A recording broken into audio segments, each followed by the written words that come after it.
Where's my 40 at, man? Duval County, 904 in this bitch, huh? Yeah, Put your hands up. Yeah, you feel that bass? Turn it up. It's that dirty South punk rock. Dirty South. Dirty South, yeah. Throw it up. Where you from, nigga? Where you from? Duval. You could get caught in the club. Go with your hood, throw it up in the club. Or you could get stomped in the club for a dog that I saw. Shawty, we don't give a fuck, yeah. But you don't want no problem. You don't want no problem. You don't want no problems with me. Oh, we baby 50 deep. Hold on back, hold on back. Man, fuck that nigga. Hold on back, hold on back. Man, fuck that nigga. Hold on back, hold on back. Fuck that, fuck back. DJ Dirty Skate. When I reach for the herb, nigga, what's the word? Bitch, nigga better recognize real G's down the ride. Dirty South, I'm a record till I And I ain't even die. gotta tell her what my name is. I just walk right in like I'm famous. Get out the way, bitch. I'm heading straight to the VIP where I'ma drink everything for free. Damn right. You can get caught in the club. Roll with your hood, throw it up in the club. Or you can get stomped in the club for a dog that I saw. Shawty, we don't give a fuck, yeah. But you don't want no problem. You don't want no problem. You don't want no problems with me. Oh, we baby 50 deep. When I say whole wheat, y'all say bread. Whole wheat, bread. Whole wheat, bread. When I say whole wheat, y'all say bread. Whole wheat, bread. Whole wheat. Y'all motherfuckers don't want no problems, nigga. Oh, we bread, bitch, Southside Duval County. It's that dirty South punk rock shit. Y'all gonna have to try extra hard to get up in this punk shit now, nigga. Y'all niggas don't want no problems, nigga. Shut up. Back the fuck up.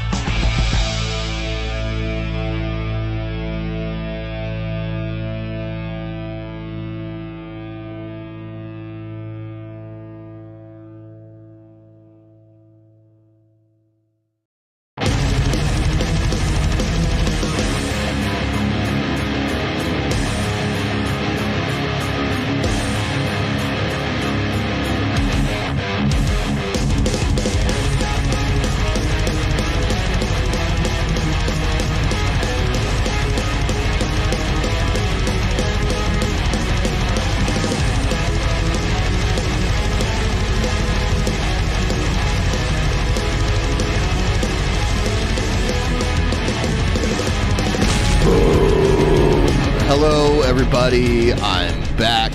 Altered Perspective. Shabisky will be joining me later. It's my birthday spectacular stream, which there's not really much that spectacular about it per se. It's, it's just, it's the usual shit, except for my birthday is in a couple days here. It's not actually my birthday now, but in pretty soon here, in like 2 days or so.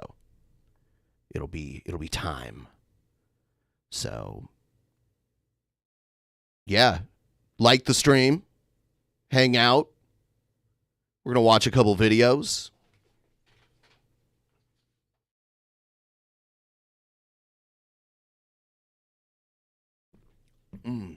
Cinco de Bass Player.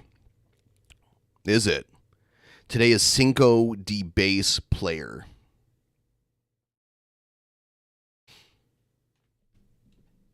Let's check a few things out here.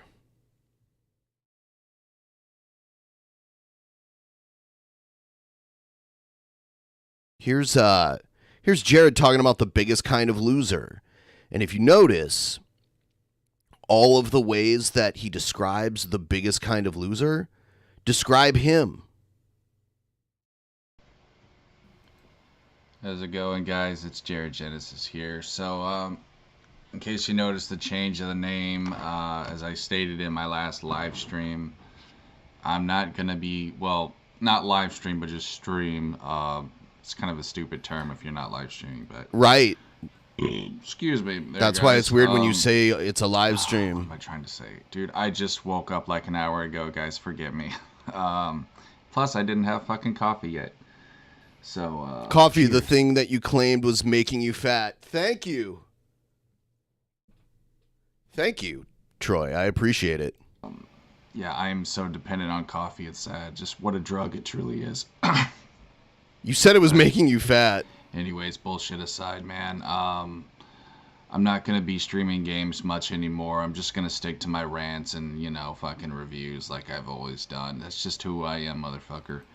But I just wanted to leave you guys with some words of wisdom for this morning or afternoon or whatever fucking time it is. And it's simply just this, bro. Okay, I heard this on the radio. It's simply just this, bro. The biggest losers in this life are the people who are too scared to lose that they don't even try. You mean you? Like the way that you are like, oh, I'm not getting paid for this. This is why my videos suck. Isn't that some shit? Isn't that the truth, bro? The biggest loser, let me say it again, okay, so my haters can listen to this. The biggest losers in this world are the people who are so scared of losing that they don't even try. And these are the people that just want to take the easy way out. Like my trolls, you know, these clout chasers. They're too afraid to just get on their own grind. They want to try to steal it from someone else. Guys, this is the reason why I have so much drama. It's because people see that I'm on my grind and they don't like my fucking shine. They don't, bro. They don't like my shine. It bothers their demons and they want to steal it from me because they never got their own shine. They never got their own grind, dog. They never got their own shine. They never got their own grind. They just want to steal from Jared. They're a bunch of thieves. These cloud chasing demons are a bunch of fucking thieves. Do not let them steal your energy. Do not let them steal your own clout. You know what I'm saying? Don't let them steal your own hustle. I don't like to use the word clout much. I don't really like that word. I don't know, dude. It's just I prefer the term hustle, basically. So guys, be careful of people like that. These weak-minded little chicken shit. Happy birthday, fellow old-timer. Smile. Thank you. Yeah, I am an old-timer. You know, because that's what they are. They're too afraid. They're afraid of losing, afraid of being judged, huh? But you love to judge other people, don't you? Yes, you do, bro. You love to point your fingers. Haven't you ever heard the saying, when you point your finger, 3 fingers point back? You know what I'm saying? These 3 right here, they you know point what I'm right saying, back bro? at you, dude. Okay? There's an old saying, you know, the pot calling the kettle black. This That's vile, super disgusting shaved Sasquatch needs to have a piano dropped on him. I agree. old school. That's probably like fucking Shakespeare old school. And it's true, man. A lot of these pots like to call the kettle black when they're black themselves. That wasn't racist. Okay. It doesn't matter if it was, because you say so much racist stuff all the time. It doesn't matter if that was racist or not. Don't sue me, YouTube. That wasn't a racist fucking saying, but I'm just saying, bro. You know what I'm saying? Like, don't I'm just saying, you know what I am saying? judge me when you know you got problems of your own, dude. Okay? I know a lot of you guys, you haters, you struggle with insecurity. You do. And that's another reason why you hate. It's because you just want to feel better about your own self, dude. You're just that desperate for self-assurance, you know? That's why these narcissists, they like to hang together in these little narc nests. It's just to try to give each other self-esteem. Like, oh, no, I'm not a loser because look at you. You're just like me. It's so sad, bro. Anyways, guys, I just wanted to leave you with this little tidbit, this little golden tidbit, as Ricky Boogs likes to say, as I sit here in the fucking dark. I forgot to point it at the corner here. There we go. Now we have Bright Jared. Oh! So, anyways, y'all. I'm going to try to do my fishing stream later. We'll actually try to catch a fish today. That was a lot of fun. I did enjoy that, I will admit. So I guess I will stream a little bit, you know, now and then. But it's not going to be on the daily like it was.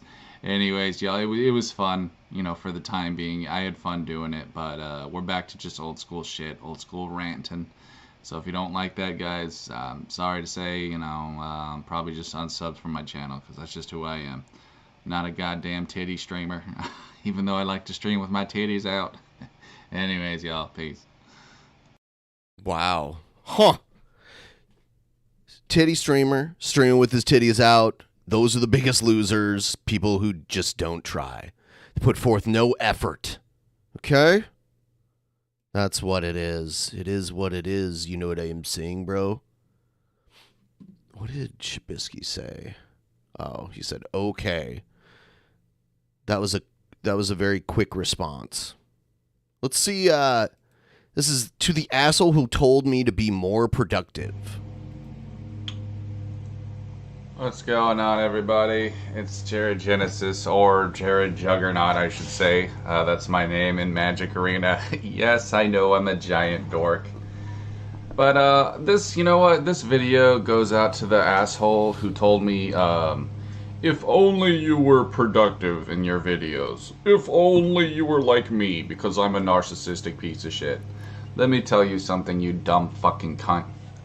I'm a platinum tier 3 player in Magic the Gathering, motherfucker. How many of you can say that?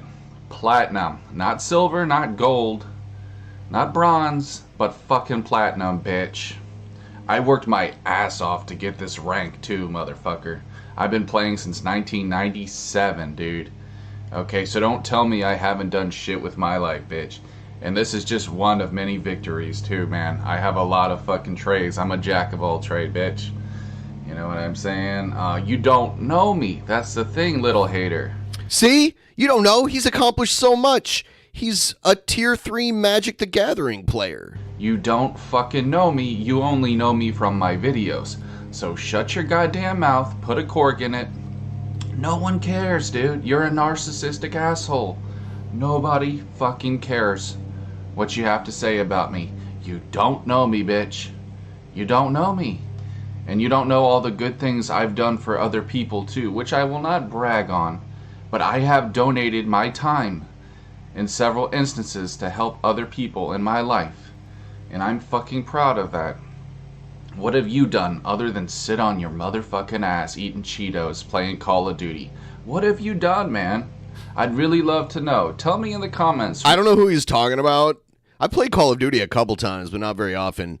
Eating Cheetos before, don't eat them regularly. Who's he talking about? Thank you, thank you, thank you. I have my dono link pinned in the chat if you guys want to contribute. What have you done in your life that makes you so goddamn motherfucking special that you think you can talk shit on people you don't even know? I want to know, list all your accomplishments, all the charity you've done for other people. Please tell me, dude, because I want to know what charity have you done to be that much of a narcissistic cunt. I really want to know, bro. Maybe you can help me out. Just let me know in the comments, homie. Anyways, y'all, peace. Peace. Here is him talking about Kiernan, who used to work for Cinemassacre. He's got something weird going on with that. So, how's it going, guys? Jay Genesis here, and you know what, dude? I just want to give a final message, a final send-off to Caveman Kieran, because I find this guy absolutely hilarious, and I just wanted to give him my best wishes. So, to Mr. Caveman, I just wanted to say, don't worry, like, people will just remember you as a normal guy. I know that's what you want to be, that's what you said. Want to go back to being a normal guy. You always were, bro. You will simply just be remembered as a simp for James when he went off the deep end. You're just a simp, bro. Be, bro. So don't even worry that's all about you that, are. Kiddo. Just a simp, bro. And, in terms of you not doing Twitch nothing anymore, but a simp, that's bro. wonderful. One less idiot on there to worry about. So yeah, just stay away from the camera. You're a loser. You're a fucking elitist twat. I can smell it on you. You got that stank. Little metalcore sucks. You're one of those little pussy faggots. And listen, dude. I wish you all the best in whatever you choose to do. Being a simp for someone else. People like you never amount to anything. So you're just gonna be a coat writer like Mike Matei was for James. For someone else, I would assume. So good luck with that, bro. Best wishes. Good luck with that. I don't know, dude. Just maybe go wash your fucking denim jacket. It looks like it needs to be washed. Jesus Christ. All right. Here is Jared Pro Fishing. How's it going, y'all? We're back to this now. You know what? I just don't give a fuck anymore. I've decided I'm just going back to this format because I'm just a motherfucker in He his was, bedroom. yeah, he learned how to use Why am I trying OBS. to He be was fancy touting with his OBS skills the It's other kinda day. stupid, to be quite And honest. now all of a sudden he's like, well, I'm just going back to the. He's not even using the mirror this time. So let's just get into this, y'all. There's gonna be some ass masters. Oh, yes, masters. Gonna catch some bass today, y'all. Y'all ready for this? All right. Go new game. And yeah, this is Bass Masters for the Sega Genesis. So here we go, y'all. So he's Oh, playing boy, a look at fishing this game. handsome Look at the stud. tilt. Bill Epoxy. Look at the tilt here. Oh boy. Let's see what else we got. Oh yeah, bro. That's just downright sexy. That's just fucking yeah, bro. You know what I'm saying? Oh, hey, what's up? I like the little music mama? though. Fucking jacked. Dick. Dead-Eye Dixon. Sounds good to me, bro. Alright, enough of this BS. Let's get to fishing, y'all. A practice pound. That's what she said.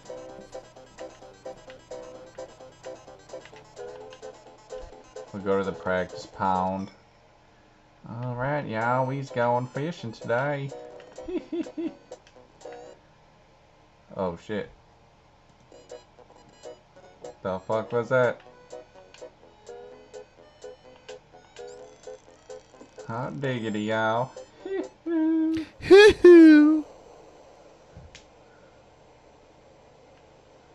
So I can control the lure. How fucking cool is that, bro? Oh, there's a goddamn fish. Hold on. Eat me. Eat me. Eat me. I'm tasty. I'm tasty. Put me in your mouth. Oh, I got one, son. Oh. Eat me, son. I'm delicious. Oh, I got one. Fuck, what do I do? I don't know. I'm just pressing buttons. Doing a power move the same direction. Oh, son of a fucking bitch. Power move. Shit.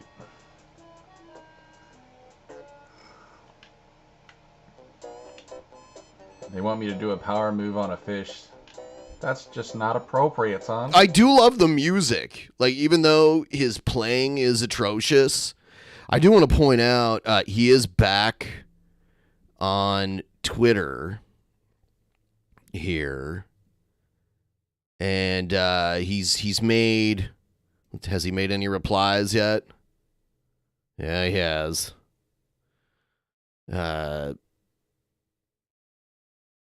Pushing up roses.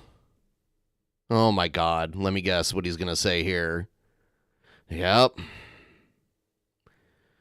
Okay. Can you be my cookie? So he's talking to pushing up roses. It's responding to Keemstar.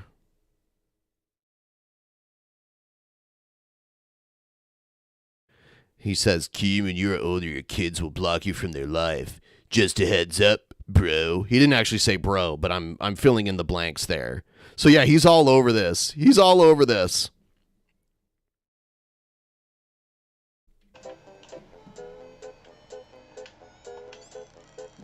Alright, y'all. We're gonna catch ourselves a big black ass.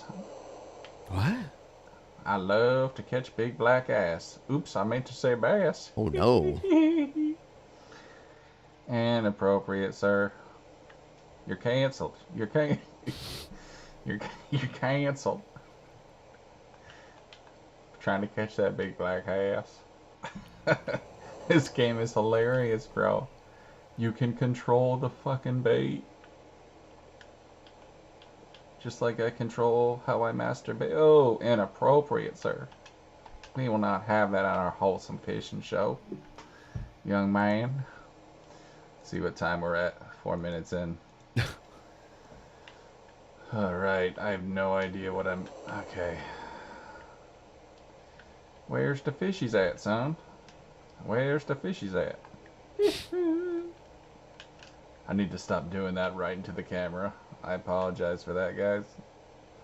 Doing what into the camera? They can't see you. This is probably the worst game I've ever played. You're not doing anything into the camera. It's the game. Is that what you're apologizing for? Well, I take that back. I played E.T. for the Atari, but... Is that why you're apologizing? I've played worse games, but this one is not good, dude. But I do like the characters. That's pretty clever. The characters you can choose from. Oh my lord, where's the fishies, bro? Okay, I guess they don't like the dark water.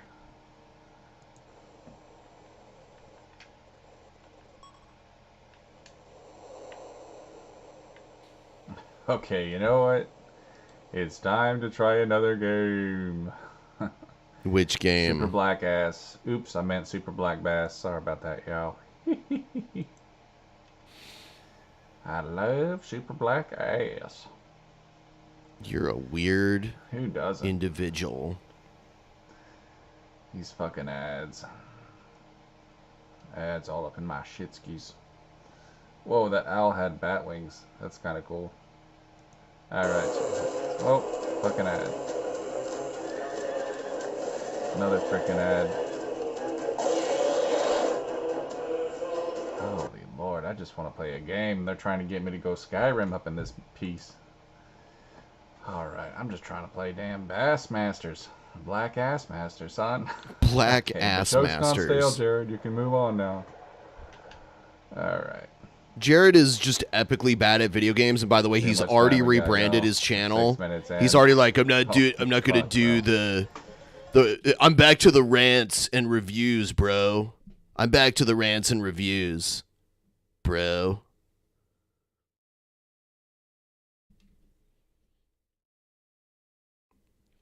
So that's Super a thing. Black ass.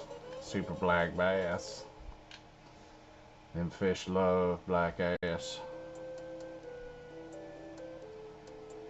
I loves me some ass. Alright. I'm sorry, but they were just asking for it with that title. I mean, come on, dude. Super black bass. Like, really, son? Super black ass. I can only imagine how many cartridges at, like, the fucking Blockbuster had, you know, the B covered up. You know what I'm talking about? Yeah, I bet you were probably watching this. You're the guy who did it, huh? Inappropriate, sir. You're canceled. Alright, I don't even know if I'm playing or if this is like the demo. I don't know what the hell's going on. What do you mean here, the guys. demo? Everyone, if you haven't liked the stream already, please give us a like. And it's the birthday stream, so if you want to chuck me a couple bucks, feel free to do so. It's helpful. It's wonderful. Okay, there we go. It's otherworldly. Yeah, look at this. Like, this is what I'm talking about. The thing he said when it was like the definition of a loser, or the biggest kind of loser. The biggest kind of loser. And it was, it had something to do with, it had something to do with like not trying and no effort and all of this shit. And he doesn't do any of that. Whoa, it's like... 1981 was an odd year. I mean, I don't remember it, and I was born almost halfway through it. But yeah, actually, my parents, they sent me a birthday gift, and included in it was a newspaper that my dad saved from the year I was born, or the day I was born, rather. So it's interesting. It's very fragile. It's in really good condition. He kept it in crazy good condition. But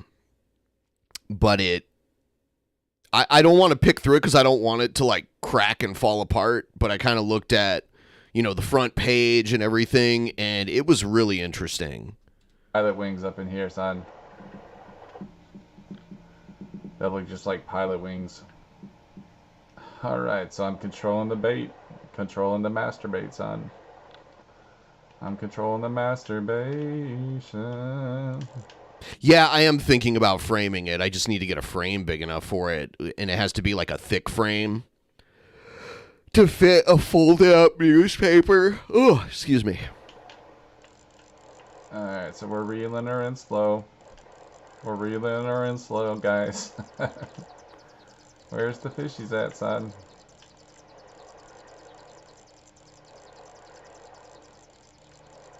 I don't know what to do, like, should I make it wiggle? Oh, shit skis, bro. Everything I say turns out dirty in this video, dude. I can't even help it. Pilot wings. Man, there's some really terrible fishing games on old consoles. This is pretty funny, though, I gotta say. It looks like a floating dildo, bro. Somebody... Someone lost their goddamn dildo in the fucking woods. Oh, here we go. Come take a bite on me, little fishy. Come on, have a bite. Look at me. I'm a wiggling dildo.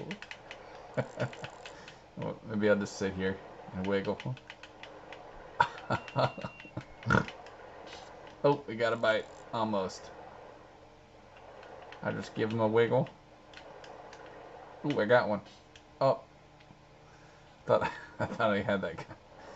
Oh my god, this guy. Oh, Lord Jesus. Help us all, son. Alright, guys, last one. This is our last reel. Because it's getting too real in here. See what I did there? I'm gonna go kill myself. I see what you did now. there. Oh. You're canceled. You can't say that on the internet, Jared. Oh, lordy Lou. Anyways, guys, I hope you enjoyed this stream. I just wanted to dick around and have some fun with you guys. Why play this game, though? Because you guys know I'm dealing with stupid drama right now, and You're always dealing with stupid drama. it's good to have some fun, have some laughs, and that's just what I'm trying to do. So I hope this video can make you chuckle, guys. Oh, look at those luscious fucking boobs. Luscious man boobs. And just a quick little update, guys. Like, I'm no longer really gonna stream games much anymore. It's just not fun to me. It was fun while it lasted, but to be real with you guys, like, I've been on YouTube for 10 years, and only about like 1.5 years have I ever really spent actually like showcasing video games. You know what I'm saying? You know what I'm a saying, ranter, bro. I'm a reviewer. I don't do much gameplay videos, but it's fun to show off sometimes and just have a laugh. But yeah, it's back to Jared Genesis now. We're not doing streams or any of that silly bullshit. And I gotta be honest with you guys, I just, you know, I think my time is come and gone with that. Apparently Jared Genesis, you know, isn't the most sought after game streamer, and I totally understand that. Like, trust and believe. So you're going to go back to the drama, which gets you views. So don't complain about hating the drama and everyone else is so into drama and you just want to chill and do chilled streams. Don't do that. Like, don't deny it. Well, you will, but don't. Because you're going back to it because that's what gets you attention on the internet. I totally get that. I just wasn't made for that. You know, I'm just more, like I said, dude, I'm more of a ranter. I'm from Texas. I like to just I'm from Texas. sit in front of a camera and fucking talk your ass off, you know, or just goof around and bullshit. You know, I'm just a dude, bro. Like, He's I'm just a dude, bro. I'm not some goofy streamer guy with cat earphones like PewDiePie. You know, I don't do that shit. And honestly, I don't really think YouTube was made for that. You know, I think that's more of a Twitch thing, like streaming and stuff. That's just more of a Twitch thing that happened to, you know, YouTube wanted a chunk of that basically. You would not last on Twitch because their rules are so. That's why I hardly use Twitch, because I feel so neutered by Twitch that I'm like, why? I have to constantly second guess everything that I say. And that's trash. And that's why you got people like that on this platform. That's just my opinion anyway. But anyways, y'all, thanks for watching. Hope I could give you a laugh today. We might do this game again later on, you know what I'm saying? Just so I can get one of them going correctly. I think I'm going to go back to that Sega Genesis one and practice that. So stay tuned for that, guys. Anyways, peace. Peace. We'll see you on the next one, y'all. Here's him telling us to listen to our tribal voice. Oh no, is this a song? Yeah, I'm not going to do that. Let's check out this one. Oh no, it's more. Yeah, I don't want the songs. Happy birthday, Ben. Thank you. How we doing today? Thank you. I appreciate it. Hey guys, Jared Genesis here, or J Genesis, as I should say, since I changed the name, but oh, pardon me. I don't know, man. I don't really know what to talk about today. I was trying to think about it, but nothing really came to me, and I don't feel like streaming, so fuck it. But I did want to bring one thing up, guys, and that's simply this. Simply just this. Sorry, I can't fucking talk. Tired as usual, just burning those calories outside. Listen, guys, I had someone message me today about how, you know, you always block all the comments. You do. Bloobity bloob. Because they're all negative. Like, I get blocking ridiculously bad faith comments. And you don't have to let those comments be on your channel. You don't have to. The really astonishing thing is that there's only there's literally like 1 or 2 comments out of all the views you get. There's only like a handful of them. And they're all, you know, they're all just like totally sucking your cock, like completely. And that's how I know that they're probably just people doing the long troll against you. And they're trying to earn your trust so that they can later fuck you over like it's happened like a billion times. And that's clearly what they are. And those are the only comments you leave up. It's so crystal clear. You not realize, bro, 99% of, you know, criticism I get is non-constructive. Are you that fucking blind, bro? I mean, I'm sure this was a troll who told me this. Yes, and it is. I've gotten these kinds of messages before, you know, why do you block comments? You pussy. Yeah. They're trying to get you to unblock your comments. So at least you're smart enough to realize that. No, it's just stupid shit that I've heard a million times before. I mean, what do you expect me to say, bro? I've heard a lot of what you guys say a million times over. It doesn't faze me, bro. And I'm sorry that your, you know, narcissist tactics aren't working to manipulate me so that I can be like you. So I mean, you're talking about them. Be acceptable to you to watch, because I know that's what it is. Deep down, and it I'm is sorry what to it sound is. You know what I'm saying, bro? I'm like a narcissist myself in saying this, but deep down, I know you like me, and you want to find a way to tolerate me. That's how pathetic some of you guys are.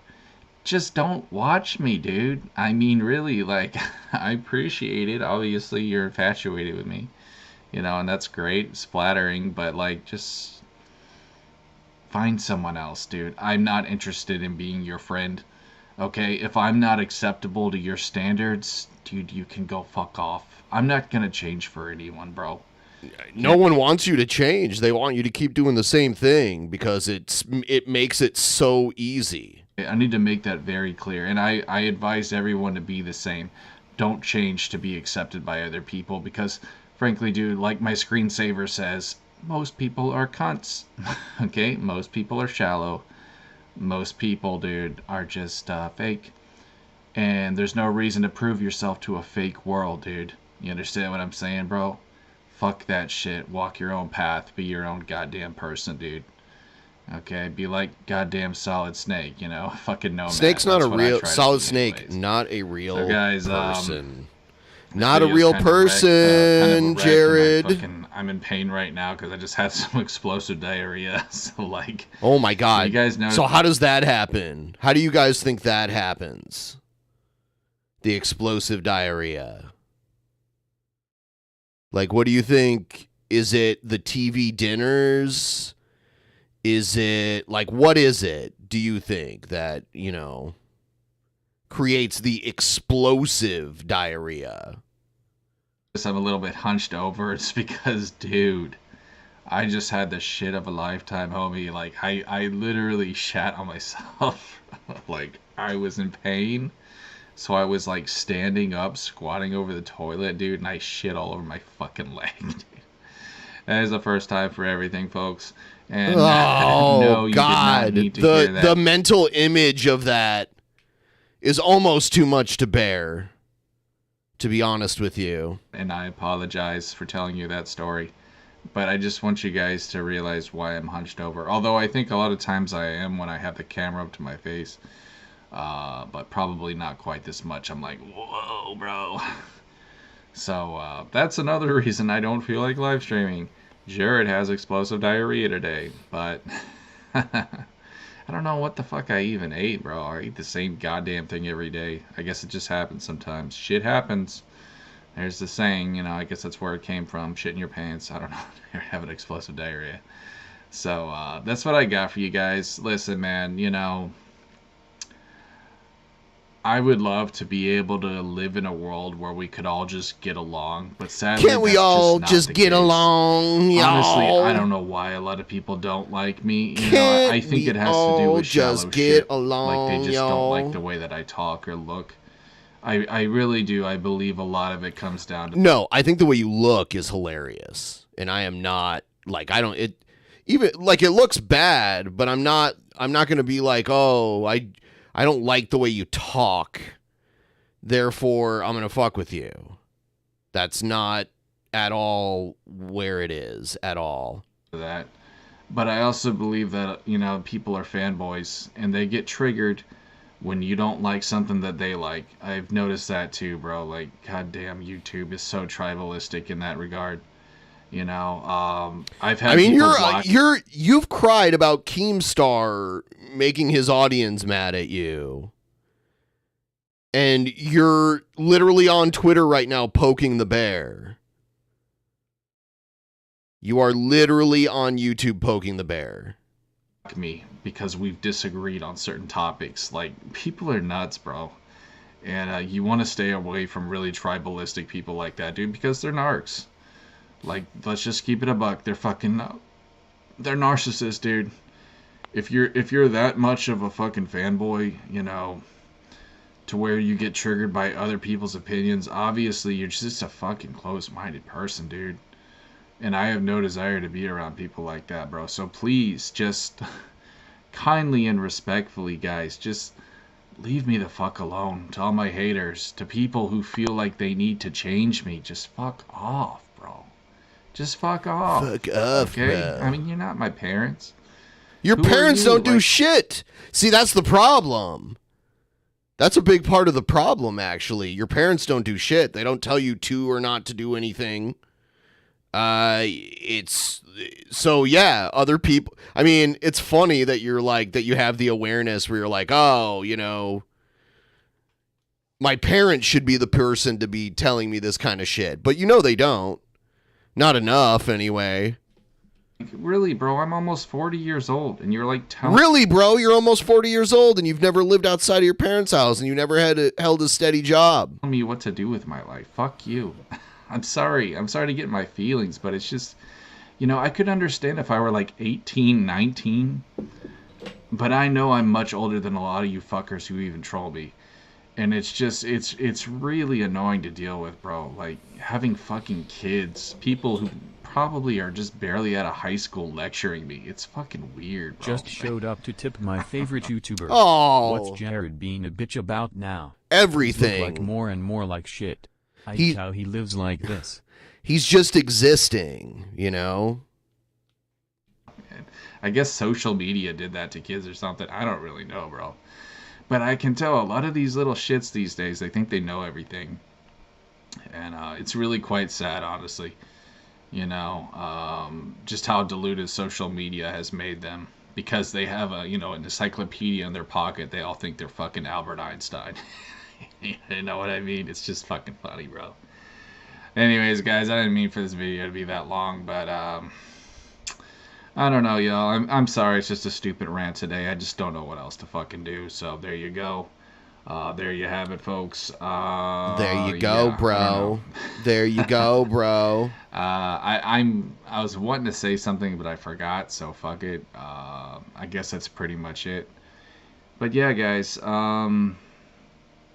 You know, it is what it is, dude. It is what it is, I try you know my what I'm best to get saying, a lot bro. of people on here, but the sad truth is, most people are cunts. Like, most people are just assholes. And I just don't want to deal with most people. I like being a small YouTuber. You know, I mean, sure, it'd be cool to have maybe like 1,000 or so subs. Yeah, that'd be awesome. But I don't ever plan on having any more than that. So that's my goal, 1,000 subs. So if I can get to that in maybe like the next 3 or 4 months, that'd be super rad. We'll see how that goes. I have a feeling a little certain, wizard will help me with that. You think so? A certain stupid stunt he's planning on pulling. I'm actually expecting at least 100, 200 subs from this. So I'm looking forward to it, Wizzy. Bring it on, bitch. Bring it on. Wizzy, bring your fucking Wizzy. friends. Bring your whole goddamn family. I don't fucking bring your whole fucking Harry Potter family of wizards. Anyways, guys, before I get myself into trouble here, that's really all I wanted to say, man. Like, I'm doing, you know what I wanted to say? I wanted to say this, dude. I'm doing YouTube for me, okay? I know that sounds selfish, but that's what I'm doing it for. It's entertainment. I find it entertaining making videos.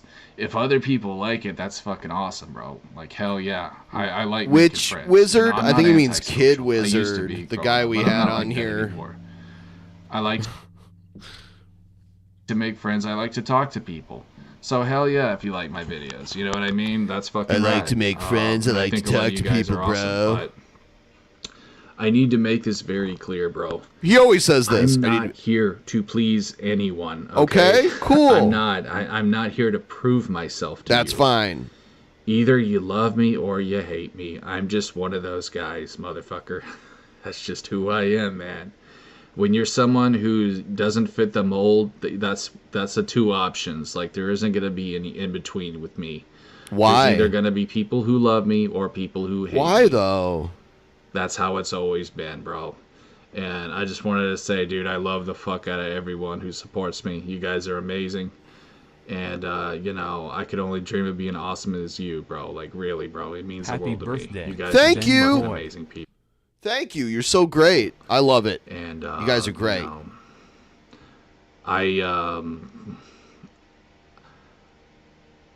Even though I am doing this for me, I'm still doing it for you. To the people who love me, I'm still doing it for you, I guess. We'll just say it like that. Because I want to make good content. I want to make He's doing it people for happy, you, know? bro. It feels good having a purpose, and this gives me a purpose, dude. I'll tell you guys something, bro. Let's see Brother. how much time we got? He almost talks like Hogan. It gives me a purpose, dude. It gives me another purpose, man. Brother. Got 5 minutes left. Motherfucker, dude. I gotta move my mug so I can rest my arm. Here we go. Holy shit, bro. I'm telling you guys. When I was off the internet for that 2.5 years, like, I gotta be real, bro. I mean, I was enjoying myself with the no drama bullshit, but like, there were some days, bro. There were some days where I was just so fucking bored. Like, I didn't really know what to do with myself, But I was doing my bulk really hard back then. That's when I really started, you know, learning the art of bodybuilding and going high rep and shit like that, and just learning to sculpt. And I was going to a gym too, so I was, god damn, bro, I was working out so hard, dude. And that's why I gained so much weight, because you guys wouldn't believe it, but like, there were times when I would spend over 2 hours at the fucking gym, and then I'd go home and work out. I was literally exercising for Thank you, Manatee. When is he gonna start cutting low? Like cutting weight? Never. upwards to 5 Not to 6 intentionally, hours anyway. a day. I was, motherfucker. I wouldn't make this shit up. I don't have anything to prove to anybody.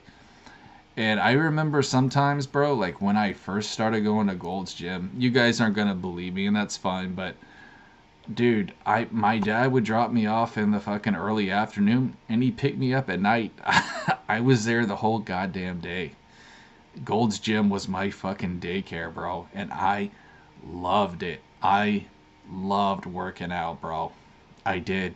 And that's a big reason why I gained so much weight, because I was burning so many calories. Unfortunately, you know, my carb to protein ratio is off, but if I would have had more meat in the house, I would look a lot different. Yeah, here's where he blames his parents for not buying food that will somehow, like the food that will just somehow turn him into a bodybuilder.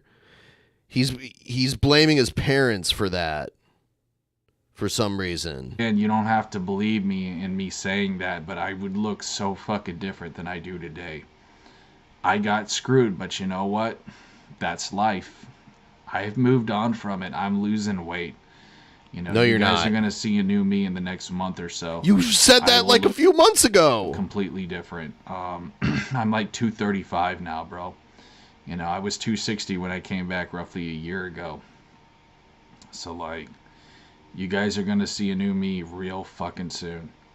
I guarantee you that, bro. And I'm not even taking zinc anymore. I was on zinc and magnesium, dude. I'm just going all fucking natty. Like, not even vitamins, bro. What a crock That's of how shit. raw. If you worked out that much even with a carb-heavy diet, he wouldn't look like this.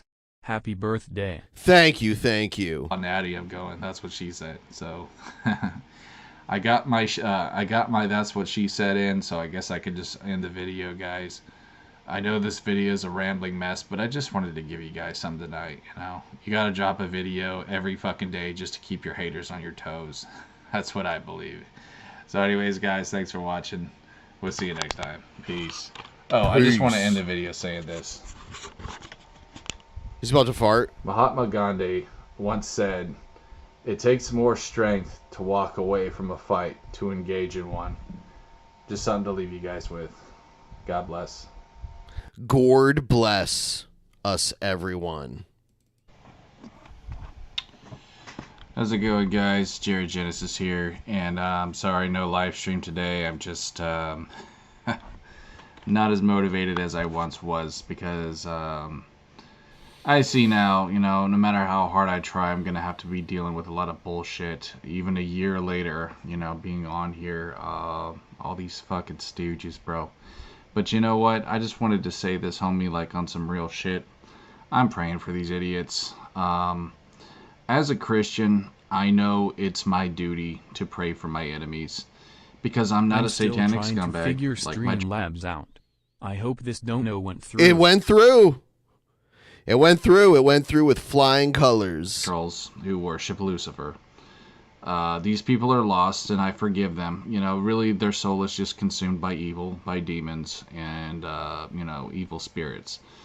So, I forgive them, because I know in the flesh, I think you can really only be so evil.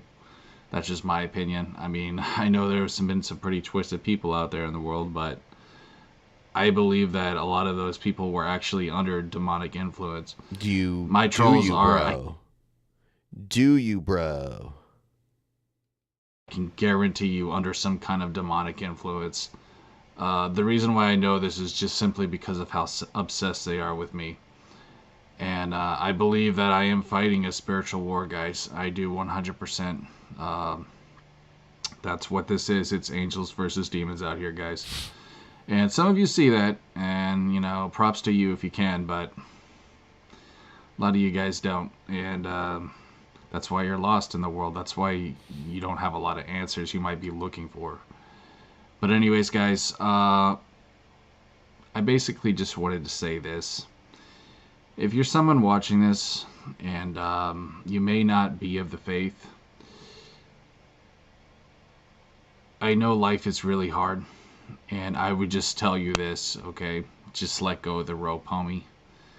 And let go of the don't take rope. that the wrong way now. Wish you would step back from that rope, my friend.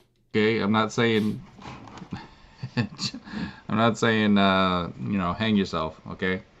Got some damn lettuce in my teeth here. Oh, Lord. We're just going to ignore that. But in all seriousness, guys, let go of the rope. Let Jesus catch you. Okay? Life is fucking Let difficult Jesus beyond measure. catch ya. It really is. And when you don't walk with the Lord, you're just going to keep stumbling and falling, man. Just like my trolls, you know. They're losers. Let's just be honest. They have no success in their life. That's why they troll. It's because it's just an addiction for them. And it gives them a sense of power. But you don't have to be like them, guys. If you're struggling in life and you don't know what to do, just let go. Let go of the rope. Let Jesus catch you. That's all. That's really all I have to say. Put your faith in him, man. That's what I do every day. He's already back on Twitter, doing the exact same thing. Yeah, we that already him covered kicked that. off the last time. Spoiler alert, Egghead. Spoiler alert. Yeah, I talked about that earlier. Yeah. You know, there have been times where I just wonder, what the fuck am I doing here in this strange planet? You know, I don't belong here. But the Bible makes it very clear that Christians were not of this world. That's what Jesus called us. You know, basically aliens. You know, this is not our true home. I don't believe it is anyway. I think that, you know, if I could just quote one guy from Hell Shaking Street Preachers, this old YouTube channel, really fucking hilarious YouTube channel, that God could easily just tear down this planet and make something 10 times more beautiful. Like, I don't think this planet really means What much is to him beautiful? either. That's all subjective. Where the fuck is Shabisky? He's so slow. Why did this sound like a note before someone clips himself? That's not funny and sounds like he's asking someone to do that. I don't know. I try not to assume too much. For being quite honest, this is more just like a purgatory, if you want to call it that, a test to see if we're worthy of the kingdom of God. And my trolls, their destination is hell. They will rot in hell, basically, for letting demons, you know, control their souls, because that's what they're doing. They're basically partners in crime with evil spirits. They're letting them control their lives, and if you do that, God will throw you in the fire of hell. He will, because you're really no better than that demon in my eyes, you know, to like I said, to be a partner in crime, more or less. Don't let evil consume you, guys. You know, I've struggled a lot in my life with depression, anxiety, and shit like that. But all it's done is just make me Depression, anxiety, those are like the buzz things to like throw together. Depression and anxiety. stronger, you know. I've become a very strong person over the years, especially since my last break, you know, back in 2019. I've become a lot stronger mentally. I can handle shit better. And I think it's from lifting weights. I think lifting weights will actually help you mentally as well. It is a huge mental thing, bro. Like, you really, to get better at a weight, you know, as a body. You got anybody to give you your 42 spanks yet? No. You know, that tradition's a weird tradition, isn't it? Like everyone, like someone spanks someone 42 times. And I remember being a kid and it's like, oh, this is a weird tradition where someone slaps your butt, your age. And it was, and then it like, and I'm just kind of like, ooh, it's kind of weird. No, I don't, and I don't. I love how Jared acts like he's some angel. Bitch, I've seen your now deleted Minds page. I've seen your Twitter. You aren't a saint or an angel by any means. He's an angel and a demon. Egghead. He's a demon. Bodybuilder, you have to kind of, like Eric Bugenhagen said, you have to let go of logic and just have faith, you know, and just go as hard as you fucking can, bro. And it will build you up mentally and physically. And wouldn't it be no surprise that my haters do not lift weights? Wouldn't that be no surprise at all? Because they're scrawny fucks. And they act big and bad over the internet, but I can guarantee you, bro, if one of these motherfuckers saw me in real life, and they measured out, you know, they did a little bit of mathematics. They saw my body weight, and then they saw their body weight. I don't think they'd be talking much shit, bro. You know, there's an individual, guys, I'm just going to say this. He's trying his best to look really tough to you guys, but I can promise you, 100%, he would not be, you know, making plans if he knew that I lived by myself. Okay? He knows that I have to behave because I'm with my mom and dad. He knows this. But what are you saying? He would not be making this trip if it were just me here. I can promise you that.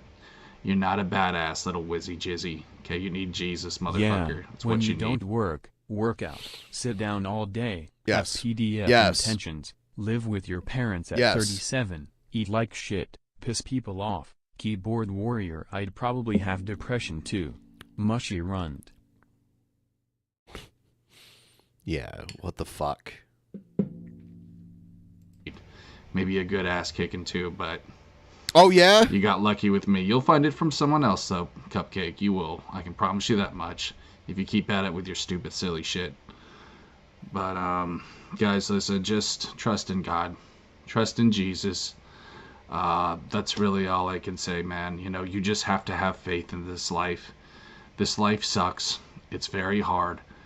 But I believe in eternity, and I believe our true home is in the next life. I believe this is just a test. So hang in there, you know, stay strong out there, guys. Do your best to survive, and don't give in to evil. Don't become a hater, don't become a troll, because that's selling your soul. That's becoming a partner in crime to, you know, demonic spirits. And, you know, guys, you can think I'm crazy for saying this, but, I mean, just look at the world around you, guys. There is true evil. Look at abortion, the death of the unborn. How can you say it's not a spiritual war, you know? It's a miracle God hasn't just thrown a tsunami our way for all these deaths of these poor fucking unborn children. You know what I mean? And why is it, here's another question, you know, why is it Christians are murdered? If you look in like the Middle East, why is that? It really makes you wonder, doesn't it, guys? That why? I mean, what is it that a Christian would be that much of a threat? Unless, of course, oh no, they're preaching the truth. Did you ever think of that? Something to think about, guys. The Bible, God's word, is a weapon. In this holy war, guys, it is your greatest weapon. And when you walk with Jesus Christ, no weapon formed against you shall prosper. Period. Not even a goddamn hell, what's it called, that stupid nuke little Pootie boy has, you know, the Demon 3 or whatever. You know, fucking cheesy motherfucker, dude. What a fucking dork to call one of his missiles a demon. It's like, that's some fucking some dorky shit, bro. Anyways, guys, then again, I am a fan of the Dodge Demon. That's a really great fucking car. I'm tired, guys. I'm tripping right now. You've never driven a car You in have your to life. forgive me. But guys, listen, I just wanted to end today with a powerful message, you know, rather than some fucking Super Nintendo stream. I thought this would be a bit more of, you know, some kind of worth to you guys. So for anyone who got something out of it, that's wonderful. I know most of you probably won't. A lot of you just click this to see broccoli in my teeth, and that's okay. I totally get that. Okay. I'm a lol llama. Let's not forget that, guys. I am the lol llama of YouTube. And I'm a proud llama. I'm a very proud llama. But I'm also a llama of the faith. I love Jesus Christ. And that name makes my haters very angry. Because they walk with evil. They love wickedness. And that's why they continue to harass me. But I'm going to tell you guys right now. These motherfuckers are in for it, dude. They know I'm on God's side. And when you fuck with somebody on God's side, you're gonna feel a goddamn lightning bolt up your ass. Okay? You're gonna feel God's wrath, dude. I tried to talk this dumb motherfucker out of, coming to my house, but he's gonna feel God's wrath from this. And everyone else too, not just little Jizzy Wizzy. You will feel God's wrath when you fuck with the Chosen One. Period. That's all I really have to say. I mean, why do you think I'm still here, motherfucker? Why do you think I'm still here, guys? You know, the whole world was against me on TikTok. That would have, canceled a lot of people. Okay? On YouTube, too. I mean, I've dealt with a lot of haters on YouTube. Why is it I'm still here standing, motherfucker? It's because, dude, I'm getting help from the man upstairs. Okay, guys? I know The man some of you can see upstairs. this, but I want you to know I'm a chosen one. I'm an empath. And when you fuck with an empath, you will The get big man burned. upstairs. You will get scorched in a way you have never felt, motherfucker. Let it be another warning, guys. Back the fuck away, or you're gonna get scorched, dude. I'm only getting stronger. I'm only getting more powerful. These haters are just making me stronger, dude. It's all just fuel for me. I'm eating it up, bro. I'm eating You know, it up, the yeah. anxiety that they give me, I just use that as an energy boost outside for lifting weights. It helps me like nothing else. You don't My lift haters weights. are helping Come me, on. dude. Significantly. You don't lift weights. They're just giving me energy, bro. That anger, it's a fucking drive for me, bro. I walked probably close to 5 miles today because of my haters. So what? Hold on. Where? They gave me that fucking drive, and for that, I just wanted to say thanks, bitch. What a weird way of spinning it. Yeah, I'm actually like way more active because of my haters. So you need your haters, is what you're saying. They make you more active. You actually walked 5 miles in a day. I just wanted to say thank you from the bottom of my heart for giving me that drive, that fuel, and that fucking energy that I love so much. Okay? Guys, use that, how should I say this? Hack the system where you can turn a negative into a positive. Don't just let anxiety sit inside of Happy you. B-Day. Turn. Oh, This thank is you. what I got you. My B-Day in less than 2 weeks. What did you get me? I don't know. What should I get you? I have no idea. Help me out with this. I'm bad with birthdays. I'm like freaking out because I have to buy a Mother's Day card soon and send it. And it's my parents live all the way on the other side of the country, so I have to send it like a week in advance. They shut down one of the post offices in the area that my parents live in. So when I send them something, it takes way longer, like way longer after that post office closed. It actually goes past where they live. Like it goes past the east of where they live, like east of where they live, and then it has to be taken by a truck back west. Turn it into something positive, whether it's with art, with working out, whatever. I'm drinking one of my favorite Belgian beers, by the way. It's called Duvel. Duvel. It's delicious. Better yourself with it.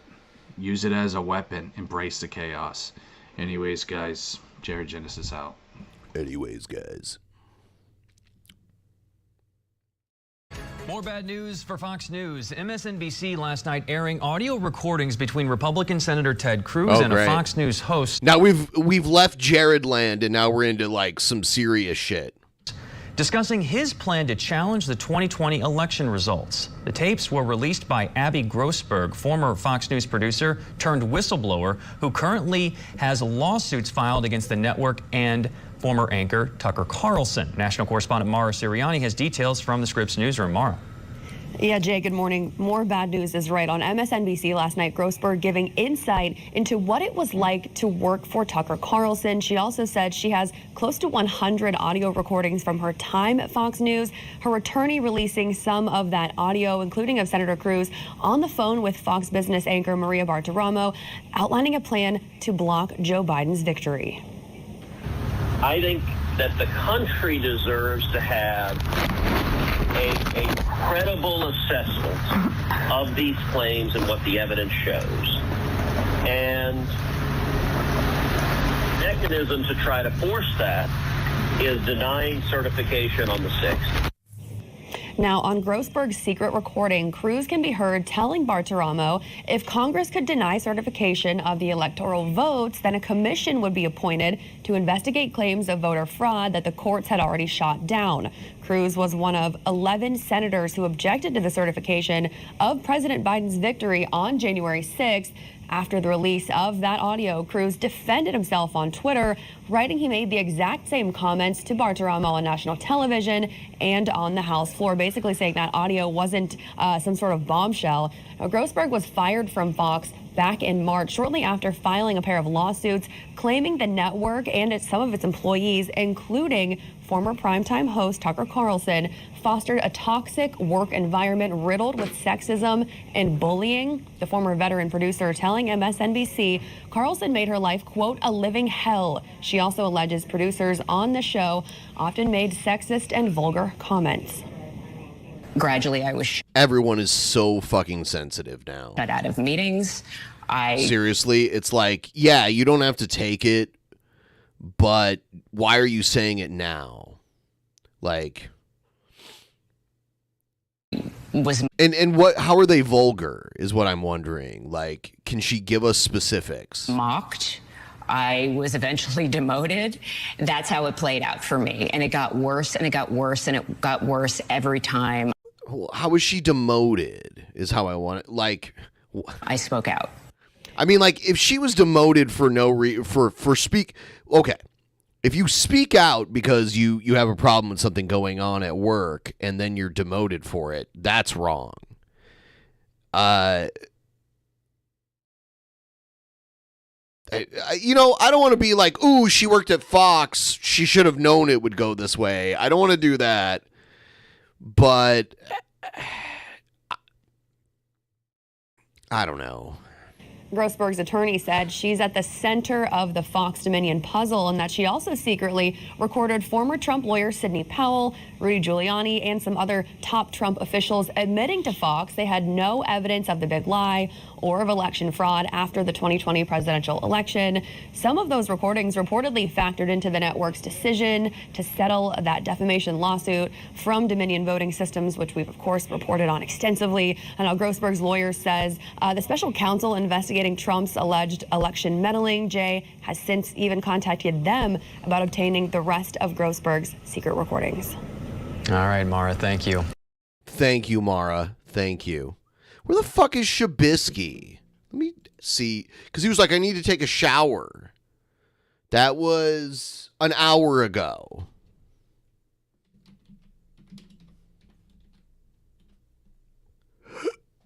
So Shabisky was like, oh, I got to go take a shower. I'm like, okay. Oh, he's probably spraying on his hair right now because everyone knows he's a bald fuck, right? Oh, shit. I'm bald. Like, on the back of my head, I'm bald as fuck.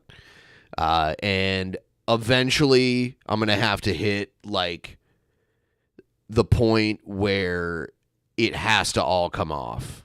I'm not quite there yet, but eventually, like, I still have hair here. But, like, on the back of my head, I'm definitely very bald.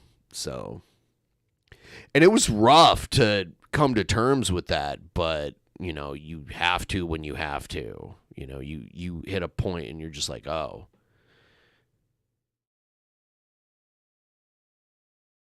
I'm losing the hairline a little bit, but, you know, don't want to just do implants. You make it sound so easy. It's very expensive and very painful, and it doesn't always work. Like, it doesn't last for everybody. Fucking Elon Musk, the richest man on earth, he, like, someone like him, he got good hair treatment. I don't know what he did, but if you look at a picture of him from, like, 20 years ago, he was all bald on top of his head, and now he has got, like, a full head of, like, nice-looking hair. Like, he did well, but what... It takes someone like that to get good fake hair, apparently. My hair looks good from the front, and if you saw me from behind, you'd see I have a flesh-colored yarmulke on the back of my head.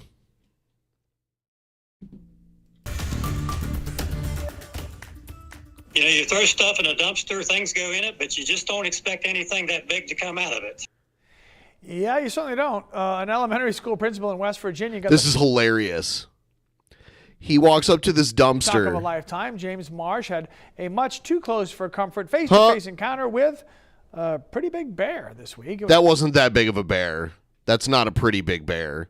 It's funny how he ran. Like, it scared the bear, too. The bear, he's lucky the bear was scared, too. Plus, he ran from it. Normally, you don't want to run from a bear. But, he's lucky the bear didn't chase him, that the bear was scared, too. It was all caught on security camera. Of course, the video went viral because that's what they do. Marsh even showed this to his students, and they thought it was actually pretty funny. It's funny because he didn't get mauled. The students at the school, they wanted to see it, and I showed it to all of them. That was a little bear, and it was scared. They thought it was just hilarious. Yeah, see how this guy has the flesh-colored yarmulke on the back of his head? That's what I've got. Right there. Yeah, I got one of those on the back of my head. Yes. I had a couple of little girls that told me, said, Mr. Marsh, when you see a bear, you're not supposed to run. It's true. I just said that. You should not run. I mean, like, I can understand being startled. Like, he did not expect a big-ass bear head to come out of there. Yeah. No, I'm not doing the Ventura haircut. When I get that bald on top of my head, the rest of it's coming off. Like, I'm not going to do the King Cobra. You know what I mean? Like... That's true. West Virginia Division of Natural Resources. Look at that big-ass bear head coming out of there. Sources had actually given that elementary school a lock for the dumpster because a bear had gotten into it last week. Obviously, that wasn't enough, so the agency came back after the encounter and made some more. I'm not doing the skullet. So I guess my question for the Principal Marsh is, if there was a bear in the dumpster last week, do you just randomly go? Don't you like? I would be very careful the next time I go to that dumpster, because that bears are pretty smart. I would say they even have like a higher level of intelligence than dogs in some ways. And they'll come back there because that bear was just in there eating garbage, having a good time. With caution, kind of like maybe scooching. It was just a week ago. Pretty casual. Yeah, about that. I mean, it's a bear. Yeah, fair enough. It's like it's a squirrel. Yeah, not a squirrel. Eating like sprinkles on an ice cream cone. All right, first. Whew! All right, guys, we're well into the stream. We're gonna keep going. I have some cool stuff to share with you about my trip to Canada that I just took. I have a lot that I want to share, and I think you'll enjoy it. And I'm getting something right now, so it's going kind of slow, but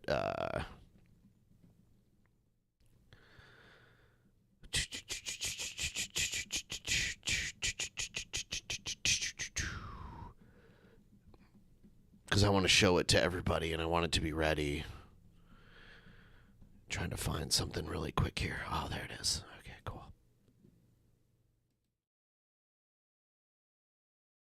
I went to Vancouver, British Columbia, Canada. Beautiful city. Beautiful country. Honestly, every time I go to Canada, I'm like, shit, I wish I could live here. It's that nice. Every time. I'm like, holy shit, I wish I could live here. I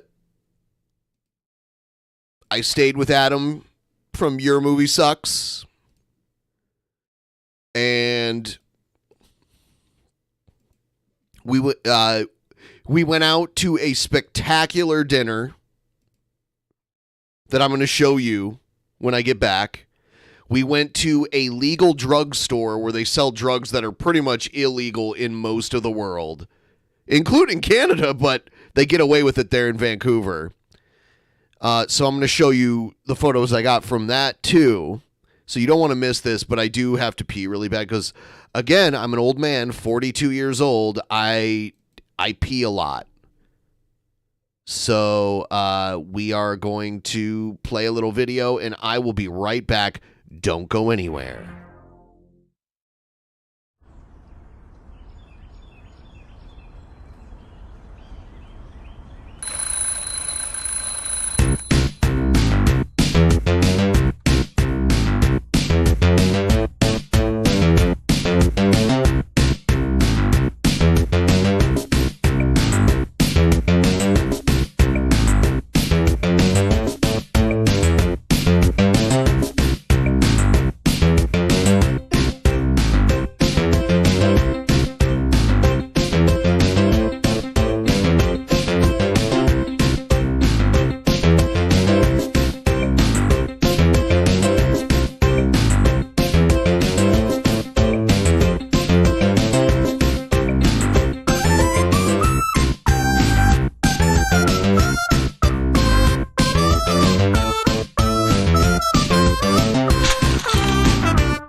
That's such a work of art. Props to who made that. Okay. First, I want to show you guys. Actually, give me a second here. Here it is. I want to show you guys each dish. I went to this amazing restaurant with Adam, and it was a multiple course meal. It was a 6-course tasting menu, which means each course is its own. It's like 2 to 3 bites, maybe 4 or 5 if you're lucky. This was probably like 3 or 4 bites right here. This was like a piece of fried chicken with this spicy, I think it was like a peanut sauce on top of it, and then some of these local like herbs and flowers. But it was a little deep fried morsel right there. That was the opening course, and we got the optional wine pairing too. So we had like a little sparkling wine for this, which was really good. I don't remember all the wine pairings. I should have got photos of them. But when they would come, we had like multiple waiters at this place. This was a nice place. They would come, a guy would come and set the scenery of like where the wine is made and the type of flavor you should expect from the wine. It was pretty amazing. The next course was this. The best I can describe it is seafood dish. I think there was clams in it, I believe. And the same kind of local wildflowers. Because these are like local wildflower. This beer foams up so much. Holy shit.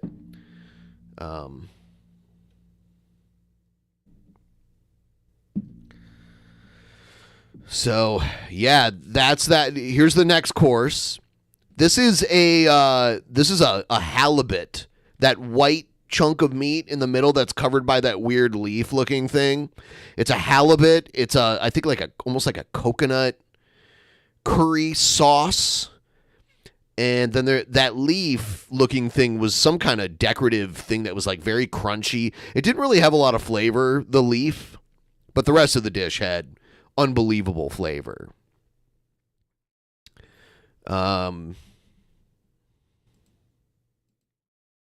This was a gazpacho, which I'd never had a gazpacho in my life, like a cold soup. This shit was unbelievable. I slurped it up. Like I did the like tip the bowl to my face kind of thing. Delicious. I can't even remember because I was drinking. I don't remember the exact flavor of this, but I remember like getting it and being like, "Huh, it's interesting looking." But it was unbelievably delicious. Everything that came, I was like, "Huh, what is this going to taste like?" I'm like, "Whoa!" Every time. No, I didn't add crushed Doritos because I didn't have any with me. Otherwise, obviously, I would have. This is a chunk of lamb with white asparagus, and then that's a morel mushroom, a stuffed morel mushroom in the back there. And then leeks. There's 2 leeks on the right. I think that's what those are called. Delicious. It was a bacon-wrapped piece of lamb, salted and seasoned to perfection.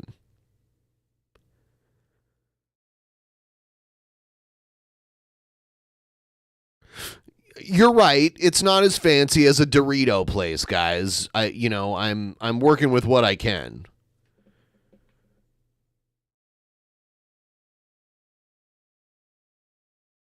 This was the last like savory dish, and then we're gonna move on. The next one's gonna make you guys laugh a little bit because it looks like nothing, but it was really good. It's like 2 little like quick bites.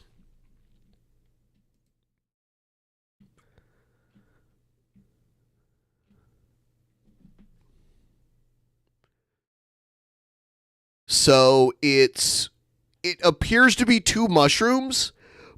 But that's the deceiving part. It's like this dessert. It's like a dessert cream that just like melted in my mouth. That was shaped like a mushroom and like browned in places to make it appear more mushroom-like. No lie. It was like a dessert. They were like, this is like a taste, like a little tinge of a dessert before the real dessert. Which the real dessert was, it was ice cream on top of a what's it called? Rice pudding. And then on the very top was that like crunchy cracker thing. It was okay. And Adam told them it was my birthday, so they gave me a little candle. That's what that candle's there for. I've had all the vindaloos. I've had every vindaloo you can imagine. Which the sauce is the same. It's the meat that changes. Vindaloo will make you poop, poop, poop, poop, poop, poop, poop, poop, poop, poop, poop, poop, poop, poop, poop.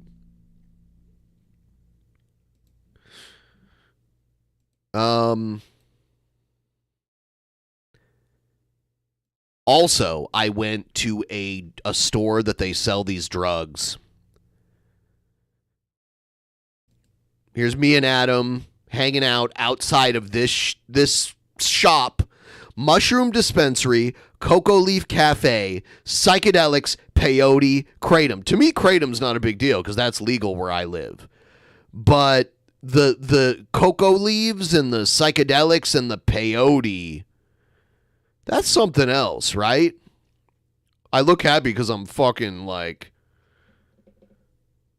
I'm out of it. This was before we had the dinner, by the way. Like, I couldn't believe this place exists. Canada hasn't, like, Vancouver is an amazing city. It reminds me of Amsterdam in some ways. This is one of the ways.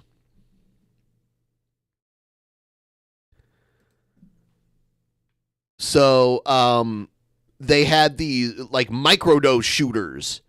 They would pour you a microdose of LSD, DMT, proscaline, which I didn't know was a thing. Here's a little bit more about the microdosing and the dosage and all of that. This is in Vancouver, British Columbia, where everything starts. As far as North America is concerned. Like, they have the weed cafes there that are very similar to Amsterdam, too. Dude, this place is like a coffee shop. Look at the peyote cactuses. These are the live ones. They have dried peyote that you can take, too. But these are the live peyote cacti, however you want to say it.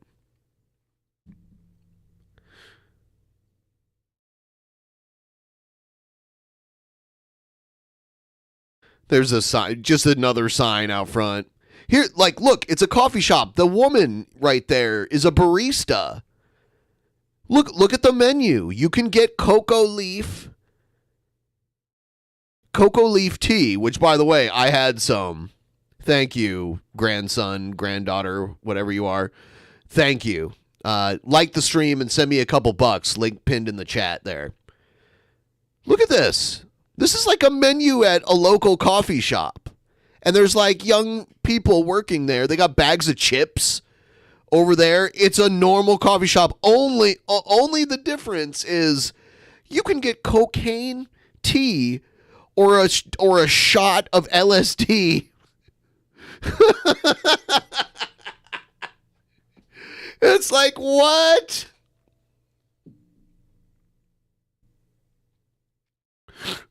This one won't get shut down because of where it is. On East Hastings Street. It's not getting shut down. Okay, here's this is a vending machine that sells microdoses and kratom. Look at some of these shrooms. It's the penis envy shroom. Look at this whole thing just full of psychedelic mushrooms.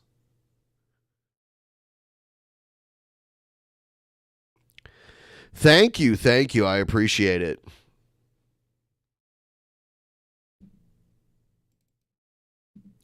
There's the tea that I was drinking, the cocoa leaf tea, it works really quickly and very fast and like very strongly. It's pretty amazing. And this is just another view of the beautiful fungi that they had there. They had all kinds of shit though. Like I saw the peyote. There's some super strong weed.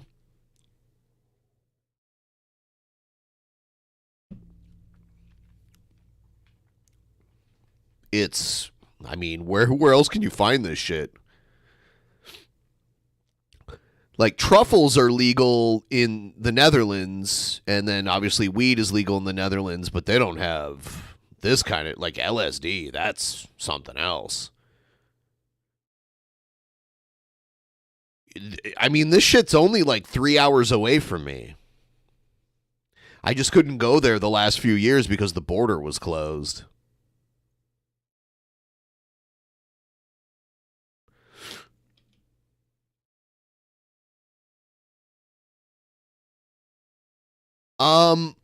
Yeah, so this place doesn't sell crack, heroin, or meth, but I hear that heroin is the next one that they're probably, but they test it for purity.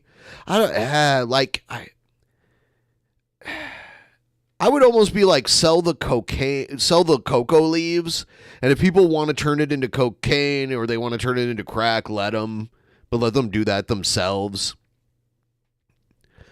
Meth, I mean, they're just like making that out of cold medicine, right? Like Sudafed or something. I don't know. I kind of am leaning towards just make it all legal, but most of these drugs are like natural drugs, not LSD, but LSD is fun.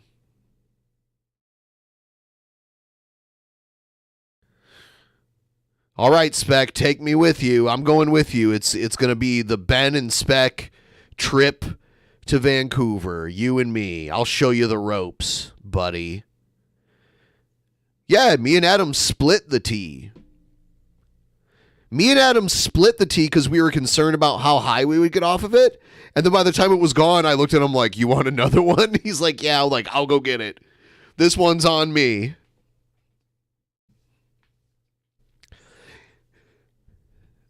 Yeah, it's like 3 hours, and I take a train. We have a train that goes from downtown Seattle to downtown Vancouver directly, and it's so easy. I just take that, and I ride the train up there.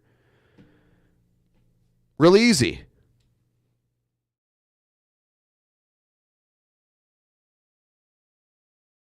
I didn't do IRL up there because I was just trying to chill while I was up there. I did stream with Adam, though. He does like a Sunday stream. Or was it a Saturday? Actually, it might have been a Saturday stream. I can't remember what day it was when I was there. But he did a stream like all night. And I streamed with him, and Scott was there, and we streamed for like several hours. It was fun.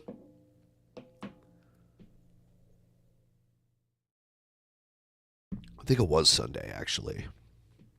It was like I got there on Friday, and we just kind of hung out and did whatever. And then I got there and then there was Saturday. That's when we had dinner, went to this place, and went to the Scott's wrestling match. And then Adam streamed all day on Sunday, and I streamed with him from like 1 until like 6 p.m. And then me and Scott went out that night, and we went out and had drinks and stuff. And then the next morning I woke up, and me and Adam hung out and had some food together, and then I got on the train and went home. So it was a nice little trip like that. Very chill.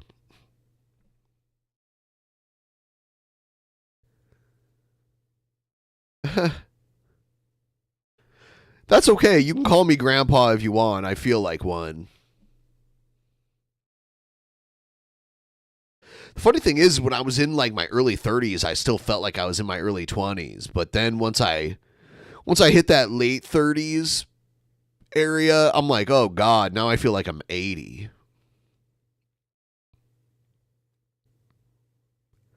I know I could probably start feeling young again if I started working out all the time, because it's amazing how closely linked that is to like feeling young.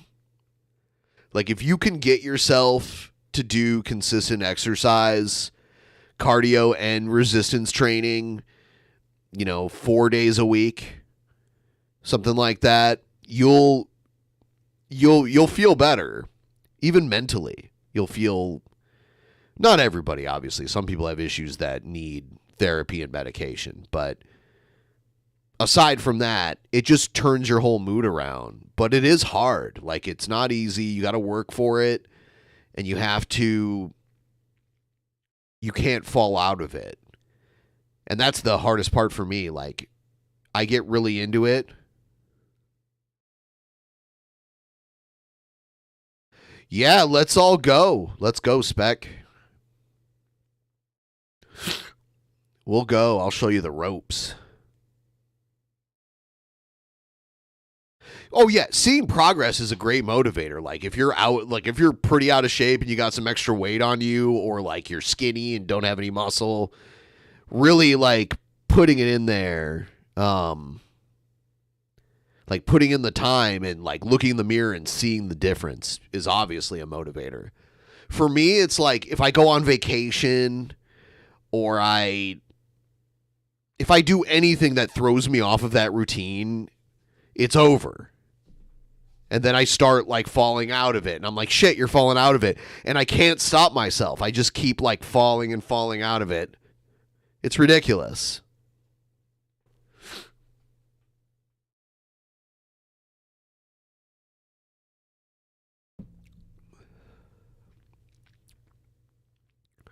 But yeah, working out helps you get clean, like from drugs, I'm guessing. Yeah, that's... A lot of people say that.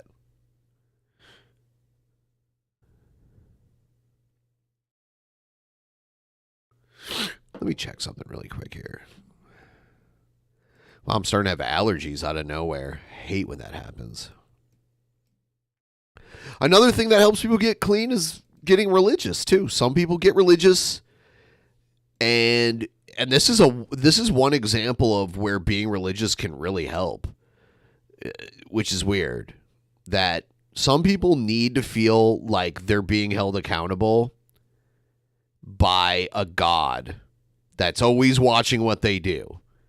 And I guess that makes sense, like if I was a recovering addict and I thought there was someone who could always see what was going on, and like I couldn't lie about it.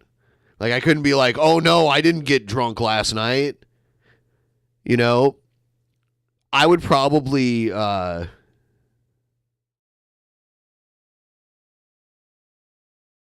it's not being a traitor.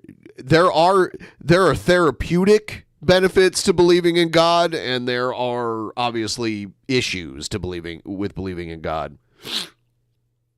That's just the way it is. Right? Happy Ben's Day. Thank you. Thank you. We're marching towards that goal. I appreciate you guys.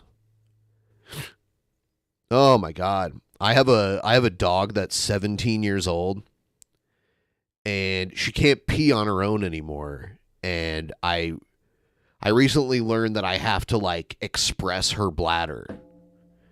So I have to lay down or take her. I either have to lay her outside, or I have to like put a piss pad on the floor, and then I have to reach back like near her legs, and you can feel her bladder, and then you press gently into her bladder, and she'll just start pissing everywhere. Well, not everywhere, but like down. And I have to do that.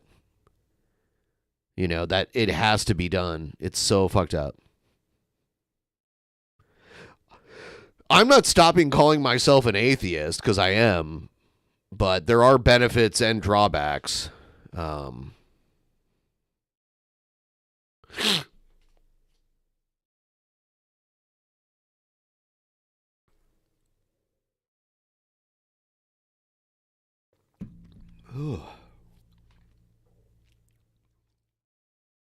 Space Puppy? I guess No. The dog I'm talking about is not Space Puppy. Space Puppy's not that old. Space Puppy's only like 6 years old.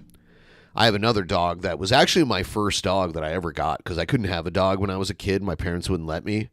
So at 25, I got my first dog as my birthday present. And she is a yellow lab German Shepherd mix. At her largest, she was probably like 60, 70 pounds. She's lost a lot of weight. And yeah, she has a lot of health problems. She still eats. She still walks around. She still has the spark of life in her. So I just kind of go through doing what I can to make sure she feels okay. I can tell the end is coming eventually, but I don't want to make the choice. I don't want to feel like I made the choice selfishly and been like, well, I'm tired of dealing with this, so now I'm just going to get rid of her now. I'm going to wait until she shows me it's time. So. Yeah, and she's been all over the country with me, like every place I've lived. I've taken her to a lot of the national parks, and we used to go hiking in the mountains and all that stuff. She cannot hike now. Like her back legs are pretty bad. But I'm having allergies. I was like, Shabisky, I think Shabisky was like drunk and passed out is what I think happened. Because he was like, you want me to come on the stream? I'm like, yeah, sure, if you want to. He's like, all right, just got to shower really quick. Let me see what this fucker's doing here.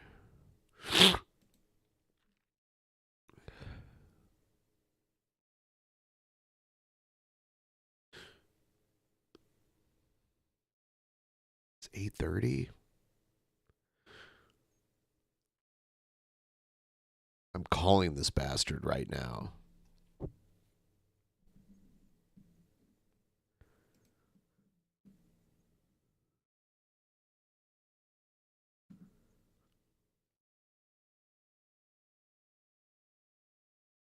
Oh, damn. Yeah, he's not responding. Wow, Shabisky. Shabisky's an alcoholic now, isn't he? That's fine. I am too. But I'm just like, he can't be in denial about it. I have to pee again really bad, everyone. So I am, and I'll play some videos when I come back. So don't go anywhere. We're going to play the usual song. See you when I get back.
Back again, back again. Shabisky is a piece of shit. Shabisky. What the fuck, dude? How many minutes was I gone with a black screen? I'm like, oh shit. Sorry. I also, you know, sometimes when you think you just have to pee and a poo-poo comes too. Oh, I'm not even that. I don't really care that much, but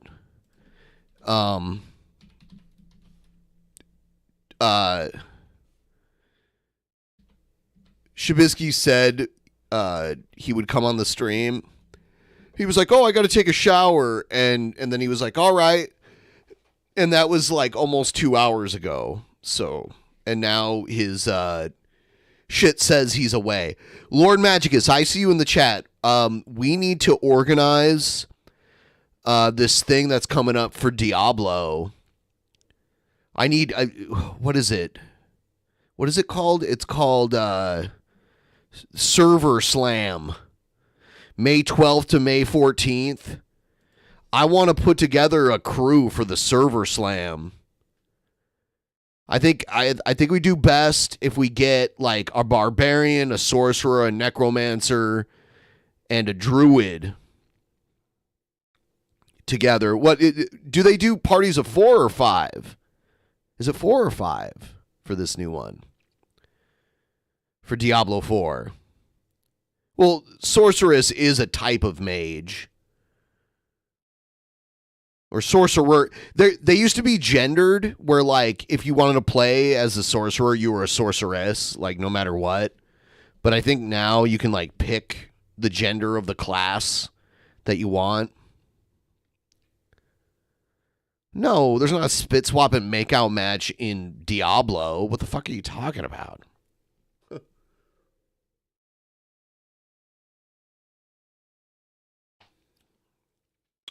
Dun, dun, dun, dun, dun, dun. The party is 4? Okay. Yeah, because they're doing this Server Slam thing, and I don't fully know what it is. I think it has to do with like going on boss runs. I don't know. I watched the promo video for it, and it didn't make it clear like what the object of it was, but it's clear that it's not the regular game, for sure. What's a non-binary mage called? I would say just a sorcerer. Because usually with the English language, if it's the feminine of a job, you add like a feminine suffix to it. You know?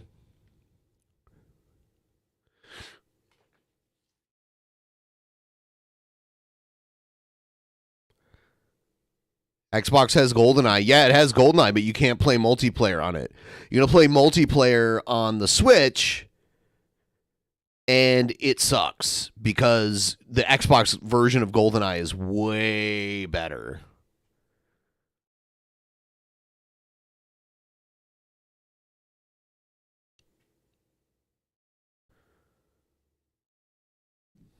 Let's watch some videos, everybody.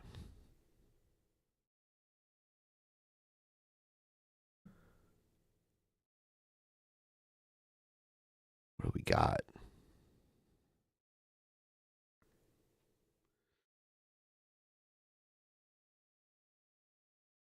An entrepreneur here in Atlanta is cashing in on people fed up with parking lot boots, and who isn't? He started selling keys for people to unlock them without paying the steep fines the parking lot companies usually charge. But is it legal? Fox 5's Rob DiRienzo talked to the man and asked police. Well, it'll ruin just about anyone's day to walk out to your car and find one of those big yellow boots on your wheel so you can't drive off. The guy who started this whole thing decided enough is enough. So he found the key to getting free. Atlanta's tired of the boot. The people hate the boot. Christian Verrett says he got booted in Atlanta's parking lots one too many times. I figured out, hey, you can make a key and you can sell the key. You can duplicate the key. So that's what he did. He started selling master keys to the boots online, $50 each. These 4 will cover 90, maybe 95% of the boots in Atlanta. There's maybe about 6 or 7 companies that boot. There's a few really big companies that have the majority of the contracts. I have all of their keys. He says he's been doing it for the last few months, and so far, he says he's sold about 600. How did you get the prototype of the key? That's a trade secret, so I can't tell you that, but it was hard work. Verrett tells me this is just... So these people, because I don't know if anyone's ever had a boot on your car. Instead of towing your car, like paying a tow truck driver to tow your car, they put a boot on your car so you can't drive away. And if you try, it's going to fuck up your car. And then they basically force you to pay them to get a boot off your car. So this guy is selling a key to let you out of the boot. It's a passion project on the side, and he's not in it for the money. Actually, he says his end goal is to be put out of business. I want the boot banned overall. You know, this is really just to raise awareness about getting the boot banned. A bill at the state capitol to do just that failed this legislative session. Now he's calling on Atlanta's mayor and city council to ban the boot in city limits. In the meantime, this is the people's only alternative, and honestly, I don't care if the business fails. I'm here just to help the people out. How many people, dude, that is a fucking amazing human being right there. There is not enough people out there like that guy to like put your time and money into a business and be like, I don't even care if it fails. I'm doing this for a greater cause. Yeah, a real one. And one of the biggest questions I had is this legal? I asked APD. They say yes, it's completely okay to have one of these keys and bust yourself out of a private lot. They say the only 2 ways you can get in trouble are if you steal the boot or damage it. Yeah. So you can't damage the boot, but you can pop it off. A true comrade. Yes, I agree. I got booted once in Albuquerque when I lived there. I parked in a McDonald's parking lot for this other restaurant that didn't have its own parking lot, thinking I was smart and I was like, who gives a shit about McDonald's? And then when I came back, there was a boot on my car, and I got really mad and freaked the fuck out. And the guy was like, I guess so put off by how much I was freaking out that he kind of like unlocked my shit and let me leave. So. In Atlanta, Rob DiRienzo, Fox 5 News. Throw it in a fucking river. 3 months after shooting down a Chinese spy balloon, the U.S. military is tracking another mysterious balloon. Officials say it was detected over Hawaii last week, but did not fly over any sensitive areas. At this point, it's not clear if it's just a weather balloon or even who owns it. What is China doing? U.S. fighter jets were launched to inspect that object on Friday. Officials said it was not transmitting any signals and was not maneuverable and poses no threat to air traffic or national security.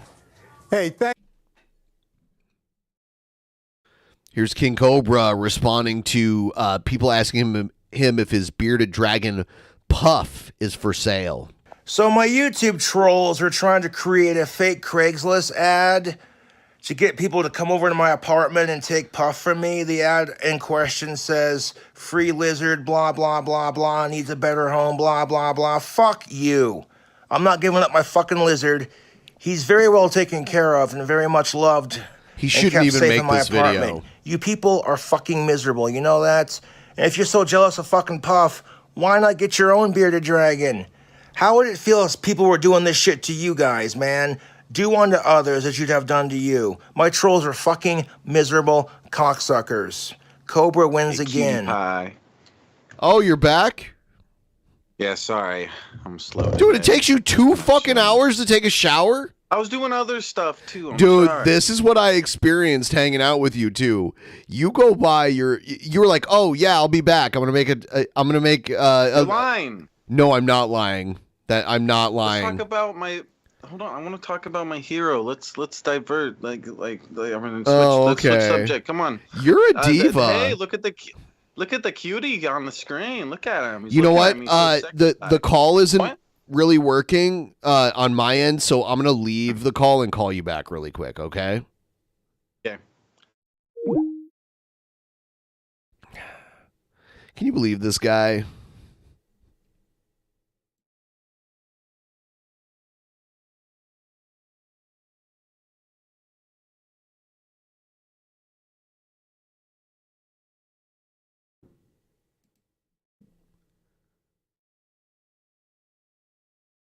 Boom, boom, boom. All right. What do you mean, who's the cutie on the screen? What are you talking about? That cutie looking at me with the big eyeballs. He looks. Oh, he looks the like he Cobra? likes me. Yeah, look at that guy. I want him so bad. That hunk. He can make me delicious food and delicious mixed drinks. Right? Right? Am I right? You're yeah, right. Shab Diva. So I heard he got a bearded dragon recently. I saw that. Yes, and everyone's like, how long before the bearded dragon dies? Because, oh God. Because he's not going to clean it. You got to clean their cage. Yeah. You can't like, force them to live in their own shit, right? Yeah, he's somebody that isn't properly taking care of himself. Right. So he shouldn't be adding on to his that. bank account is always in the negative, and like, dude, I saw like he's had it for a week, and I saw pictures of the enclosure that he has it living in, and it's just a mess with like rotten fruit and like crickets, like dead crickets everywhere and shit. It's like the crickets need to be alive most of the time. Look at. Yeah, they can get used to. I've always wanted to feed them live. And Yeah. So I never went that direction. I'm sure you can get them to eat that, but it's a big bearded dragon too. I think it's probably old. Oh yeah, it looks like it's a full grown one. He probably somebody was probably getting rid of it, I'm assuming. Yes, that's what happened. Hold on, I'll play. So my YouTube trolls are trying to create a fake Craigslist ad to get people to come over to my apartment and take puff from me. The ad in question says, free lizard, blah, blah, blah, blah, needs a better home, blah, blah, blah. Fuck you. Needs a better home. I'm guessing the way he found out about that is someone like called him or like came over or something. I don't know. I'm not giving up my fucking lizard. Somebody came over like, can I see the bearded There was dragon? a stream where like he was super fucking wasted and had the lizard, and he like set it down on the floor and walked away, and I'm like, dude, he could forget that it's there and come back and just crunch the fuck out of it. Yeah, for sure. Yeah. Like he drinks heavily. Too much. And yeah, it's like you need to be a careful person. Like you got a fragile little thing, like what you got to your little teacup. My thing, little choo-choo. Yeah, that thing is tiny. But the thing is you need about to be careful but the thing around about that mine is that she's really quick, and if she saw me coming, she would probably run away. A bearded dragon's not going to do that. yeah. A bearded dragon will just let you step on it. Like it won't try to move. It won't even realize it's about to get stepped on.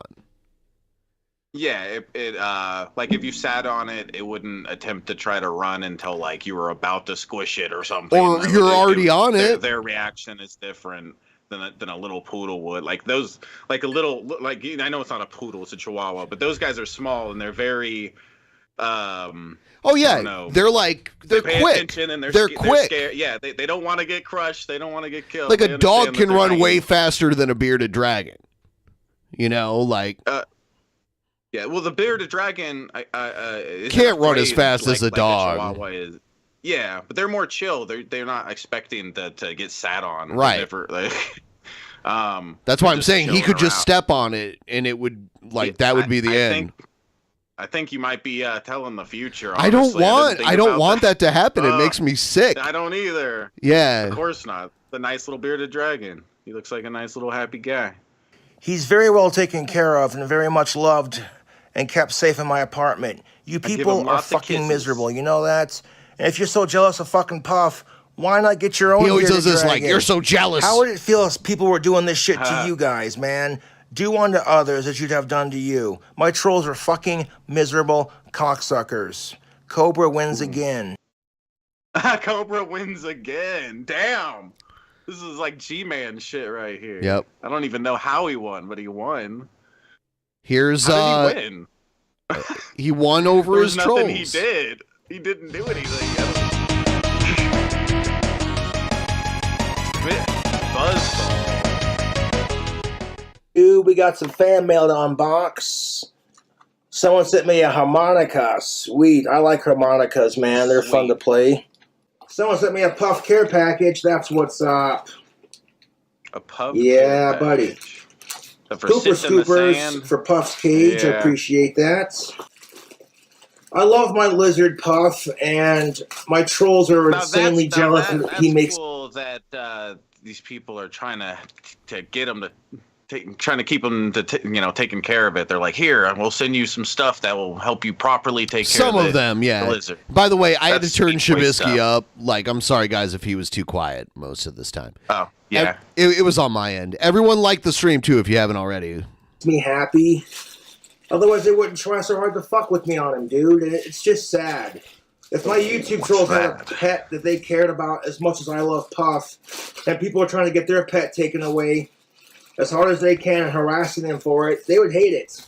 Like, my landlord doesn't give a shit that I have a pet bearded dragon. Because, one, he's a fan of my videos, and two, it's a lizard. Him and that shit, dude. And three, you're allowed to have pets up here, dude. How Dude, miserable he am I probably fucking like talked to his landlord and was like, "Yeah, you seen my videos? You like them?" And the landlord wants him to just pay the bills and stuff. He's like, "Yeah, cool stuff. Yeah, I like it." And now he's like, "Yeah, he's a fan." It's like, no, he was probably just being nice if he said anything like that. He's just like, he just wants you to keep paying your bills and the relationship to be positive between you two. He just wants to make the money every month. YouTube trolls. Jesus Christ. Hey, Puffers. How mad is that going to make my YouTube trolls? They're trying as hard as they can for me not to have Puff. And that's just going to piss them off even more. Like, hey, Cobra's fans are giving him supplies. Yeah.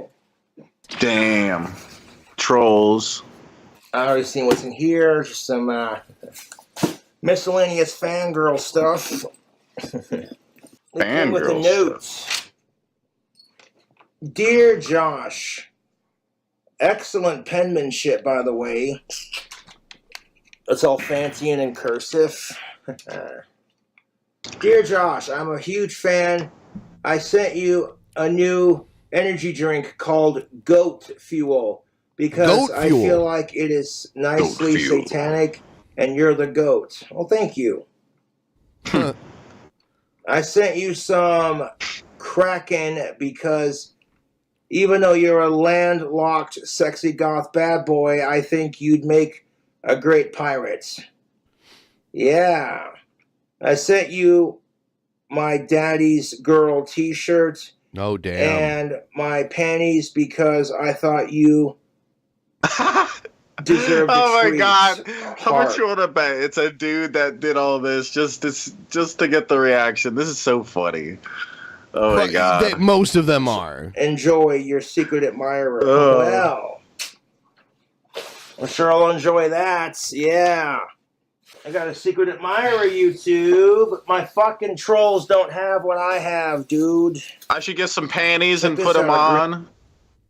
And do this too, and then I'll like make it a video, and then we'll watch him sniff my panties. he'll love them. I can't wait for him to smell my butt. Hell yeah. That's a nice looking It's gonna be hot. bandana. Thank you. I'll add it to my collection. He gets a lot of fame, man. He And even if it does. was sent A lot of it's just to like get his reaction, though. by a troll, I honestly don't Yeah. care. That's just too funny. Daddy's But I'd girl. like to believe it came from a legit fangirl. Hell yeah. I'm not going to wear this shirt, but I do appreciate the incentive. This See, must like be that's the such a bottle in troll question. shirt to send Daddy's Yeah, girl. that's Doesn't right. make sense for him to wear that. 94 proof. I've had this stuff before. Okay, I heard it crack. It's unopened. Good. Thank you for that. You heard the crack, Trolls are yo. gonna go ham on that T-shirt too. Like, oh,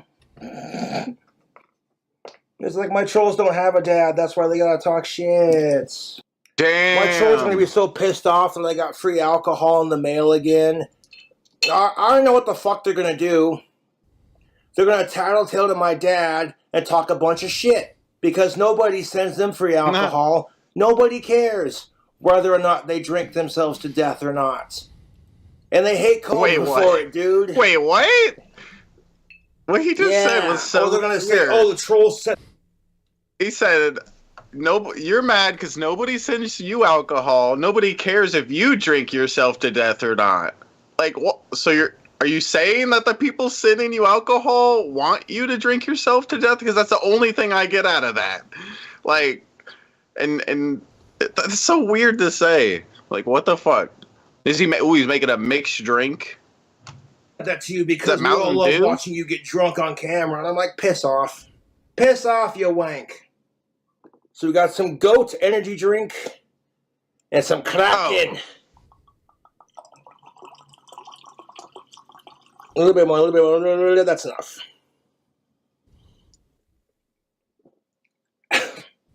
Oh, God, he always does that. That's the stuff. Woohoo, that'll let your whiskers. That's plenty for me in that drink. For a stiff drink, yeah. Kids are more precious than rock and roll. Drink to that. Kids are more precious than rock and roll, Ben. Mixed drink, buzz balls, biggies, chocolate teas. Ho ho, yummy. I've had the buzz balls. Yeah, like buzz balls are usually like the size of like a tennis ball. Yeah, I've seen those. I've never They're seen like them a in tennis person. ball. I think only in video. Yeah, something like that. They usually have them at like the grocery store. They're like fake. They're cocktails without the real ingredients for them. It's like a malt beverage. I have to go pee because I'm an old man, 42 years old. Hot. I'm 50 years old, guys. Fuck you, bitch. He's hitting 50 in just a couple days. Okay, the big 5-0. You're scrub biscuit, Tubby. Shut up. Poop face. This is a perfect time for a dab. Yeah. Old man Ben. It's true. Landon. The respectable, awesome Landon Knoll is in the chat.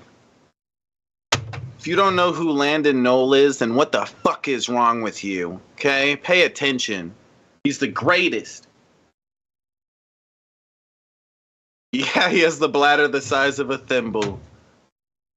No, I haven't been drinking. I don't have anything to drink. I could go get something, maybe. You heard Shabisky can't dab? Oh, I'm gonna prove you wrong, Roger. Ben is 11 years and 364 days older than me. Yeah? So, your birthday is the day before his? I used to watch Landon on PIMPMUNK show. Heck yeah, listening. Thank you kindly, sir. How is Jack? Jack's always happy. But I had to lock him out of the room because he'll constantly annoy me until I give him more and more attention. He's a little attention hoe. He can't get enough pets. Oh, the day after. I'm a dummy. Yeah, it's the day after, not the day before. The chocolate teas is really good. No, Ben's birthday's not today. It's Sunday. Sunday, yeah. I didn't know they came in this size. Good Lord, Lucifer. That is most definitely what's up. That's a big old But you keep making them dude. bigger. It's I want one that's too big to fit in my dude. fridge. Canned food's where it's at. Doesn't expire. Oh, Landon's here. Landon, well, I don't have to boot Shabisky to bring Landon on. I can bring Landon on. No, I'll leave.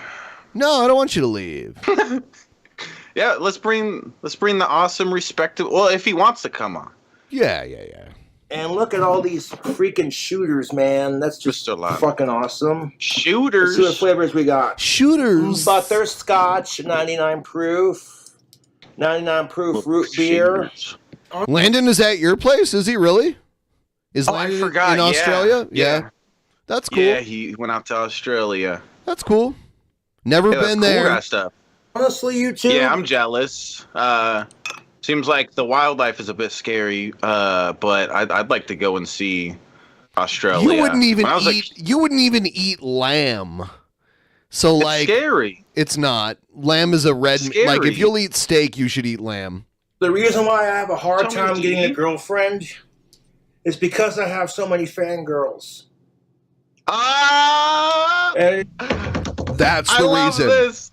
The reason I The don't reason have a he hasn't girlfriend gotten is laid is because there's too many of them. too many girls after him. It's hard to handle. Like he's just fighting them off everywhere he goes. It's hard on him. It is what it Jeez. is.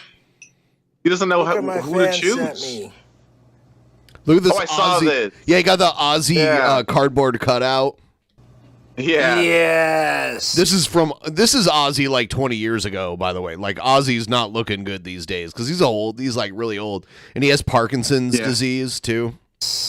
Yeah. A cardboard cutout of the legendary Ozzy fucking Osbourne, the Prince of Darkness.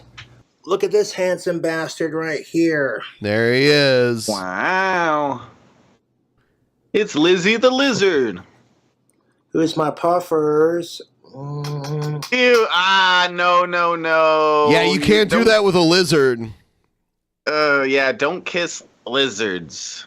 No. That's nasty. Yeah, they Here's show my why puffers. in a second here. Don't kiss or snuggle your bearded dragon, and don't eat or drink around it. This can spread salmonella germs to your mouth and make you sick. Yeah, just like you should wash your hands after you're done touching them before you go touching your face or something like that. Landon, can you find a reason to give Red Eye an injection? Because that would be amazing. And film it, please. Do that. Yeah, just He'd be shoot like, up. "Oh, give him water. I don't want an injection, mate. Oh, No! Chip, Oi. cheerio, mate. I don't want that. Wow. Them needles be scary, mate.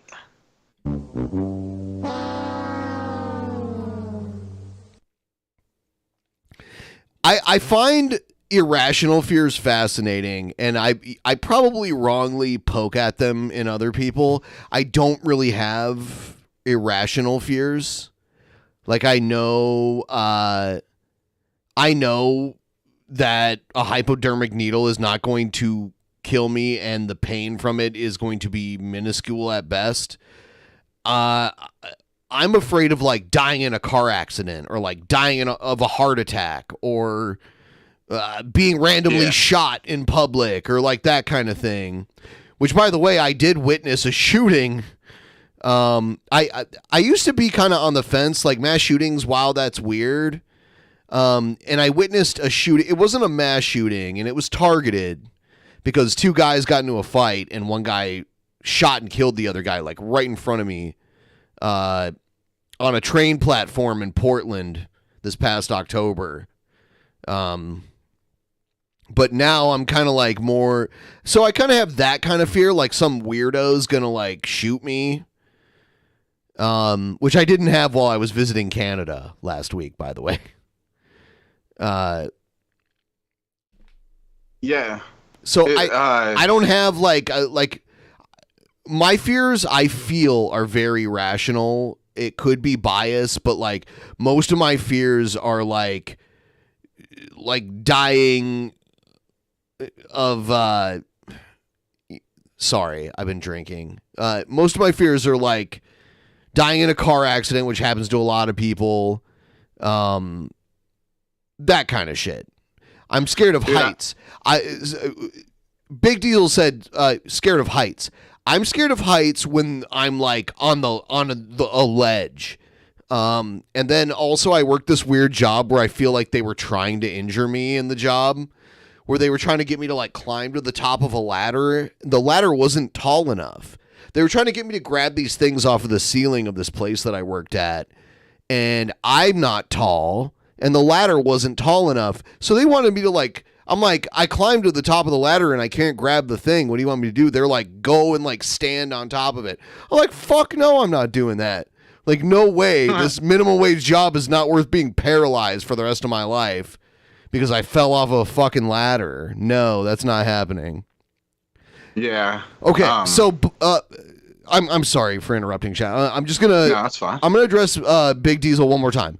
The ocean is one of the most powerful forces on Earth, so being afraid of it is very rational.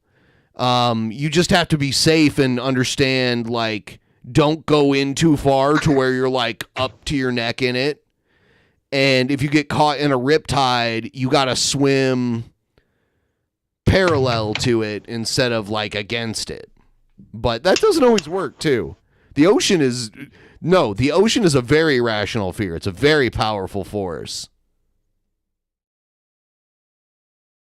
Yeah, I'm right there with Buff on like heights and the ocean. And I feel like the only reason maybe he said the ocean is because of the second thing that he said. Because that's the reason I'd mostly be scared of the ocean. Like going out on a boat in the middle of the ocean, just swimming, is just a crazy idea to me. Because it's like, you're just a little. I'm just a little bug. No, your thing is water. irrational. Your thing is irrational. Because your thing is, I don't want to go out there because I'm little and something big might come and eat me. Is your thing. And my thing is, might just kiss me. My thing is like, I'm on the shore and even when you stand on the beach, the way the ocean comes up under your feet, it's trying to pull you in. If anyone who's ever been to the ocean, any of the oceans, and you're standing on the beach, the water, if you just let it like come up to your ankles, it comes up under your feet and pulls the soil right out from under your feet. It wants to swallow you. And I'm not saying it's like a sentient being that's trying to do that, but the nature of it wants to swallow you. So that's my fear, drowning, not being eaten by a giant fish like yours is. Because that's way less likely than just drowning in the ocean. You're more likely to drown in the ocean than getting eaten by a giant fish. Could happen, though.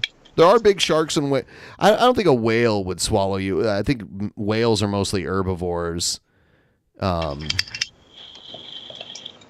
I don't know. Landon Knoll is in the chat, so he knows all this shit.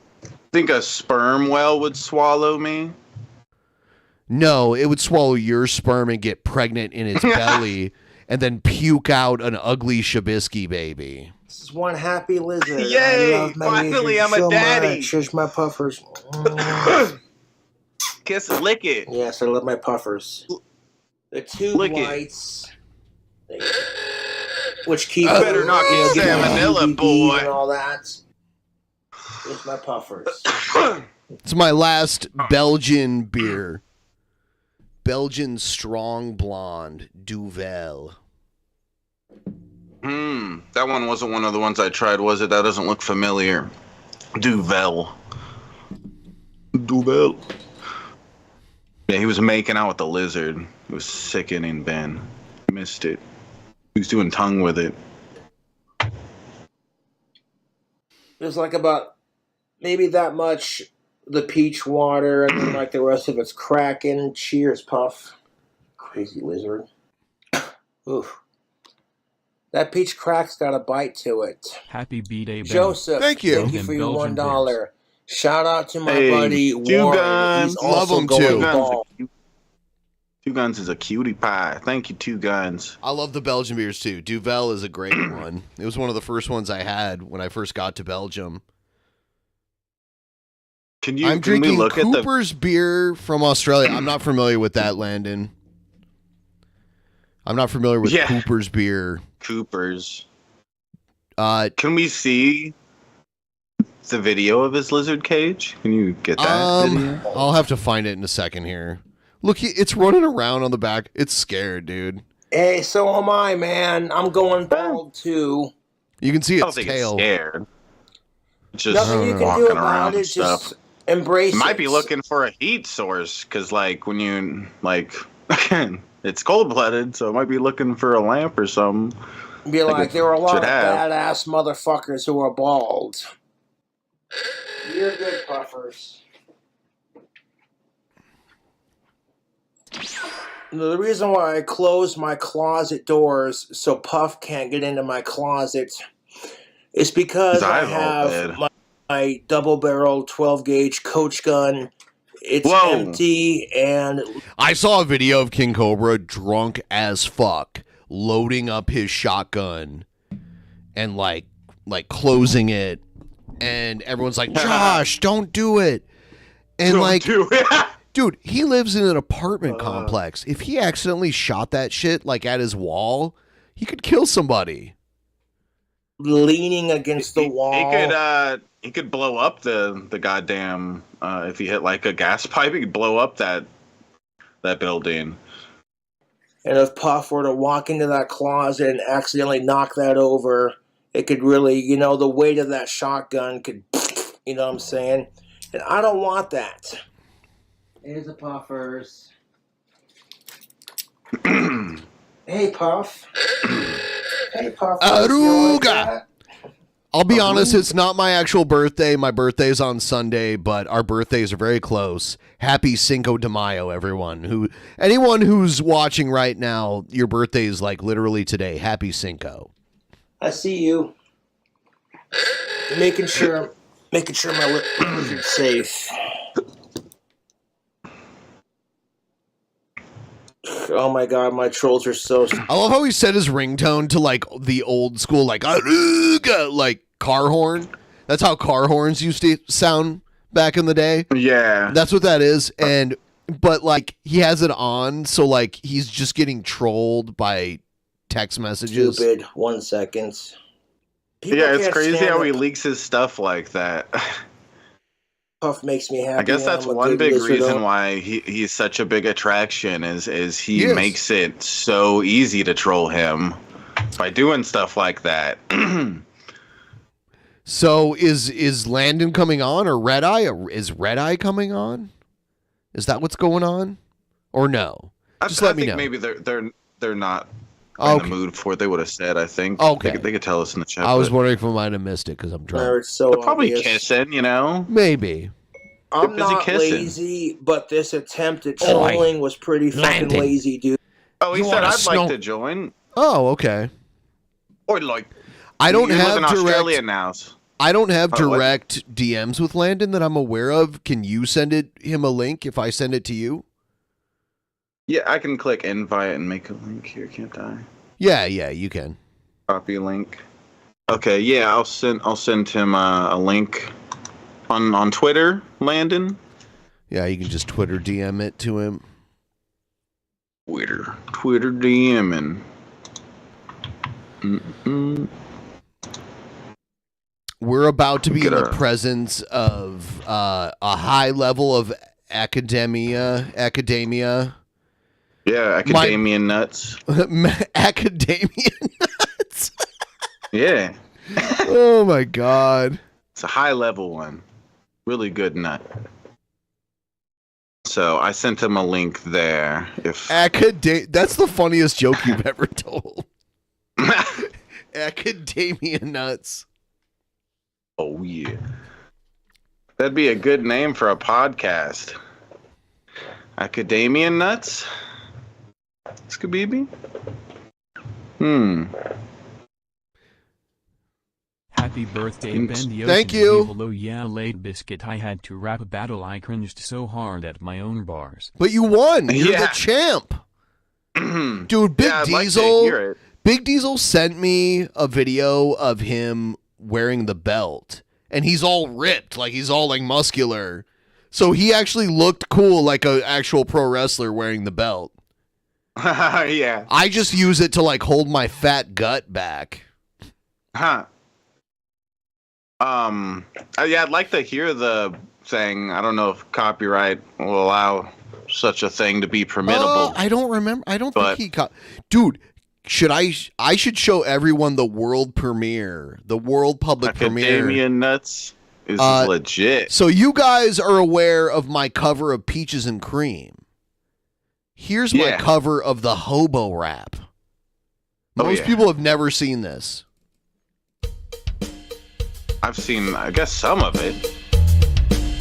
Downtown, hobo on the ground, says he's got a bro. Oh my god, my Joe, but no, that's it, goodbye. Want a dick, I can get a dick in. I like the metal sink with the little drip drip, slap a knob on the top and all the stickiness. And I know the satisfaction of a man. Don't get me wrong, box your mind. A baby doesn't turn me on. Like when a man tries to beat me, puts me in home clothes, and then he tries to breed me. Cock in your mouth, moving it out so they can sound, make you scream out. Then I'll be the hobo you and your friends talk about, standing in the street, getting bent over a bend. Looking forward to the hobo experience. Got the lube tube, grease it up and back in action. Stick it in and watch the hobo's ass contraction. Hobo, hobo, hobo, hobo, hobo. Anal, anal, anal, anal, anal probing. Probing, probing, probing, probing, probing. Hobo, anal, probing. Chilling at home, watching the tube, sporting a boner for the feeling of the hobos on a Tuesday morning. Feeling good, looking out the window. Looking down the alley for a dirty old hobo. Yeah, I like the anal probe and also like the dirty dozens. As a ladies in a dress, baby's mamas and his cousin make me feel like a hobo. Tie me down for anal probe, I'll sit down to whip man. Ask you what you think is funny. Take a look and bust you in the nuts and hear my mom talking dirty hobo dick. It's also like the sausage strip. It's a large pike trip, the hobo probe in confidence. Building up to that moment that you just start fucking. Hobo, hobo, hobo, hobo, hobo. Anal, anal, anal, anal, anal. Probing, probing, probing, probing, probing, probing. Hobo, anal, probing. Fuck it, I'll bang you too, bitch. I'm a hobo too, motherfucking this. And feel that rim job, big cock in your mouth. I'm thinking a match with the anal probus. Grease it, grease it, grease it, grease it, grease it up. Stick it, stick it, stick it, stick it in. Slide it up and down, slide it up and down. Slide it all around. Grease it, grease it, grease it, grease it, grease it up. Stick it, stick it, stick it, stick it in. Slide it up and down, slide it up and down. Slide it all around. Grease it, grease it, grease it, grease it, grease it up. Stick it, stick it, stick it, stick it in. Slide it up and down, slide it up and down. Slide it all around. Grease it, grease it, grease it, grease it, grease it up. Stick it, stick it, stick it, stick it in. Slide it up and down, slide it up and down. Slide it all around. Grease it, grease it, grease it, grease it, grease it up. Stick it, stick it, stick it, stick it in. Slide it up and down, slide it up and down. Slide it all around. Hobo, hobo, hobo, hobo, hobo. Anal, anal, anal, anal, anal. Probing, probing, probing, probing, probing, probing. Hobo, anal, probing.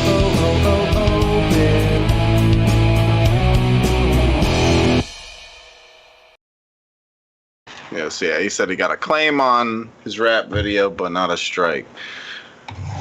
I don't know. But yeah, that's cool. I already. Yeah. I guess nobody else here had seen it, but Well, they saw it on. Show me that at some point. the people who the people who saw Actual Mania saw it, but a lot that of was people on the didn't last see one. that. You know what else I did? I'm gonna mute the audio because it's copyrighted music, but I also made the double down, my version of the double down. So I'm taking 2 thin sliced chicken breast fillets and I season the shit out of them. You got to season them to perfection. Both sides, by the way. You gotta season the shit out of that chicken. That is most definitely what's up, Tubes. Dang. I'm using paprika. All right. So now I'm going to batter and deep fry. Well, first I'm going to batter. So the seasoned chicken patties, they're going in flour first, then they go into egg, and then they go into this panko, Japanese breadcrumbs. Yeah, Ben is quitting YouTube and he's working at Chick-fil-A. Is this Chick-fil-A? Yeah, it is. Quitting. You have a passion for making chicken. Dude, I love deep frying shit. I even deep fry the bacon in this. So yeah. So I put the battered chicken in the fridge and I'm letting that like settle. Now I'm deep frying the bacon. The bacon that's going on the double down. And now the bacon's done. The magic of video is like it went really fast. That hobo rap was fire. Thank Fire. you. Here is money for the talented Benpai. Thank you. Thank you. Yeah. Now the chicken's That's an going in. interesting looking fryer. It's an Instant Pot. It's an Instant Pot on the saute mode. Okay, so it's not a deep fryer. You're using it as a deep fryer with that. Yeah, but it works. Okay, like, I see. Like, look at Yeah. this. Look at this chicken coming out of it. Yeah, it's like deep fried. I just recently got a deep fryer for my girlfriend and stuff. I'm putting on pepper jack and Monterey Jack, and then putting the bacon on it, and then I put it together. Damn. Look at that double down, motherfucker. That's Oh my God. gangsta's dick in a butt. All right, so where's the bread? There's no bread on a double down. My own double down. What the I've never fuck, had Ben? a real double down before, and they got discontinued. So I made my own. It is insanely huge, and I don't think I'm gonna be able to finish it all. Let me eat it like a sandwich. Oh, you hear that crunch? I couldn't finish it. It was too big. I don't think the real double down was this big. The chicken is just, it was thin sliced chicken breast, but it's just way too thick.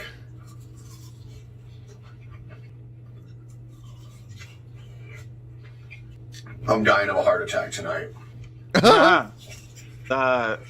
Those mics that we use seem like they would come into use well here. Yeah, but where am I going to plug it in? It plugs into like a USB-C port. I don't know. Yeah, I guess I guess maybe you have to use your phone in order to do that. Yeah, I wasn't don't using my know. phone here. I was using the computer here. Really good. It's just a lot of food. I have to eat it. Like, I have to fork and knife it. Yeah, I fork and knifed like 2/3 of it, and then I had to give up. It's too big. It's way bigger That's than a what normal she double said. down, I think. So that's my version of the double down. I hope you enjoyed it. Where did they sell a double down at? KFC. Oh, okay. Yeah, I never got one of those before. That's not really my thing. I'd rather some bread. I don't know. It's like too much of just meat. Yeah, I wouldn't eat that. I wouldn't normally eat that. The only reason I made it is because King Cobra, when they stopped selling the double down, he freaked the fuck out and like did a whole stream really freaking Yeah. out. I remember that somewhat. How long is this goddamn video?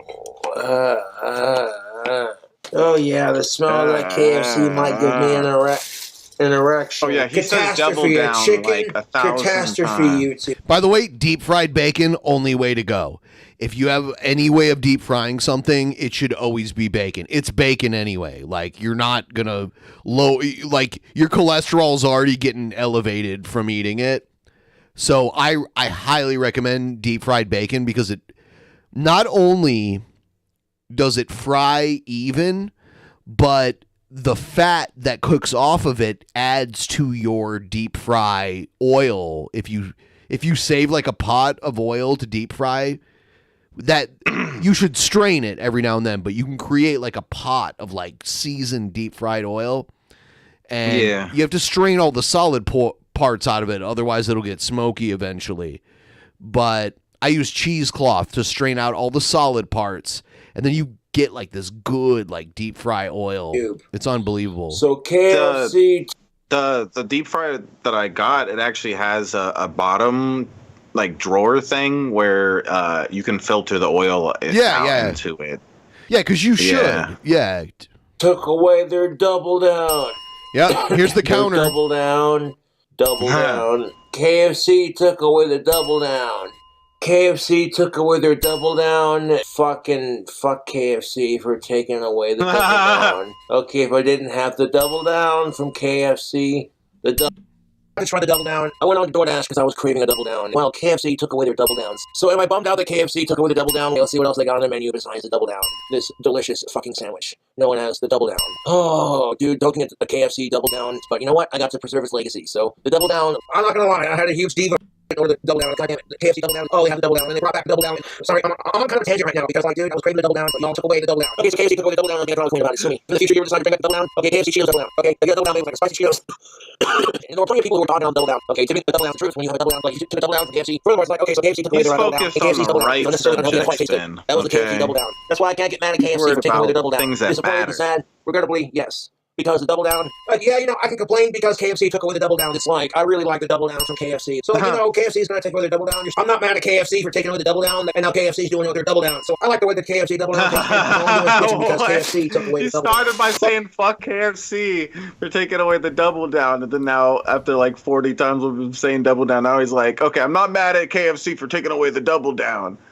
What is this all about? Is it about the double down? KFC double down. I wonder if they still got the double down on the menu. Okay, I get you're bummed out because KFC took away the double down, and rightfully so. The double down is delicious. It's gonna come in the same KFC bag as the double down did. This is just making me want the double down even more because the fucking double down came in the same goddamn bag. I think you would just go off in like full rage rants because KFC took away their goddamn motherfucking double down. Don't attack KFC because they took down the double down. They took away the double down. Let's give it a fair chance. They might have taken the double down off the menu. So I can get mad at KFC for taking the double down off their menu. I will retract every mean thing that I said about you taking the double down off your menu. It's like, okay, we might have taken the double down off our menu. I'm here for it.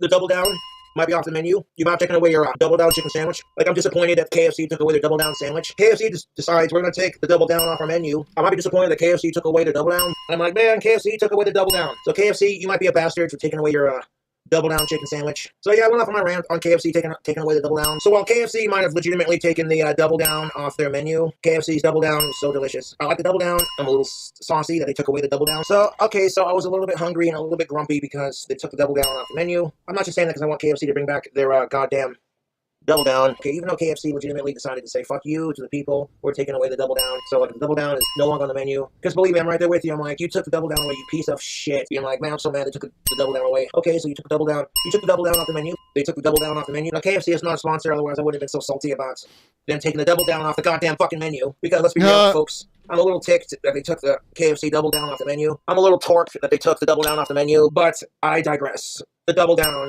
is officially off the KFC menu. So while I am a little disappointed that KFC took the double down off the menu, in my opinion, the KFC double down chicken sandwich is their best fucking fast food item. But they've officially taken it off their menu, just like I did with the double down. I'm like, I'm a little ticked off that KFC took the double down off their menu. I'm like, you know what? I'm disappointed that y'all took the double down off the menu. But let me tell you, even though I'm disappointed that KFC took the double down off their menu. See, when I got the KFC double down, but then now KFC takes the double down away. So I imagine the KFC double down with the pickles might be delicious.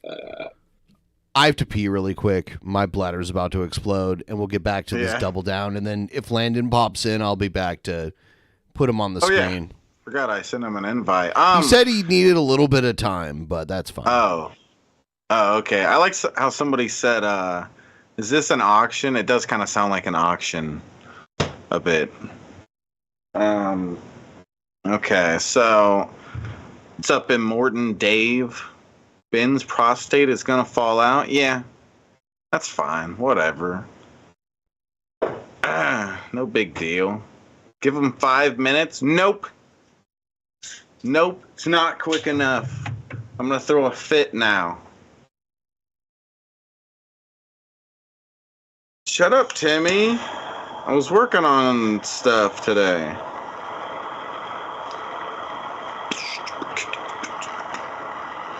You dork. Ben can always get a new prostate? Yeah. Whatever. Just buy a new one. Let's go to the prostate store. You'll be fine. Everyone hit the like button. I don't know how much likes we have right now. I need to pull it up. I'm gonna take a dab real quick.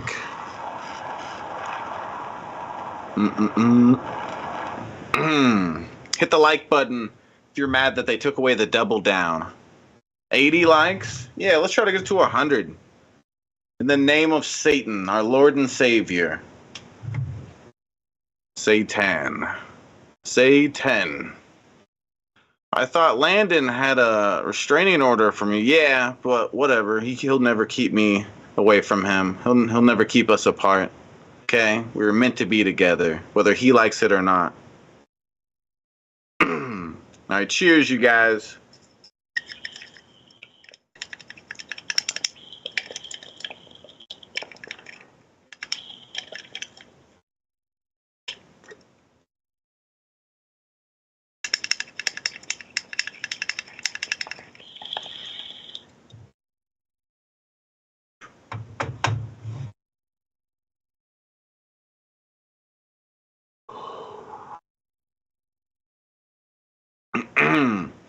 Yeah, that's Landon right there. See? He's on my bong. Isn't that cool? Yeah, it's a juice box. Is that cool, guys, stuff? Oh, yeah, Matthew? Ads are always cool. Juice bong. Yeah, it's a juice bong, Beefy. Someone finished this goal. We're only $4 away. We can accomplish that. That ain't nothing. We got that. Whoa, Skabibi, you calm down, okay? Calm down, buddy.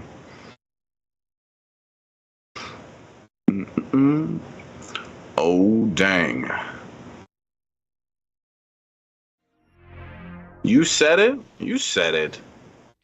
Good morning, afternoon, or evening, wherever it may be in your place in the world. I did Landon's intro. Did I do it well?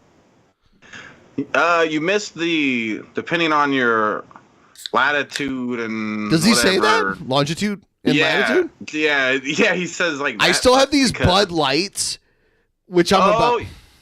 You're gonna turn gay. No. What happened was I bought them to do like King Cobra drink combos, and I mixed them with Mountain Dew. Yeah, you did what I did. No, I did a thing where I mixed pickle juice, Mountain Dew, Bud Light, and Monster Energy drink all together and drank it. So if you think you're hard, something that he did. That's something he did. I was doing donos where like if I let people vote on what I was going to add to it next. Oh, yeah. The pickle juice part really throws me You off. can't there. handle anything. Like your palate is like a toddler palate. Stop it. I don't care. Stop it. You just like if I took you to Europe, you would just starve to death. No. I'll go to McDonald's. You're pathetic. I'll go to Macca's. Get myself Can you some sing? chips at Macca's. Can you hold on? Red Eye saying, can you send the link to Landon via Discord DM, please? Yes, sir. I can do such a crazy thing. Oh, there he is. Let's see. Shabisky banned from the Yeah. kids menu. It was an accident.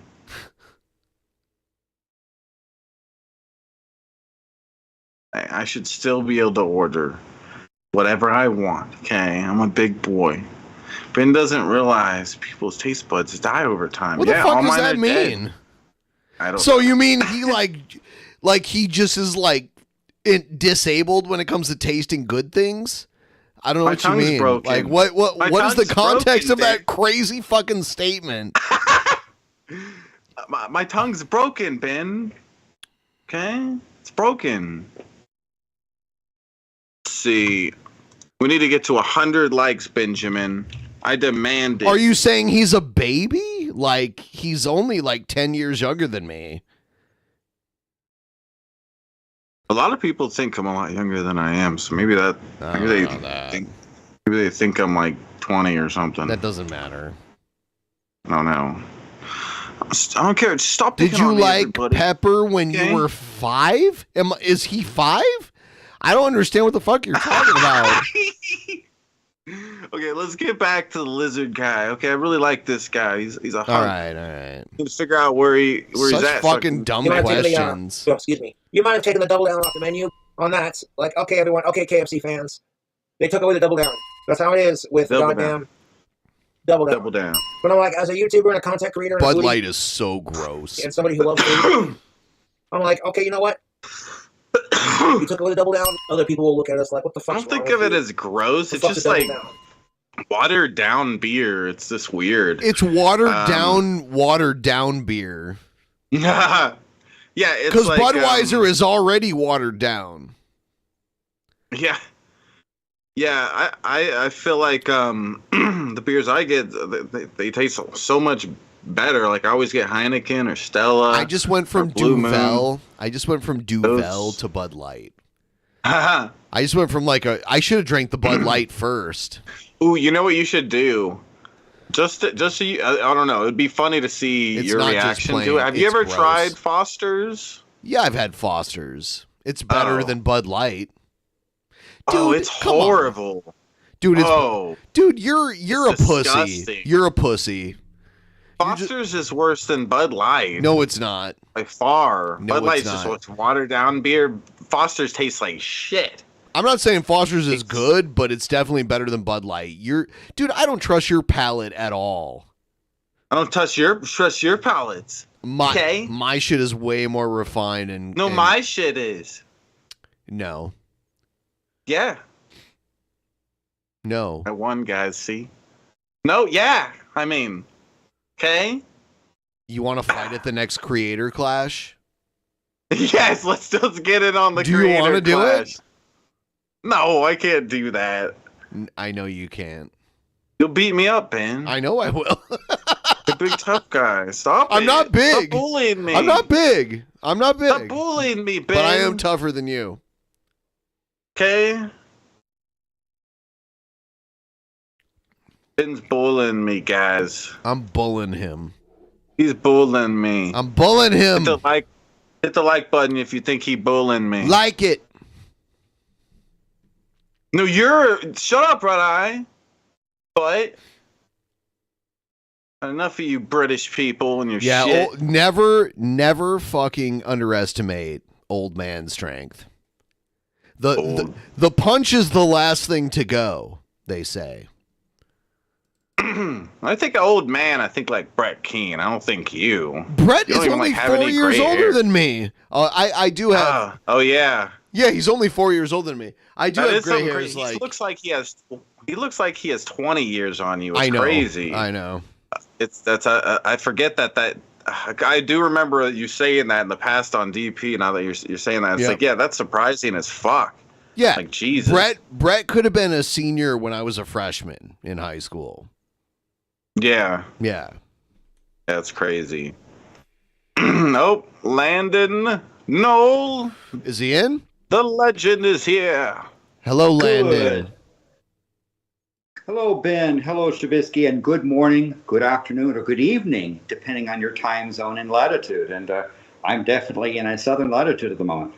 You are a southern. So you're in the southern hemisphere right now. Yeah, that is correct. I'm in the land slightly down under.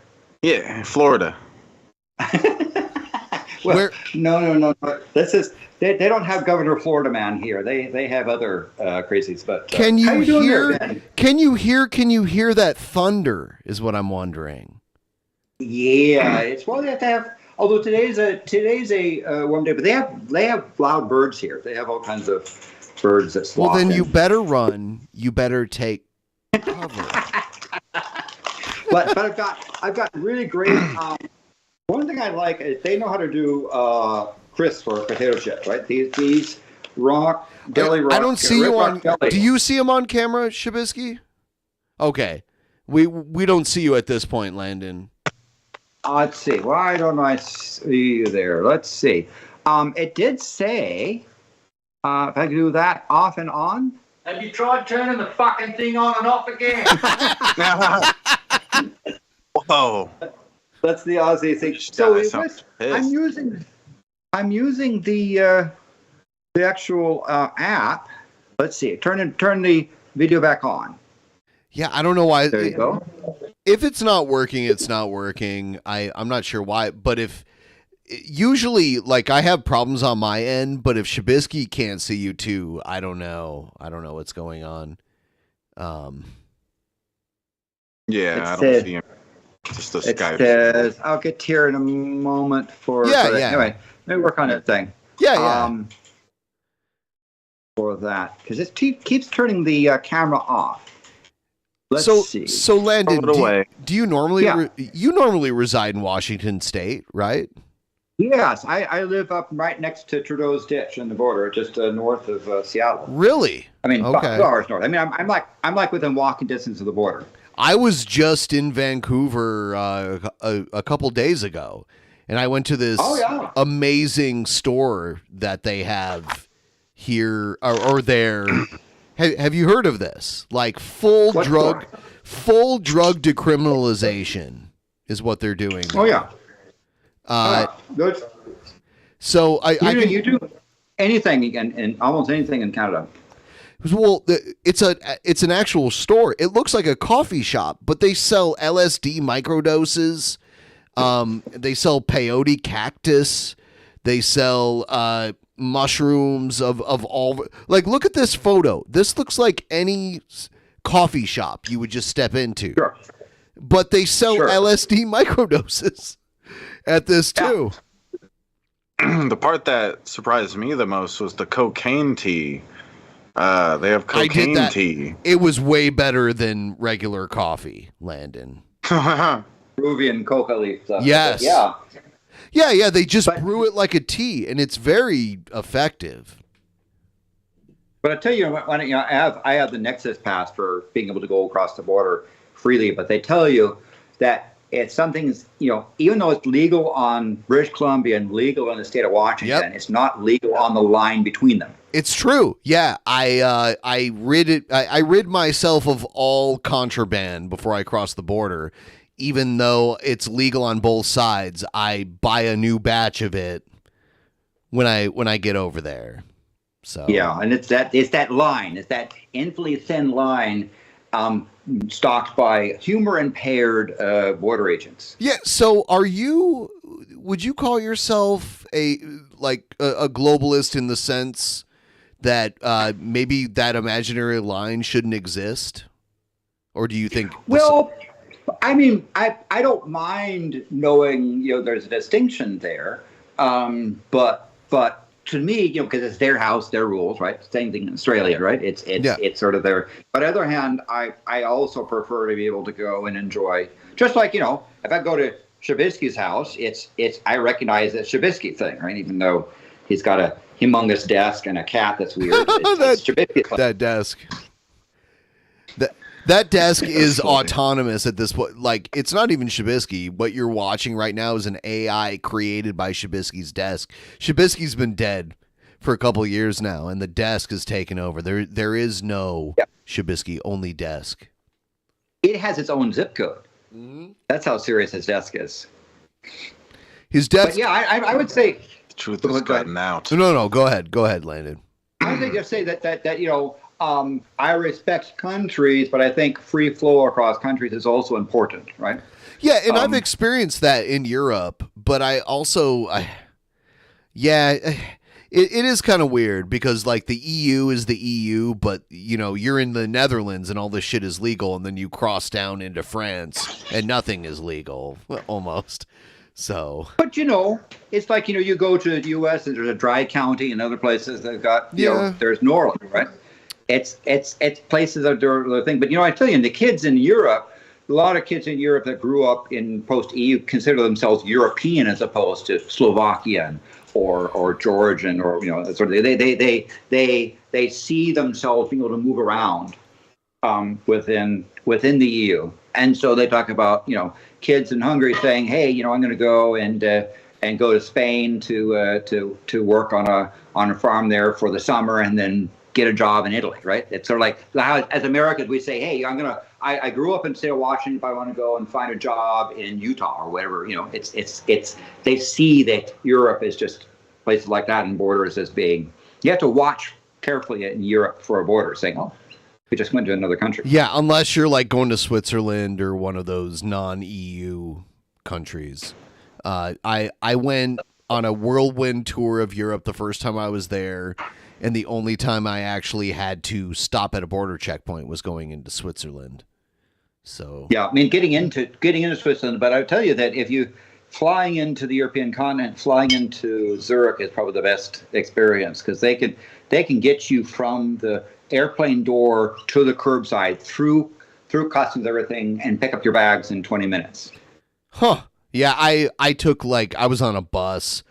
I went all the way across Germany into Switzerland, and then I actually stopped at Liechtenstein for a little while too, which is a very rare place. They only have one city. It's called Vaduz, and it's like in the middle of Liechtenstein. And Liechtenstein is kind of like a Swiss canton, but it's not part of Switzerland. Right. And you kind of, if you don't, and it's one of those places that if you blink, you might miss the country. They use Swiss money there, though. I noticed. Yeah. But it's Europe is again going between countries. It's kind of like going between states in the U.S. I mean, in states it's Texas is Texas and Utah is Utah and New York's New York. But still, going across the borders in Europe is pretty easy.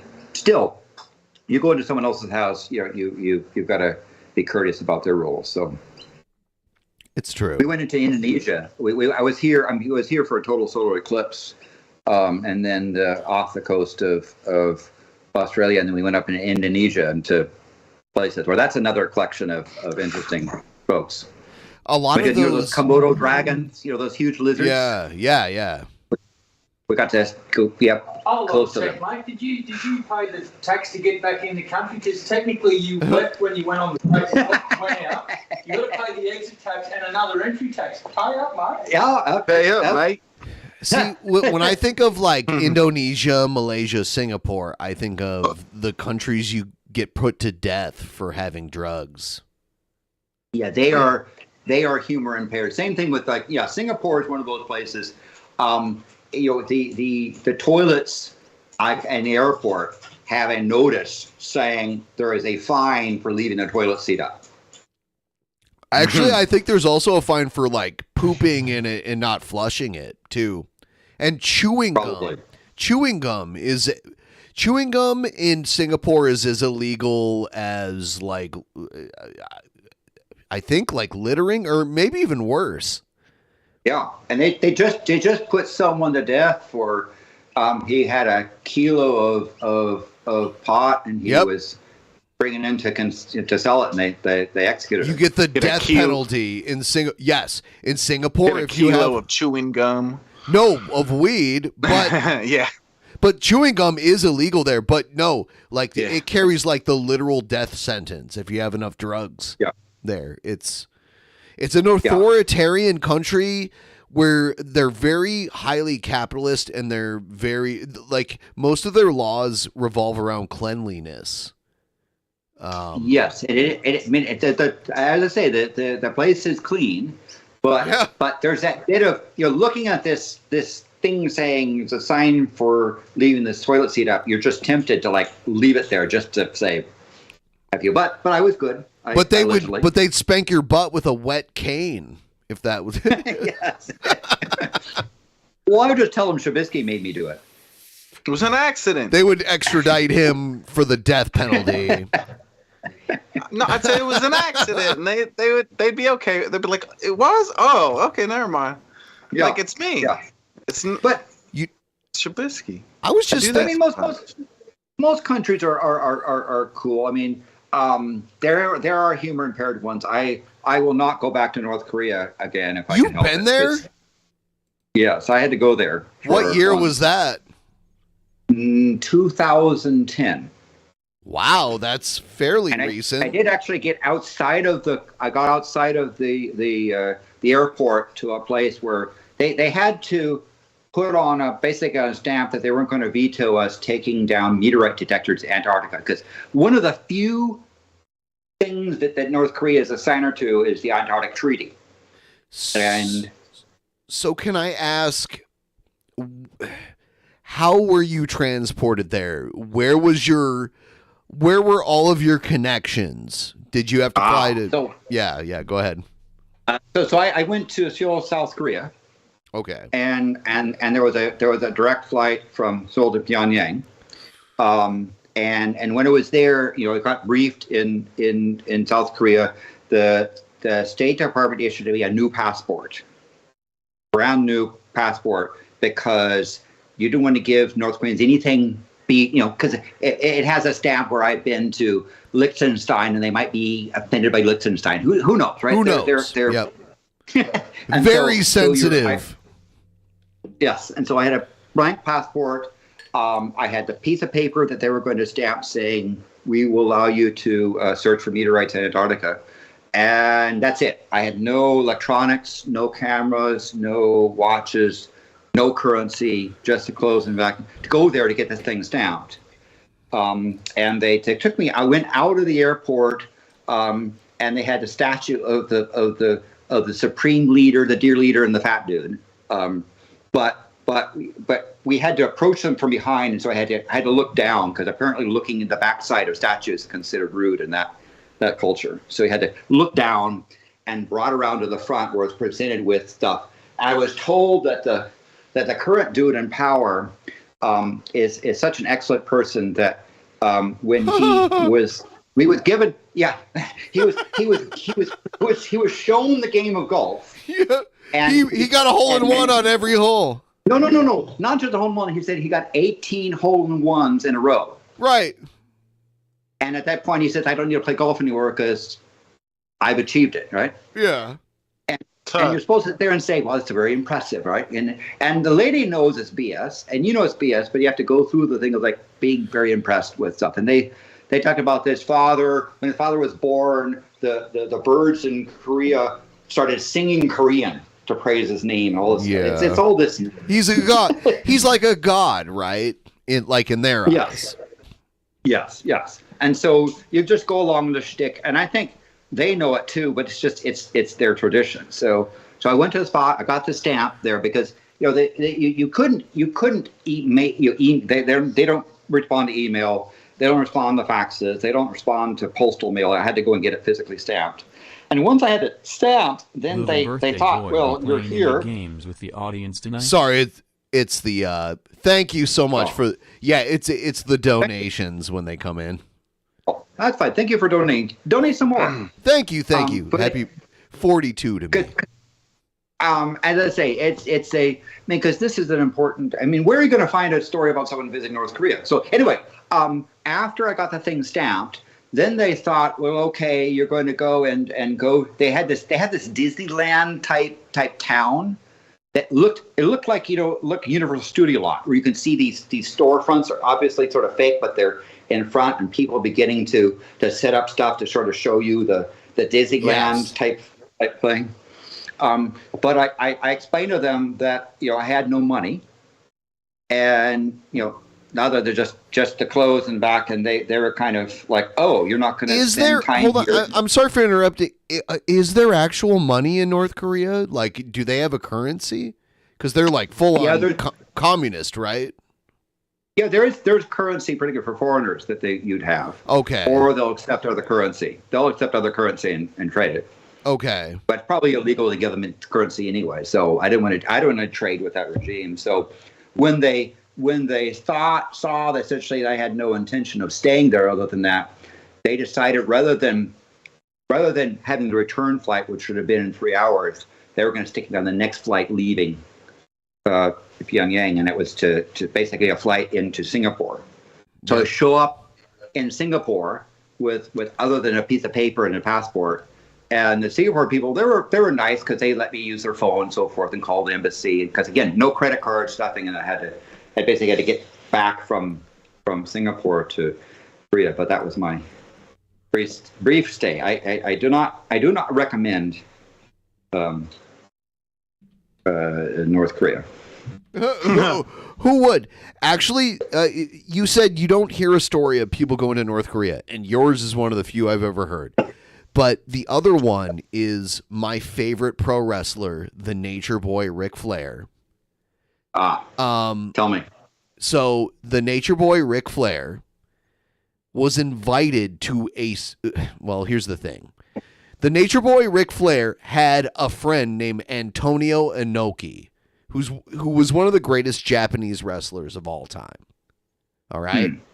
And he was getting into politics in Japan, and his big thing was peace with North Korea. Japan making peace with North Korea.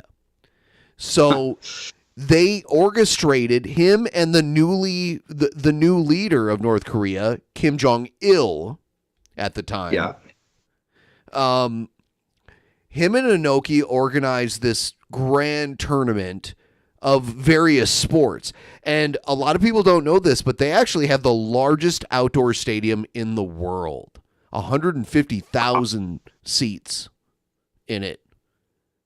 So they had this grand tournament. They had all these different sports that people in North Korea cared about, and one of them was wrestling.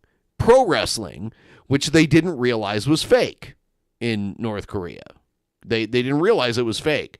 So they invited some of the best wrestlers in the world. They invited Hogan. He didn't want to go. Understandably so. Yeah. But they invited Ric Flair, who was almost equal to Hogan, maybe a little lower, but known to be one of the greatest wrestlers ever. So they invite him and a bunch of other, like, of his ilk, and Muhammad Ali, by the way. And they go and they have this huge wrestling showcase. I think it was like 92 or 93. And Ric Flair tells this story where he's like standing in the ring and there's like 150,000 people. And he's like, attendance wasn't optional. They filled that 150,000 seat stadium with people who probably didn't want to be there. And he said that everyone in the crowd had a giant like sign where like it was one color on one side and another color on the other. And they all perfectly choreographed this animation with all of their signs where a missile shot from North Korea all the way. Well, one hit Japan and one shot all the way over to the U.S. and hit the U.S. too. Yes. Like in front of all of them. And then their main event was Antonio Inoki, the Japanese guy, versus Ric Flair, the American guy. You know, it's part of their propaganda thing. But other countries, like I do remember going to Sudan, and there the problem in Sudan is that we needed to stop at Sudan to fill the airplane with aviation gas, and the bill was something like it was like 85,000 Sudanese whatevers, right? But they insisted that was $85,000. Didn't want Sudanese. That money was we were gonna have to pay in dollars. That's like a Muslim theocracy in Sudan, right? Well, part of it is and part of it isn't, right? And in fact, Sudan has sort of split into two pieces, but that's another place that's not exactly the best to stay at. But some places are good. In the Soviet Union, we were kept in a bubble where it was they did not want us interacting with anyone other than approved people in Moscow. By the way, I'm pulling it up right now. It was called the Collision. Oh, yeah, there it is. Collision in Korea. Ric Flair. Yeah. See, the thing is like Antonio Inoki was a Japanese guy, but he was trained by a guy named Ricky Dozan, who was one of the earliest Asian pro wrestlers. And he was born in what turned out to be North Korea, but his birth preceded the partition of Korea. So, yeah. And, I remember the North Koreans wanted to know if I knew Dennis Rodman because I guess all American. Yeah, they love him there. But yes. But there's been fun countries too for first time. I mean, I really like going to Botswana. That's a really nice place. Just beware of the leopards. I've never been to Africa, so I would not know. What about that time you're in town? I go there all the time. I'm talking about taking Shabisky up to Canada because I was telling him earlier there are new recreational drug stores there that are breaking ground. That are they're risking their own lives, like to even open these stores there. But in some ways, Canada figures that hey, if you regulate it, you can tax it. And then you can try to control access to people that are vulnerable. Right? That's true. And they also, it's a free testing site too. So if some person even like sleeping in an alley brings in some pills and they're like, what is this? They can tell them if it's fentanyl or if it's actual oxycodone or something like that. So they do that as a public service, which is really valuable. By the way, Ben, I see that now I'm on the iPad. They're wanting me to do the update of Skype, which will fix the camera thing. So Yes. why don't I do the update and come back please, in? please. I'll see you when you come back. Thank you. Yeah, there's always updates with Skype. Well, it's owned by Microsoft. Like, you get Windows updates, right? So, like, Skype is it's owned by Microsoft. It's their version of FaceTime, basically. Yeah, I guess I didn't know that Skype was owned by Microsoft. Yep, they are. For a long time, like, originally Skype was its own thing in, like, the glory days of Skype. And then they were owned by eBay for a little while. And then Microsoft. Really? Yep. What? That is so They had this crazy. crazy. This is when eBay was bigger than Amazon. And eBay was, like, the place to buy shit on the internet. Yeah. They were like, ooh, we can do this. Oh, like, there's Landon. Oh. Can you see him? But yeah. Yeah. Yeah, I could see him. Okay, so You see I him? can't yet, and this is a common thing, so I'm going to leave and come back, and I should be able to see him, so. Back as well. There he He's is. happy, All right. Yeah. Yeah, I'll bring you on. Yeah, there you are. There's Landon. Hey. Hey. I'm going to share screens. Yeah, I'll share them. Yeah. All right, got my Lime. These are Limey. really good. They're not overly salty. They're baked just right. Got good flavor on it. I recommend coffee thing. So I have to here's run away sharing to the stuff. restroom, to the Dunny. I'll be right back. Dunny. Be Thunderbox, mate. be careful. The that Thunderbox. Emus don't kick down the dunny door. That's apparently a problem here in Australia. Is that what? At least I was told. So he said Thunderbox? Did I hear him wrong? Thunderbox. What dunnies are called in Australia? Bloody thunderboxes, you chuzwazza. Wow, you guys are silly. Over there in Florida or whatever. But I tell you, the ground harnesses really work, right? I'm strapped into my chair, and I'm not falling off, allegedly. That's scary. That's scary. But Jack would be at home because Jack loves to be upside down. Yeah. Yeah, he's a silly cat. I gotta, he just won't leave me alone. I pet him. Believe me, I pet him and give him plenty of attention when I'm not streaming. But when I am streaming, he still wants plenty of attention. So he just keeps on trying to annoy me. Yeah, he's got attention whore. Yeah, that looks yummy. Yes. See there, and another thing you can tell about the bottom of the bag is not full of salt, right? It's just they're lightly salted, baked, really got good flavor. I recommend. Yeah. So otherwise, what's been happening with you? Have you been catching lizards or anything cool like that? Nah, I haven't, but it is getting it's hot, so I should be able to catch some lizards now. But if I want to. What about you? You enjoying your Australia trip? Yes, we went visited the Kimberleys, which are these places along the west coast. And I took the train from the central top to central bottom. Here in Queensland, had a really, really great. Have you ever had a really fresh ear of corn? Like you pick it off the stalk and you cook it right then and there. I highly doubt I've ever ate one that fresh. Yeah, that's the fresh My corn. life. As Roland Parks would say, if it's older than 15 minutes, you feed it to the hogs, right? You need, because the corn, the sugars turn to starch. And so 15 minutes is about the most you want to have for that. But you have fresh corn, it's really great. Landon, what is the most exotic meat you've ever had? Well, it probably was the sort of things that was a termite spread with grubs, right? It was basically these things that looked kind of like giant hairless caterpillars that were smashed, and then they took termites and without the wings, and sort of put them on the spread. And where was this? This was in Zimbabwe.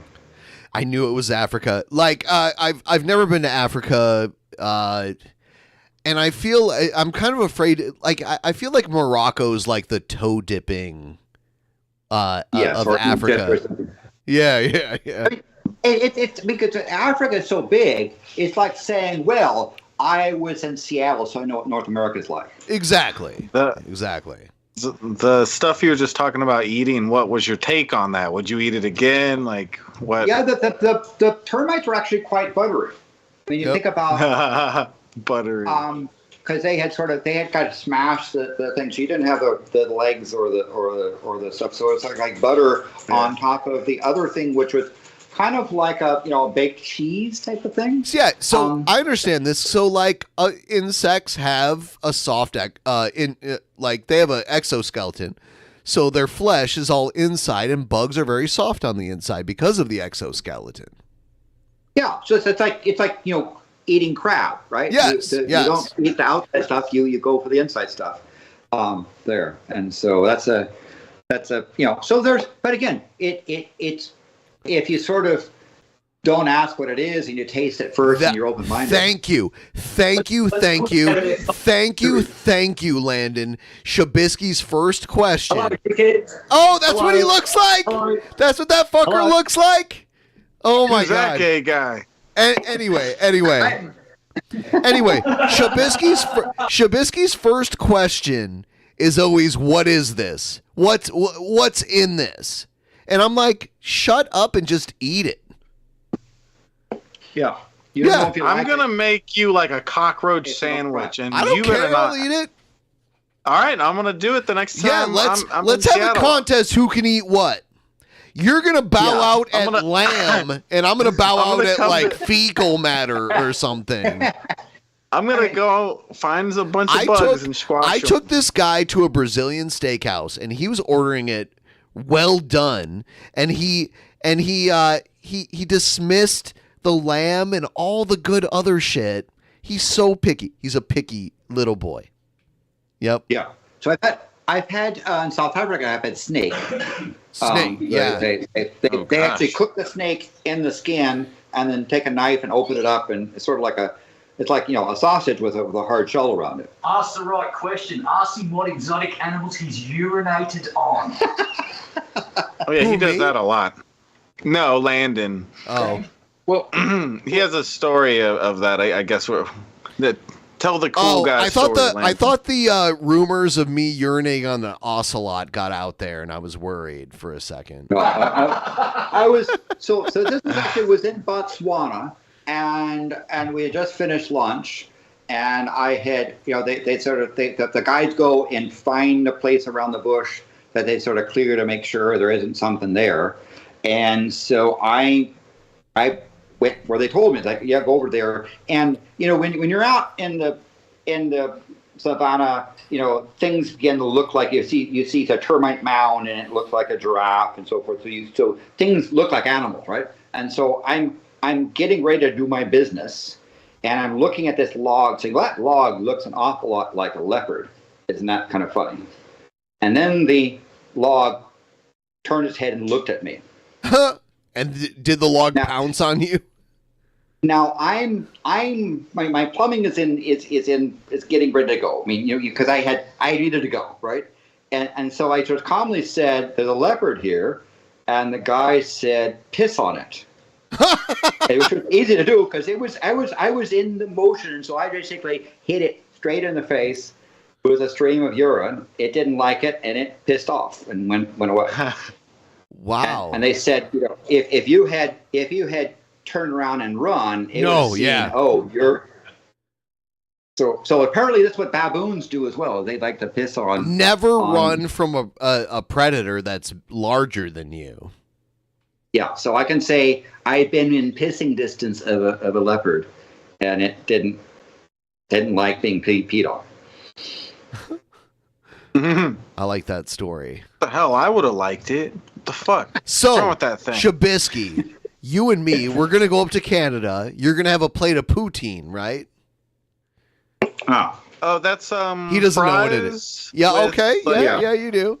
Like gravy? Yeah, it's fries, cheese curds, and gravy at base, but now just like imagine poutine is like the pizza of Canada. Yeah. So they top it with like all kinds of stuff now. Yeah, poutine and is you can crazy. have I could eat You that. can have meat heavy poutine. You can have vegetarian poutine. You can have spicy poutine. Yep. You can have breakfast poutine with eggs. You can have. I like they take salmon chunks and sort of cure them in honey glaze. Yep. In poutine. I mean, it's delicious. Yes. Yeah. Yeah.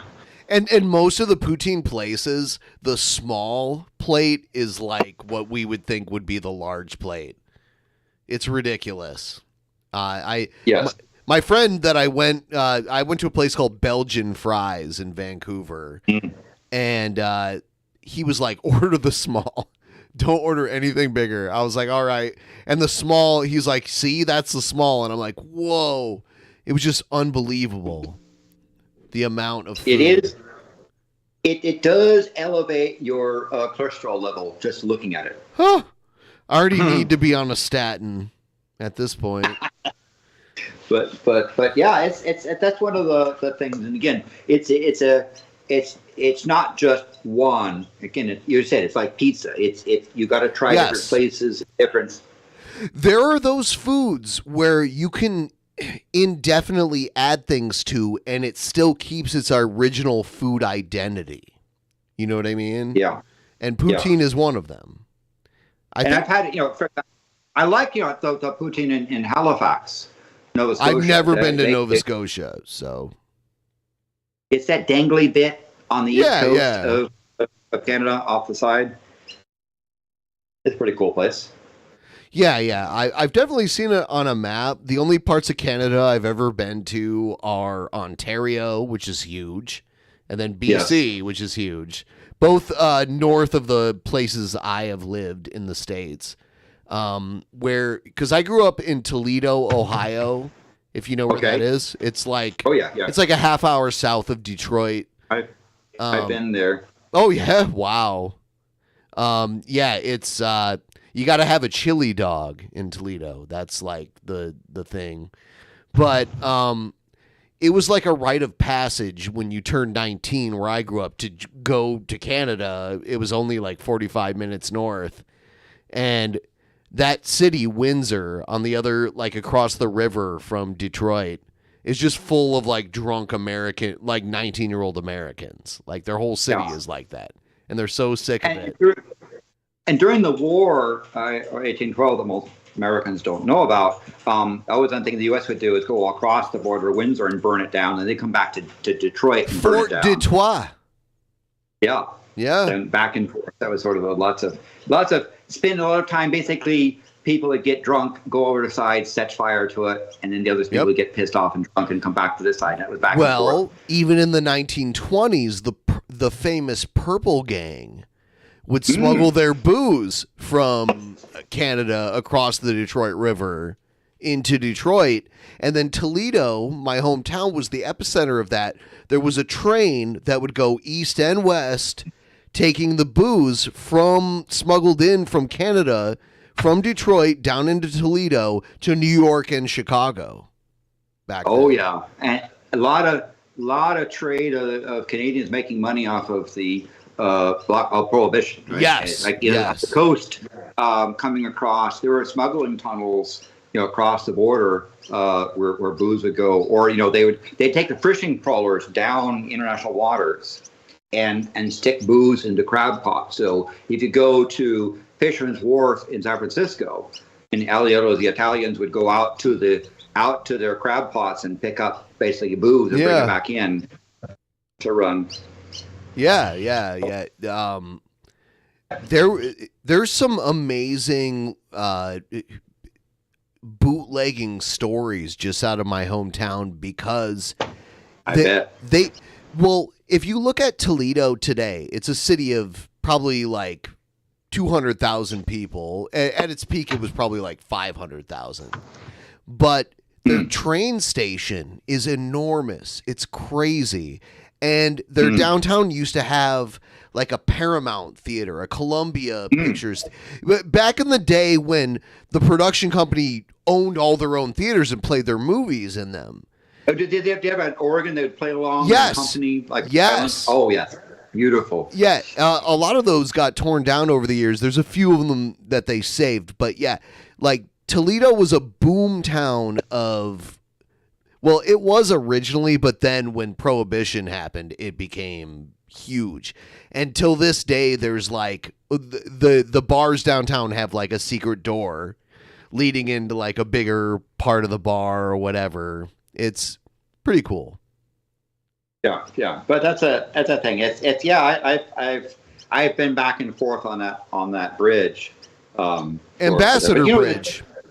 Yes, Ambassador Bridge, and that's sort of the important trade route. But I've enjoyed in British Columbia. I've been going up there and touring wineries up in British Columbia. Canada does have wine. Oh yeah. But you will not find it in the U.S. because of free trade. Exactly. Well, Canada has great cannabis, and we won't find it here. But free trade means legally screwing the other person's set of products, right? Yeah. Free trade means you screw our lumber, we'll screw your dairy, you screw our blah blah. It's agreement about mutual screwing. It's true.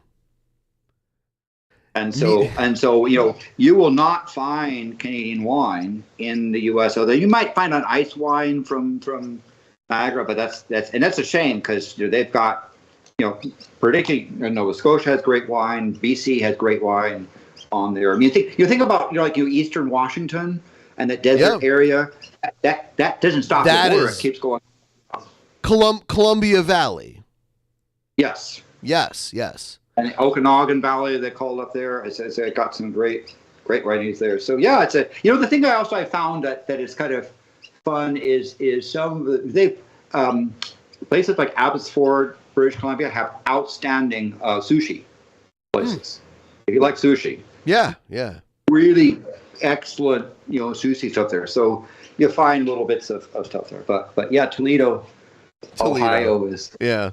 I remember going through Cleveland. The comment was, why are you in Cleveland when you can be elsewhere?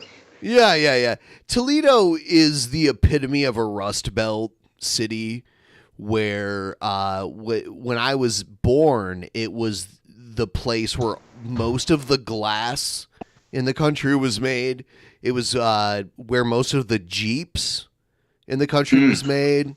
And it just kind of eroded from there. And most of the people that lived in the cities moved to the suburbs, which is all like Toledo's mini Detroit in many ways. Like they had those manufacturing bases that moved overseas or whatever. And then everyone left the actual city and moved to the suburbs. So, yeah.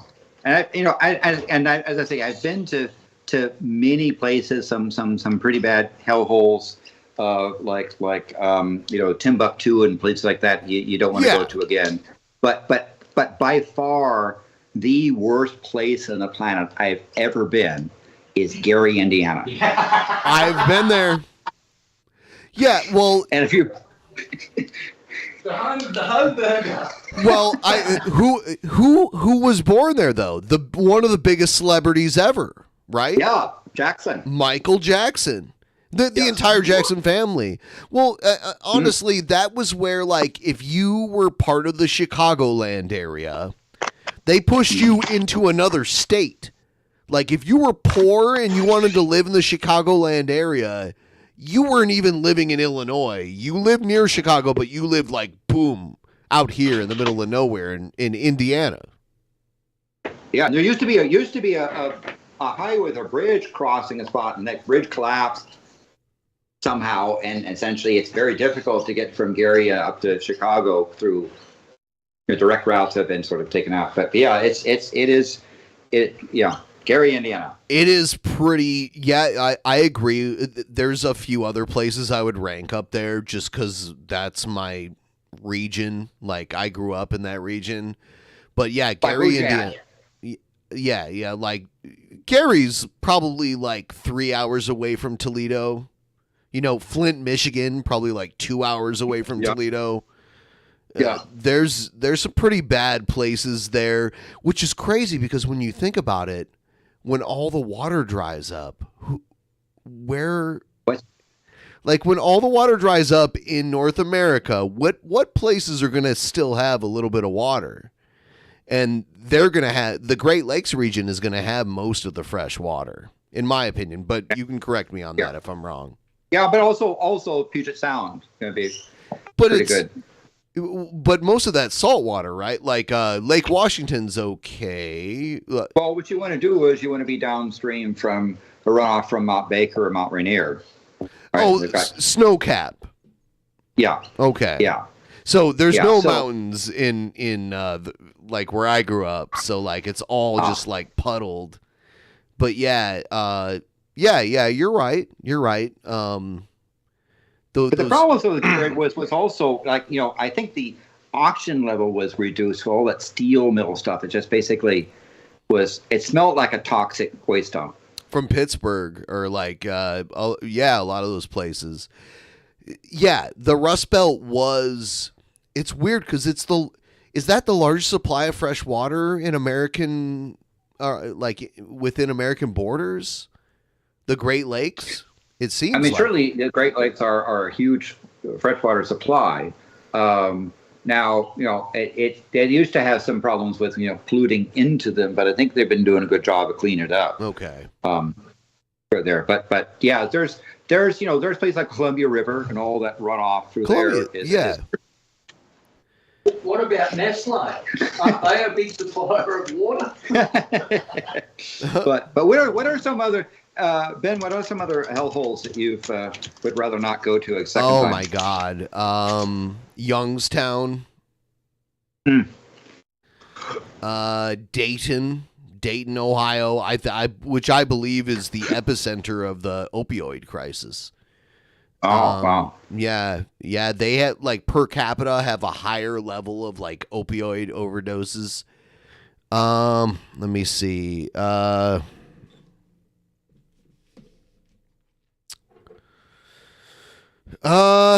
was like a weird town I went to outside of Cabo San Lucas. But I'm venturing into like Mexico territory, which is all of the houses had like organic roofs, like palm roofs or whatever they were. Like they weren't actual like roofing. I went to this weird town where there was like a shanty town next to it. I can't remember the name of that though. I have been to Gary. There's some small New Mexico towns, or actually, honestly, the southeast side of Albuquerque is like a third world country. There's no plumbing. Sure. They call it the war zone there. Yeah. Now, Australia has a few places you don't really want to go to. Spots like Broken Hill is there. In Alice Springs is another place that's getting a bit. The cops in Darwin refer to a trait they call grand theft ass. And grand theft ass, the ass is an acronym for Alice Springs shit. Oh, damn. And one of the things that's happening in Alice Springs is kids steal cars and go on essentially a bumper ride thing and ended up, you end up running into a police cop car. Who's doing this? Like, what kids are doing that? Just all the kids, and they're live streaming this shit to TikTok. Live streaming. Yes. TikTok. Ban TikTok. Ban. Please ban TikTok. Yes. But yeah, it's stuff. That one of the people that said his goal, talking to his kids, his goal is just do one active destructive vandalism a day. Find a bolt and do it. Find a wire, cut it. Basically, their thing is they don't want to burn the place down. They just want to have it decay, right? They're kind of in that spot. But that's a police term here in Australia. Grand theft ass. Alice Springs shit. Darwin just seems to me like one of the hottest places on Earth. Like it is equator warm, adjacent. Yeah.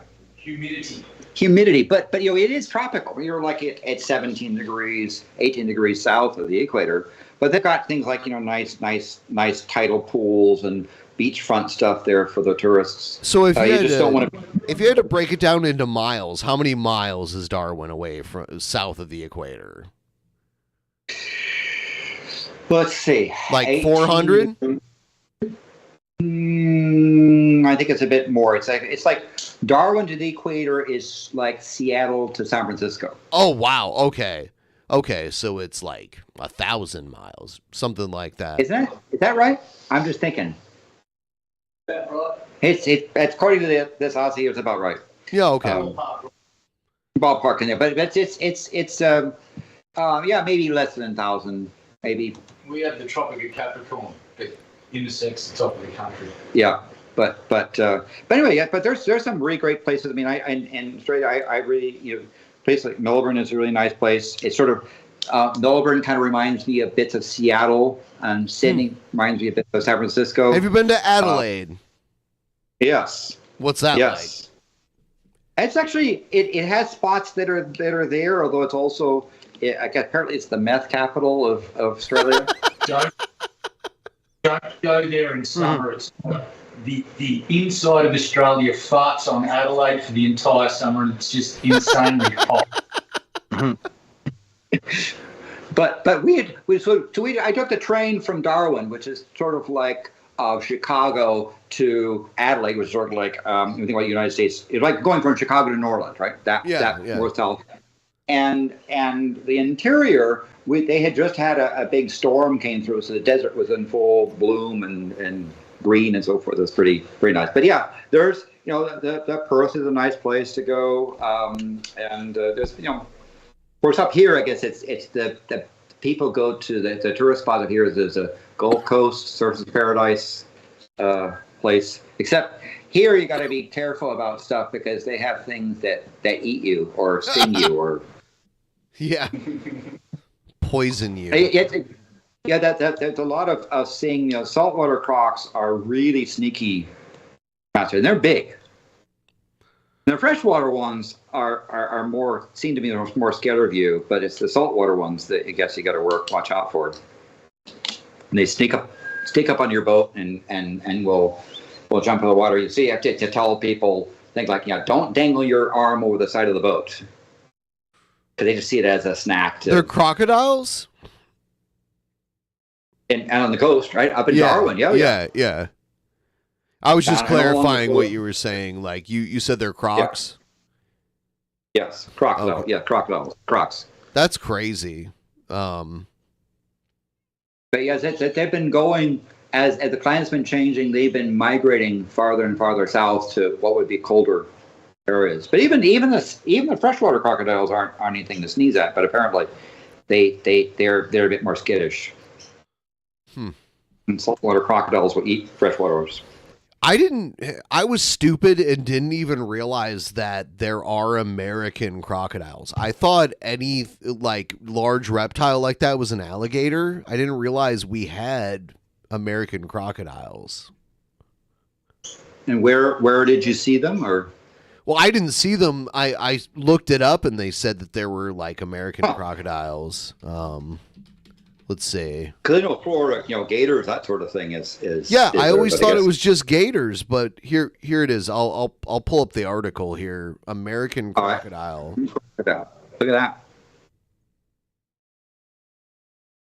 Not to be confused with American alligator. It's a species of crocodile.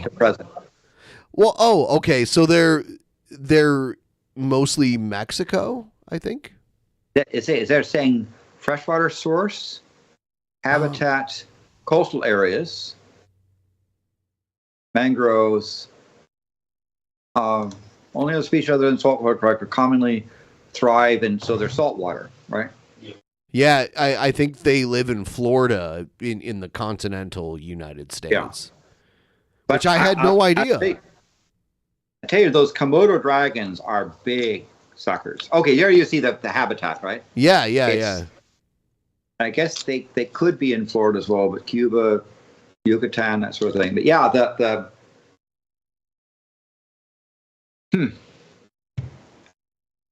Did you try to pet one, No, Landon? the Komodo dragons. I mean, we saw a small one. That was only. Did you try to kiss it? Only like half a meter long, like a foot and a half long. But apparently, the Komodo dragons will eat their young, right? So what the small ones have to do is climb up in a tree and feed on insects because the big ones can't climb high into trees. Yeah. So in fact, a mother will eat its young because they didn't care. That happens a lot in nature with a lot of animals. Definitely lots of reptiles and stuff. I'm sure you know that. But you just see that, that they just drool. But that's interesting. I didn't know they had to climb up the trees And they're on the island. There are deer and things like that. And it basically what they'll do is they'll basically just take a bite out of the deer, and it will a day or two later die of infection because they got so much filth in their mouth that they essentially you get die of infection. Yeah. And so they would just after biting an animal, they'll just keep trailing until the animal kills over sick and then eat it. Yeah, that's crazy. Yeah, it'd be. I've never seen one of those in person. But yeah, I saw one that was at 3 meters, like 10 feet long lizards. I was thinking, here's a lizard that Shabisky can try to catch. Yeah, I'll catch. Take me out there, fly me out there, Landon. I'll catch one for you. Hey, would you like a pet crocodile, mate? Because I can. I'll take 2. Egg, right? But you got to call it Snappy, and it's got to be on stream with you every day. I'll do hot tub streams in it, except for I'll be in my pond with my gator. Do that on Twitch. It'll be awesome. But yeah, Australia has some really great sites, and of course, they also have the Southern Stars here too. So and me, and yeah, mate. Allegedly red eye, but that's allegedly. Yeah, allegedly. Yeah, allegedly. I would like an alligator. They just need to stay like this small. No. Yeah, those dragons are only in that in Indonesia, apparently. What was that? The Komodo, those dragons are only in this one spot in Indonesia. They've turned into a national park. Are they in danger? Am I hearing like the birds outside right now? Must be a window open or something. They have fairly loud birds around. Yeah. I love the flora and fauna of a new place. Obviously, like it's very different there. Is it like kookaburra? Like what the hell am I hearing? Are there cockatiel or I'm sorry, cockatoos living out there? So red eye? Yeah. Yeah? Yeah, we've got corellas, cockatoos, Yep. galahs, rainbow lorikeets, rosellas. Yeah, parrots galore down there. I love it. All right. Look up rosellas. So rose with Ella on the end, and have a look at some pictures of those. They are magnificent, coming spectrum of colours. They're so cool. Yeah, they are. And they're in my local area. I get the blue. It and looks yellow like a ones. parakeet. Yeah. They are really cool. They pair up. Yeah, there they are. Yeah. In my local area. It looks like a parakeet. And they're and the cockatoos are pretty. They're pretty intelligent birds. I love them. I always wanted one as a pet because they would sell them at pet stores here. They're fucking vandals have ripped out some of the electrical wiring. Yep. You've got to get the electricity guys around. They've literally pulled out part of the main fucking wire and dangling off the side. Yeah, they're vandals, and they'll you have to do amazing things to your garbage They cans. open bins. They have learnt the big males have learnt, and they teach this. They're very fucking smart. behaviour. But they've tracked it down to the suburbs where the behaviour started, and it emanates out because the birds will teach their friends. You got to put a best grip on top teach of each other. How to The break big into male shit. fawnal is not going to brick off. It's bullshit. They're awesome birds, but they're fucking vandals. They It's just ruin weird to shit. have them wild. Like for me, like that's the kind of like expensive bird that you'd have to train here. So to just have them wild is mind blowing to me. We get flocks of cockatoos. There's like 50 in the flock. They come and land out the front yard in my place. The neighbour feeds them all. Corellas about 50. And they're loud. I get a murder of crows camping here in summer. There's probably 200 of the fuckers. They just camp over the entire, all night, all year. Shut up, you fuckers. But yeah, they can be quite a loud thing. But cockatoos also seem to be bored. You get bored and they like gnaw on the corner of houses. And, I mean, literally, they'll take a corner and it's like, what do we do? Well, I'm going to go and take big hunks out of the side of your house because they're bored.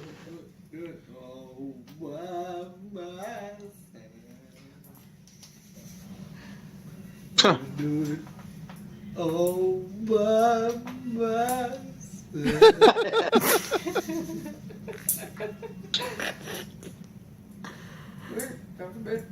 I love it. Like I look at it. It's so smart. It's unbelievable. Look at it. They live a long time too. Yeah, like what? Like 70 years or something? 80 years, yeah. 70, 80 years. Yeah, that's ridiculous. It'll outlive you. Like at this point, if I bought like a young cockatoo, it would outlive me more than likely. Yeah. Absolutely. Have a look for Major Mitchells. They're really cool. There's all the different species in Australia. You get black cockatoos that are a bit endangered, but the Major Mitchells are really cool looking. There's like You have there is a sulfur crested, but look at them like Major Mitchell. Yeah. There's like black with red crests on them. They're freaking awesome. There's so many. And galahs are like pink and grey. Corellas look like they barely have a crest. And they mate for life as well, Corellas. They'll pick a mate and stick with them. But you get a flock. The Major Mitchell. I don't want to hear this fucking. Oh yeah, there we go. Yeah. This Aussie talk to me. Who the fuck does he think he is? Is he selling me batteries or what? Oi. Oh my god. Yeah. So how many species red eye are native to your region? Oh. At least 5. 5 cockatoo species. Yeah, and then there's there's other parrot species in that area. Yeah, check out rainbow lorikeets. They're a Lorikeet. trip, and Yeah. rainbow lorikeets. There's tens of thousands of those things. And was it that bird that imitates things like car alarms? Lyrebirds. Yeah, he's got them here too. Lyrebirds are insane. There's a rainbow lorikeet. Oh yeah, there we go. That's them. Yep. Yeah. They nest in the trees outside my house. You want some honey? You kiss your mama? Want some honey? Want some honey? Any species of parrot is so fascinating. Like I don't even understand how is it that this kind of like subspecies of birds happens to be the way they are, like so interactive this way. Yeah. So in Darwin, there are these birds that they imitate, and apparently one of the things they've learned to imitate is the smoke alarm that goes beep.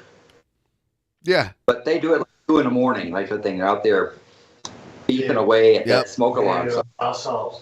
They will mimic anything. There's a YouTube clip with a camera, a chainsaw, a car alarm, Nokia phone, you name it, they can mimic it. And magpies apparently, and crows to a lesser extent, also do mimic. So magpies will mimic sounds that they hear.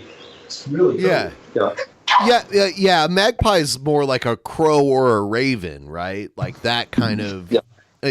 So I remember when I was a kid, one of my friends that was like a little kid that lived in the neighborhood as me, I would go over to his house, and they had, I think it was an African gray, and it would like act all nice to you. And when you try to touch it, it would bite you really hard. And when you'd be like, ow, it would go, ha, ha, ha, ha. Like that. Like, what the fuck? It would trick you into thinking it was all nice, like, pet me, pet me. And when you try to pet it, it would bite you really hard. When you'd be like, ow, it would just be like, ha, ha, ha, like that. What a piece of shit. Yeah, some of them have that personality. If Yeah. there was a. Oh yeah, so, some of them are assholes. My friend had a, and it would swear at you. It would fucking abuse you. It Oh was my so God. funny. Yeah, it just call you. Fuck off, you cunt. It's just fucking great. Yes. Yeah, so you had to. I guess you would have to make sure you don't have any birds around you for the first 15 seconds or get demonetized. Yo, Or whatever the current YouTube thing is nowadays for that. But yeah, but there's again the interior place is great. Lots of really great scenery.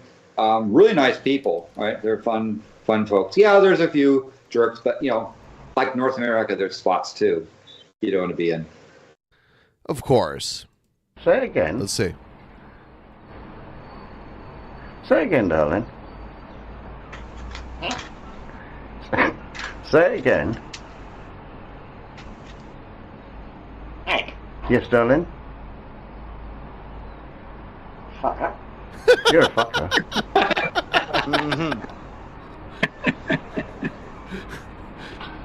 Is it because I put you back in your cage?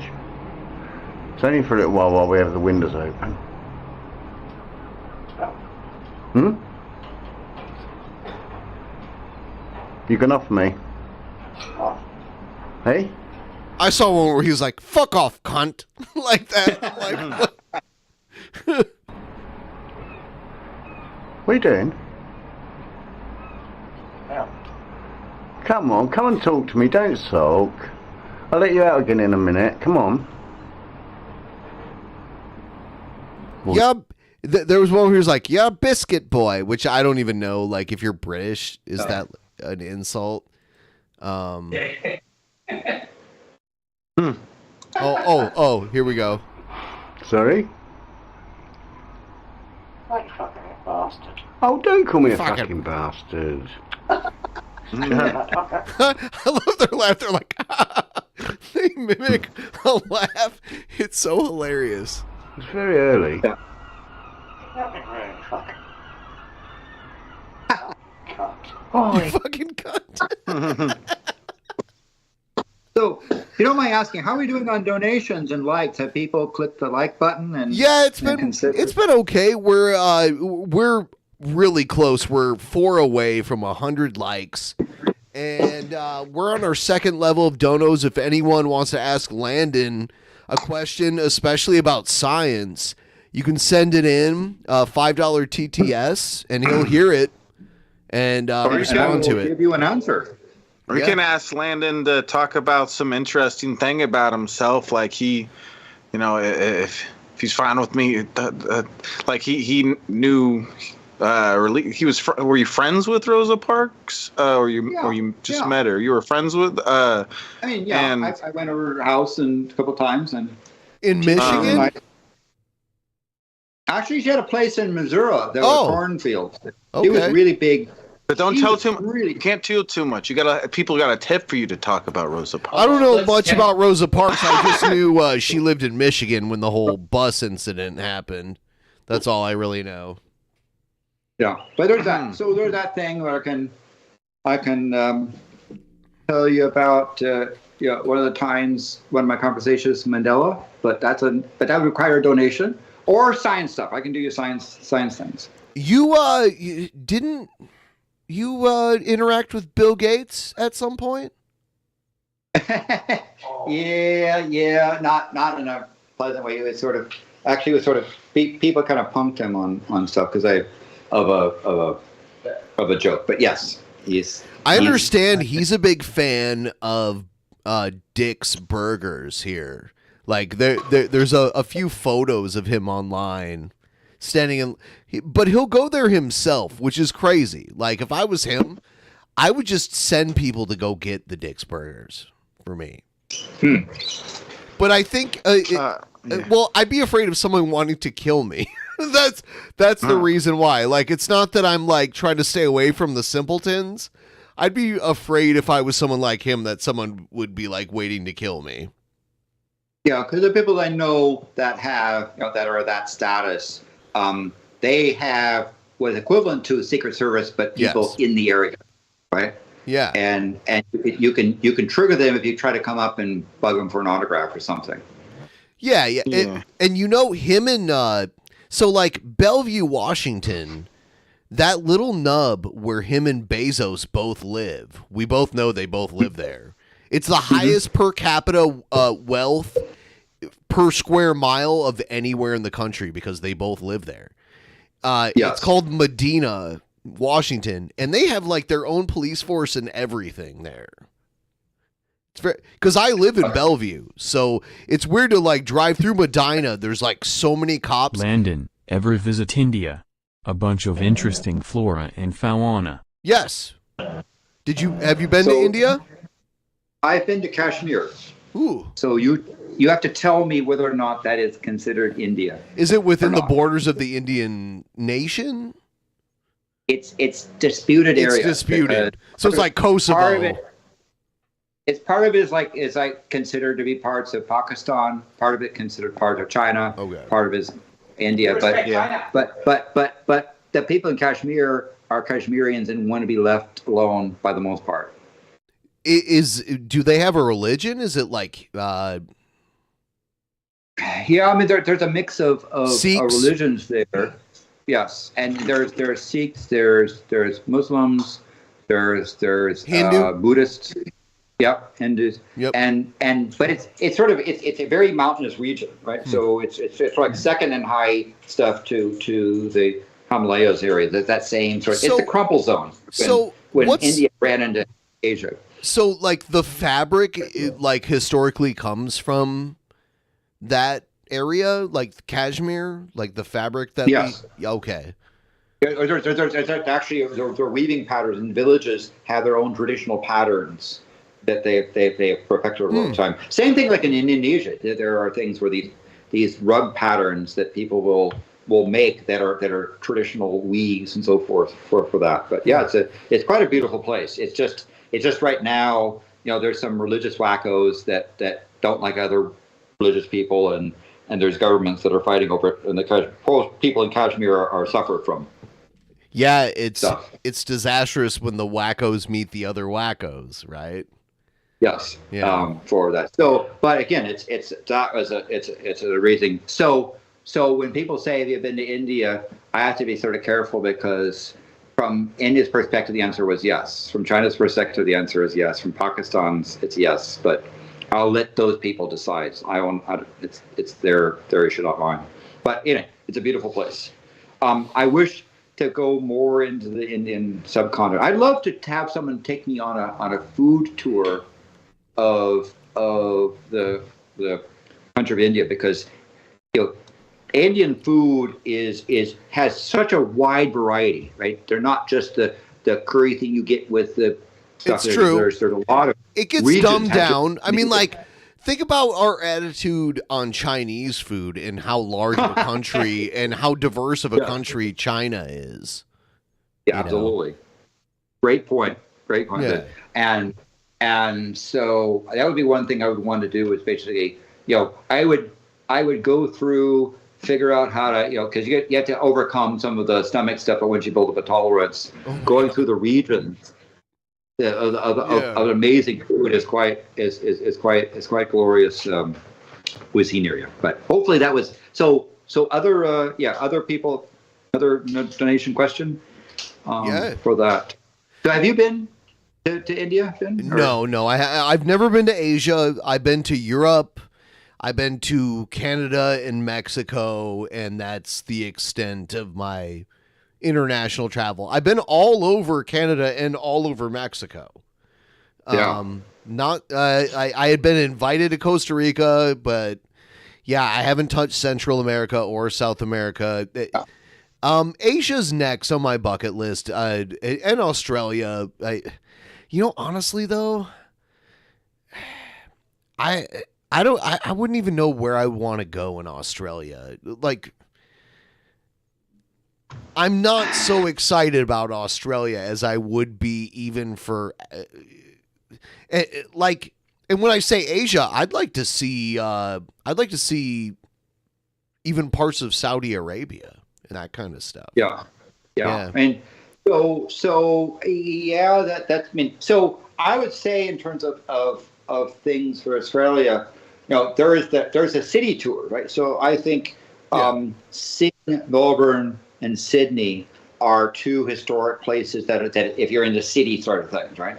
On the other hand, going out in the country, going into cruising across South Australia, where they got great wineries and farm their farm belt region is a good place to go. So Tasmania has that little dingly bit, has some really great wineries there too. They're getting to be. So would you say like Sydney or Brisbane or whatever? Would you say it more resembles a European city, which is like more walkable, or is it more like an American city, which is like you have to drive, and is the transit good? I mean, in Melbourne, they've got great transit and as well as walkable stuff. And in Sydney, especially, it's walkable or pub crawlable, as they say. They do these pub crawls. You go, group of people kind of get together and they go from pub to pub, crawling around doing that. Yeah. It's a pretty fun. But there's so in Australian City, it's got an Australian flair, but it's sort of also got that little bit of it's got that cosmopolitan set. It's got its good and bad spots, but in the interior, some of the towns in the interior are also quite nice in the outback. But I think of all the continents, Africa is my favorite that's populated, and I think but the most beautiful is Antarctica. But there's not many people. You there. have So a unique perspective, for sure. But I've been to every continent. I've been to every ocean. I've been to every yes. And I try to go and mingle with the locals and see what's there. That's a great thing about eclipses. You get to go to a spot and then you check out what's there. Go ahead. Did you go hiking in Antarctica? Did you go like up the side of a hill? Oh, I mean, we're deep in the interior. I mean, I've been to the South Pole 8 times. You camp out in the tents out on the ice because. You called me on a satellite phone while standing on. I watched a documentary about this shelter that these people were living in because the snow builds up around any building that they build. Yeah. And it was like a hydraulic building that it would like lift up, melt the snow, and then go back down again. Well, it's the same thing. That's what the South Pole Station is that way as well. They've got up on jacks. So okay. But for your tents, when the wind does blow, you have to come out and keep the snow from piling on top of it because you're using the way part of how you keep your tents somewhat warm is you let the ultraviolet light into the tent and it gets absorbed and re-radiates as infrared, right? So because that's when you're under the ozone hole there. You've heard of ozone hole? That's what it is, right? And so the UV stuff is quite strong. So you have to keep SP100 on, and you have to basically permanently have wraparound sunglasses on. You leave on all the time even for sleeping. So, Landon, was your original field? It was like mathematics, though, because it was math and physics because it didn't have an astronomy department, so it was degree in math and degree in physics. So. Someone with it's weird for me, someone who sucked at math, to understand that math could be open to interpretation. You know what I mean? open to discovery. Let's talk about that. Yes, right? yes. Because you're a musician or you play a musical instrument? I do, yes. But I don't think about it mathematically. I think about it like how it sounds. But think about creativity rise, right? That in music, you can explore a genre and you can explore tempos and patterns and so forth, and you can develop a new sound. Yes. Right? That's the same thing you do in mathematics. Because I think the problem is that most people confuse mathematics with arithmetic. Yes, and arithmetic is binary in many ways, right? Like arithmetic is it's like spelling and printing and grammar, right? Whereas mathematics is writing an essay or writing a short story or writing a novel. Good analogy. And so the problem I think that people turn off for mathematics is that they drill them on stupid arithmetic and bookkeeping, right? That's what a computer is for, right? To do all that, handle all that stuff, right? If you know the concepts, why do you force someone to do a long division, right? Who does that anymore, right? Yeah. And so the creativity of mathematics, you don't really get into mathematics until you're writing the poetry or you're writing the essays, right? Using the mechanics of spelling and grammar and printing. And what are their name? Like, is it calculus, trigonometry? What are the main? But there's things like set theory, number theory, topology, linear algebra, complex analysis, real analysis, many different sort of fields. Much like, say, in music, there's jazz and there's classical. There's country, and then people will delve into stuff and then begin to develop things out of that. How does one like go from? So when you start with physics, you learn of like worldly physics, and then you learn about the physics outside of where. Well, although it kind of depends on the. I think the approach it needs to be improved, and that's one of the things that Feynman was mad about. Is he thought that the way that physics was typically taught was really quite poor, right? And that and in fact, that you've heard of the Feynman lecture series on physics. I'm not familiar, to be honest with you. There's a set of books of the Feynman lecture series, and essentially he was complaining that at Caltech that they were teaching physics. He thought in a very poor fashion, and Feynman, he conveyed, said, told me that if you can't explain a principle in an easy way without using the language of the priesthood, right? Using technical terms and jargon, so if you can't explain it simply but correctly, you don't understand it.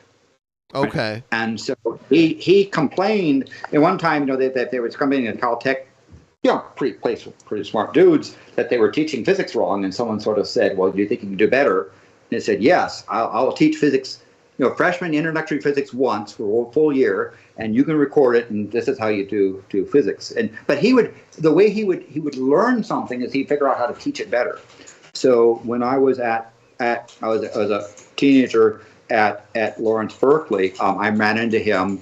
He realized that I had never had been taught relativity, and didn't have physics until he said, I want you to be here 3 days a week, 1 hour a day, and I'm going to teach you relativity, because he wanted me to understand relativity before I got, as he said, infected with all Newtonian stuff, right? And it was a very, very straightforward, very simple to understand process. It was intuitive, and that's, I think, Feynman's big thing was he was probably had some of the best intuitive grasp of how physics worked. And so I just did a unit. I taught a unit to and that same thing to a high school up in British Columbia, and essentially, had the kids, brought them through special and general relativity. And we didn't get hung up in the math, because that's a big thing about general relativity, is that math can get quite hairy. And I'd show them what the equations look like, but say, but this is what computers are for, right? Computers can do all the math and all the bookkeeping stuff. Let's focus on what it means and why, right? And also relativity is not a bunch of Star Wars stuff and going like it's relativity is in the common everyday stuff, right? Yeah. And things like, like what I've got this object here, right? And one thing I said, what's going to happen when I let go of this object? I'm holding onto it. Here, I'll put you on the full screen. There you go. What's going to happen to this thing when I let go of it? Well, it'll fall, but there's also wind resistant. It's gonna hit your face. Yeah. Oh, it didn't hit your face. What the fuck? Right? Or I could do a heavier thing like that and go blah, right? The question, and then I would ask why. Why does this thing go plop like that? I let go of it. I don't apply any net force to it. And if I don't catch it, this thing will hit. So this hit is the ground. like the Isaac Newton question. Yeah. And you get the kids that say, so why do you think, why does this thing, when I let go of it, hit the floor? And at some point, someone will say, well, gravity, right? They'll say, well, what do you mean gravity? Well, they'll say, well, force. Some kid knows, the F, G, M1, M2, R squared, blah, blah, blah. And that, in relativity, that's wrong, right? And according to general relativity, when I let go of this thing, I don't apply any net force. It stays where it is. So what happened? According to general relativity, the floor rose up and hit it. And this thing, when I let go of it, does not move. Right? I don't. If I toss it, it's going to move. But according to Newtonian stuff, if I don't put any net force in it, it will stay the same. If the space wasn't warped, it was out in outer space, out there. I let go of this thing, it would stay the same. Well, in outer space, yes, right? Like it would. But here, yeah. The reason why is that the floor, this thing doesn't move. The floor comes up and hits it. Now, why you say, well, why is the camera? Well, the camera is being pushed up on the table, and the table is accelerating up as well. That's why you're seeing this thing. When it hits the floor, the camera and me, I'm being pushed into my chair. I'm being accelerated upwards. We just don't feel it. Well, you do. That's why your butt's in the chair. Oh. Right? Your chair, just like, if you were on a car. And I'm on an amusement park ride. I'm on the amusement park ride of Earth right now. Yeah, your chair. Now the electrons of you and the chair repel each other, and due to the electromagnetic forces, you don't sink into it. But no, this is and why is this ground accelerating upwards? Well, because space is being warped. You're seeing warped space. You're seeing technically warped space-time, and that's what's happening. Is I let go of this. In fact, if I jump off a building, let's say neglect air resistance, and let go of something, that thing's going to sit there and hover with me as I'm, quote, in free fall. Now, eventually, the ground will come up and hit us, right? And enter experiment in a rather rude fashion. So the fall that we see, it's because we're moving into the fall. Yeah, the ground rushing up to hit you, right? Yep. And accelerating upwards. And in fact, you start looking at things more carefully, you find, and part of this thing is like the fact that you can tell that this field, this warp field, is sort of a is something. It's an effect, because just like in a car, right? If you put on an accelerator and you get thrown back into the seat, right? That's sort of like a force that gets applied to you when you leave off the accelerator. You instantly lose the field, right? Instantaneous, right? It's faster than the speed of light, just goes away, right? Same sort of thing. You jump off a building, you're in free fall. That so-called gravitational force, you think, has now been turned off, right? Mm-hmm. And if you were in weightless space, you just hang there, right? No net force, you just hang there. But the problem is you're in warped space-time, and the ground eventually ends up and smack your ass, and it's the deacceleration. So it's not you falling; it's the Earth moving towards you to hit you. Out you, yes, and it hits you, right? That's like literally that's reality. Like and general relativity, gravity is not a force. It's so when you say general relative, is that Einstein? Yeah, Einstein, all that sort of stuff. And this sort of thing. So you start showing the kids, and you start doing some experiments and showing them stuff, showing how to present it. And Newton actually had, it bothered him that what gravity was, right? That he didn't really, he was disturbed about, because the moon is in free fall. It just happens to miss the Earth, right? The moon is moving to the side. It's free falling towards Earth. It's just that by the time it hits it, it's moved a quarter way around. Aren't we slowly losing the moon, though? Like in 10, 30,000 years or so, it'll be gone? Well, not 230,000 years, but the moon grows is moving away from Earth about the same rate as your fingernail grows. Right? It's moving out about 1.25 inches. Relative time, yeah. And we have, I've done the experiments with a thing of bouncing laser beam off of the mirror that the Apollo 11, 14, and 17 left on the moon, and measure the distance. You can see the moon is moving away. And it's had to do with we're tides. It had to do with tides and what happens to Earth? I'm guessing humans will be gone, long gone, when we lose the moon. But what happens here? Like, what happens? Well, we won't actually lose the moon if ignoring what the sun's going to do to us. In a period of about, eventually, what's going to happen is the moon's days keep slowing down. The Earth's days keep slowing down to the point where the Earth and the moon will be in synchronous orbit, where the day will get so slow that essentially it'll be 1 month. Right, the moon and the Earth will be in locked tidal forces, and so one of the things that the moon is doing is slowing the Earth down, because the Earth is spinning out from under it, and you figure it's applying a force to basically put a brakes on the Earth's spin. And due to the angular momentum, the moon moves away. So in about 500 million years, total solar eclipses won't happen, because the moon will be too far to hit it, and it'll move out. It would be somewhere around, I think the stable thing is around 40 billion years, where the Earth and the moon, the Earth turns around so slowly that only one side will be pointing towards the moon, and the moon will. So that's where I show my ignorance. I said 10 to 30,000 years, and you I can't comprehend the magnitude of time. That's also why I'm also a sci-fi fan, and I'm like, for a very long time I pictured that we could send people to other worlds very far away, but that's just not a reality.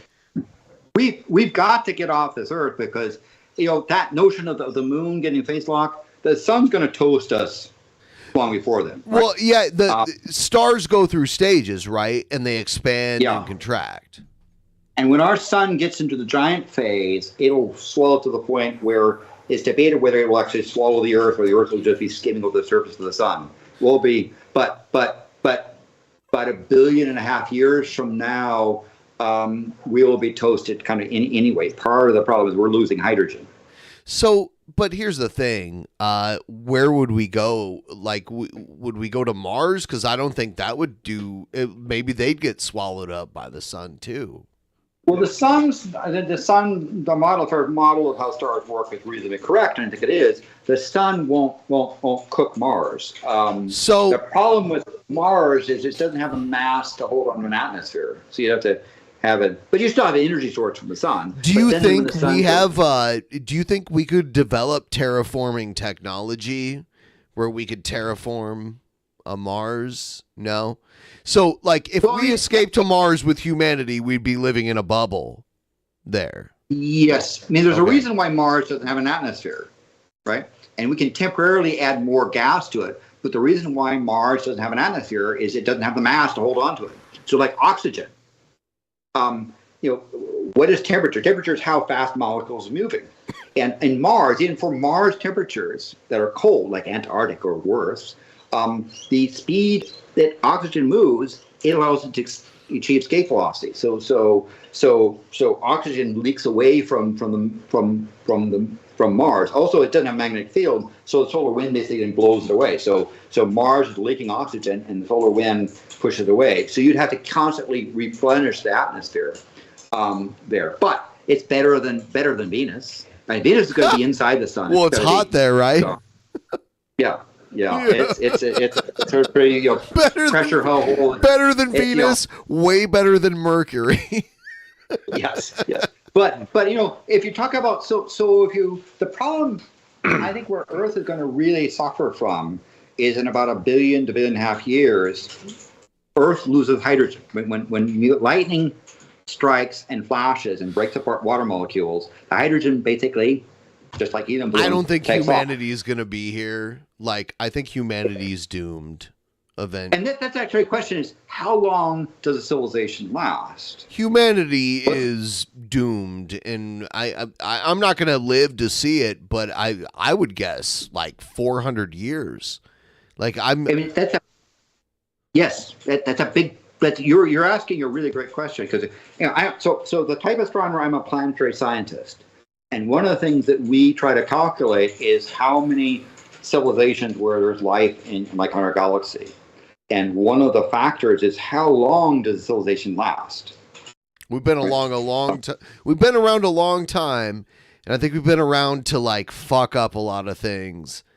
And I think we're like ruining our own chance of survival here. This world will last way after we're gone, just like it lasted way before. Earth is not going to get destroyed by humanity. Right. Humanity is going to poop in its own nest. Yep. We're basically pooping in our own nest. So, but the thing is, could humanity come up with spacecraft that are autonomous? Nope. And be able to leave, right? Because right now, every spacecraft we've had that has humans on it is tied to Earth, right? You have to move up and down to keep resupplying it with material. Even going to the moon, they have to hold their breath and come back, right? What you need to build a terrarium, basically an here's ecosystem. The thing. Yeah, we're more advanced than we've ever been, and in my opinion, are at least like 1,000 to 2,000 years away from extinction, and we've never even put a probe on the surface of another world. So I don't see it happening, even with the close ones. Definitely not with the far ones. We would have to like dedicate this weird craft with generations of people just born into like keeping this craft going and reproducing, which is insane to even think about. I mean, they would run out of oxygen and power.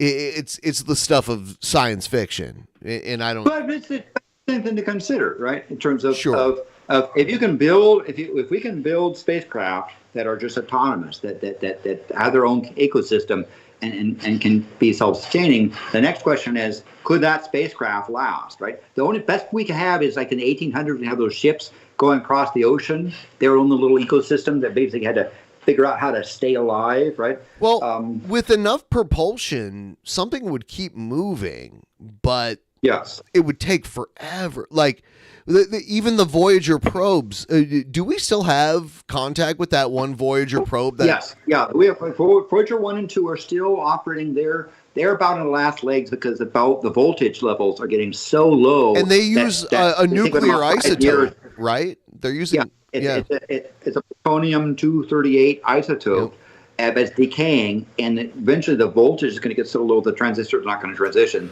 And we think that's about 5 years more. That's like 60 years old. For 40 years. But is it 40? 40 years plus.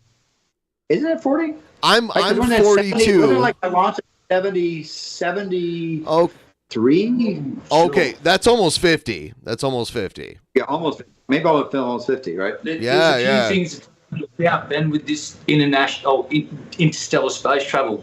A few years ago, NASA started putting out there for experiments. For instance, think of like a little hothouse. You know how you get a terrarium and you seal it up, and the thing will create an ecosystem. Well, they're currently doing experiments with those things.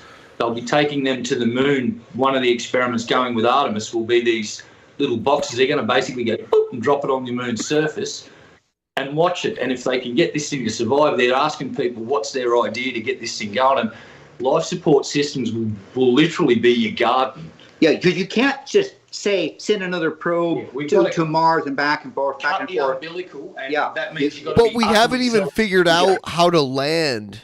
And then once they're there, we're gonna need to like send them things too, right? Like, so the astroanthropologists and astrobiologists, ask how long can something last, and one of the things that in particular they talk about is if you set up some spacecraft that could last for 10,000 years to reach another star, would the civilization on the spacecraft be able to survive? Or or you could get some Jonestown person to have them drink Kool-Aid and they'll die or something. Once you leave interstellar space, there's a question that even like your physical being could even like exist, right? There are challenges in space travel, and we're working on those things, and that's been one of the things that we've done a lot on the space station is learning about how to minimize bone loss. Another problem is macular degeneration, like people's retinas detach. And so the ways to keep it, and that's a good thing because causing retinal detachment and then is a bad thing to do to a person. But if they're having it done, then they can do things to their eyes to try to keep the retinas attached. Another big thing that happens with people's brains for long exposure is they develop early onset of Alzheimer's. That's why they put John Glenn up there when he was like 70 years old. Studied him. You remember when they put John Glenn back up there? Telomeres. Telomeres and twins. So they've learned things. They're learning about this, and they're making good progress. I'm pretty sure before William Shatner went up there, he was the oldest man to ever be in space. William Shatner's the oldest man to ever be. Well, is that technically space though? Yeah, I mean it's close enough. And it's, at that stage you're seeing. To me, you're above most of the atmosphere, and you're seeing curvature of the Earth's things. If your poop is floating in 0G, you're in space. Yes, I loved watching William Shatner float around in space. That was very entertaining as a Star Trek fan. Absolutely, and I think that's a NASA has had a really positive interaction with Star Trek. Right, they have not forgotten. There's a lot of Trek fans in NASA, and there's lots of inside things on even like Artemis. There's all kinds of little things that are homages to Trek. I think it was Bezos that put Shatner into space. On one of his little. Did you see the SpaceX thing that blew up the other day? Musk is. I think would not. I would not put my eggs into Musk's basket of He's a weirdo. I have to go to the bathroom, guys. I'll be right back. Thank you.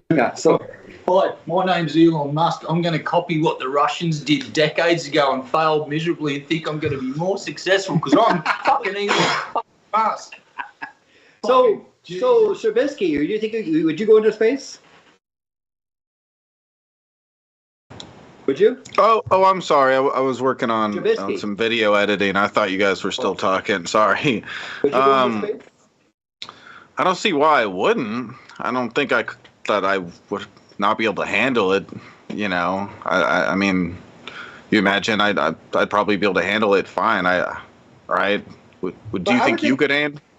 Sure. I think I've had good. We do all kinds of experiments, but I think that would be neat. I'll do a live stream in space. Imagine Jack in space, right? He's sort of into being upside down. Yeah, we could flip him upside down in space. He could just float upside down. The problem, of course, that Jack would find is his litter box, right? You just have the poop floating. We'd have to clean it up, I guess. Well, it's floating around. And then they've got to go around with a vacuum going. Suck up the turds. Yeah, it's fine. As long as we got a good vacuum on the ship or whatever. Yeah, but that's the problem is that you don't have a litter box for Jack to do his thing. I assume that Jack is box trained. Yeah. Oh no, he just poops on my bed. No. But yeah, he's good with that. He's a lot better than a lot of cats with that. He like the only time he's ever not went in his box is when like he got accidentally locked in a room or something like that where he didn't have access to it. Or maybe he was I had to put him away for a minute to do some stuff or whatever, and he had to go potty.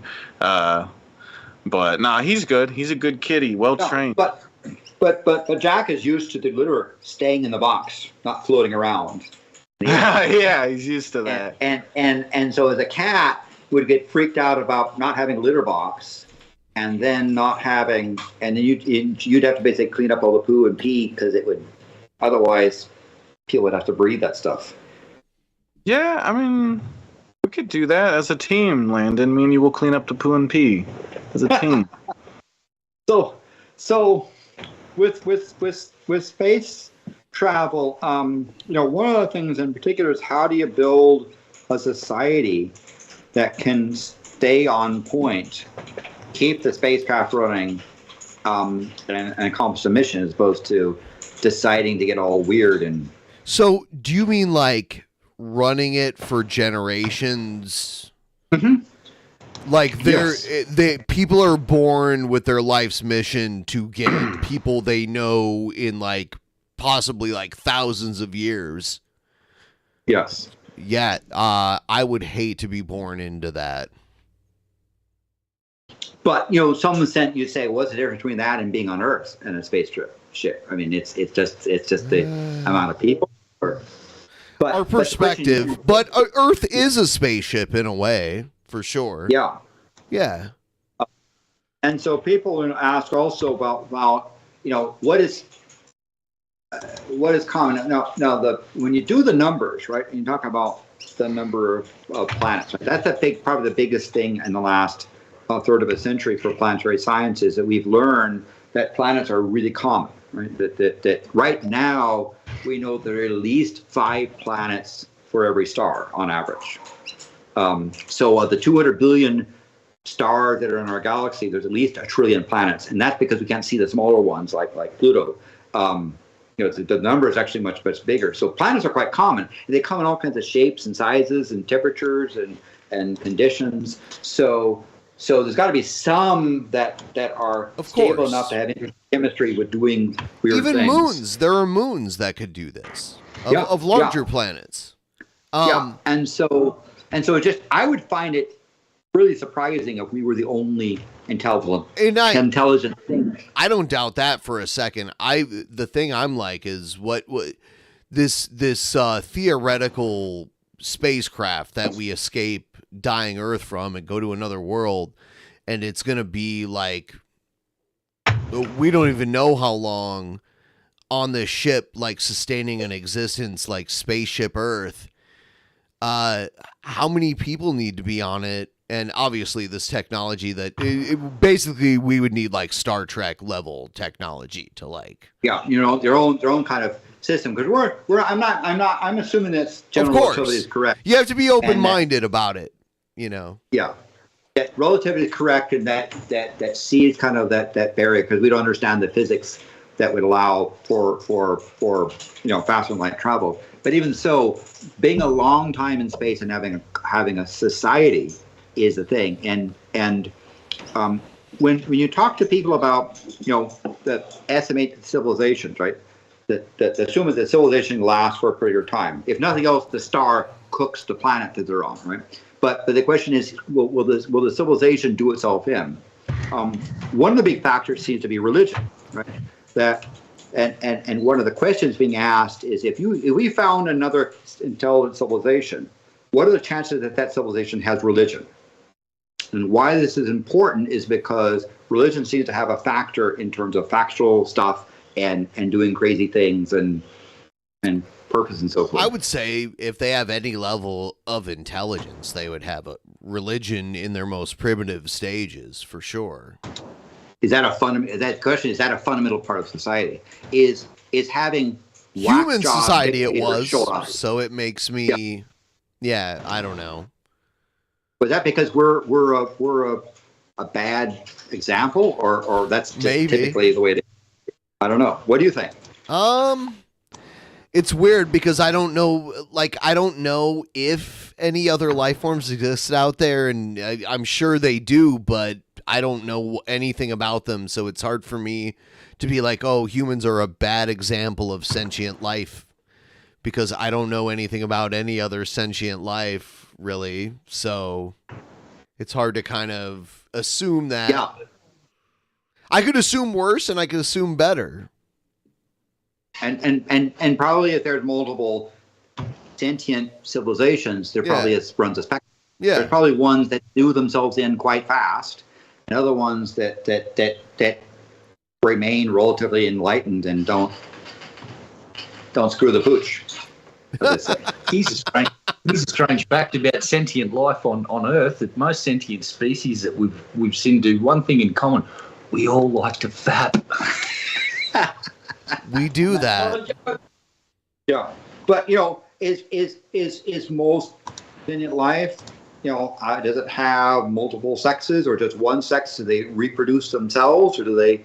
What would? To me, sentient life doesn't have to do with reproduction. It has to do with intelligence and awareness. And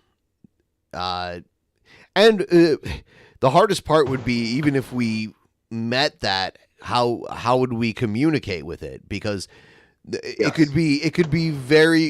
very well be that they communicate in a way that is undetectable to us.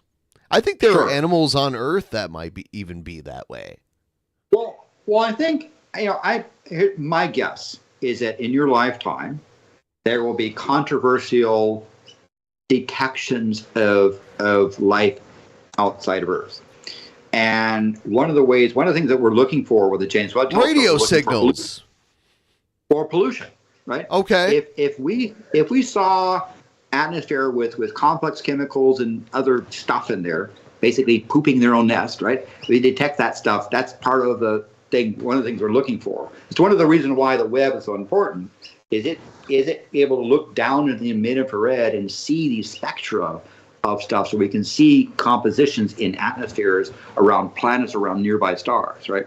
And that's going to be one of the questions. If we saw a bunch of pollution in an atmosphere planet, it'd be like, oh, that's interesting. I had heard that the first way we could find it just by sitting here and waiting is we detect radio waves from a civilization, and they might not even exist anymore, because they...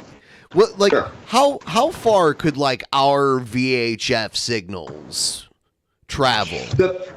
One of the problems is that the signals get turned into mush as they get weaker, but also some of the signals start bleeding into each other, and so it ends up becoming sort of static mesh. Now, someone far out, let's say looking back at Earth at 50 light years, would see all these frequency bands of stuff, of basically, let's say radio signals. They may not be able to detect what's being said, but they can see the emissions coming from Earth.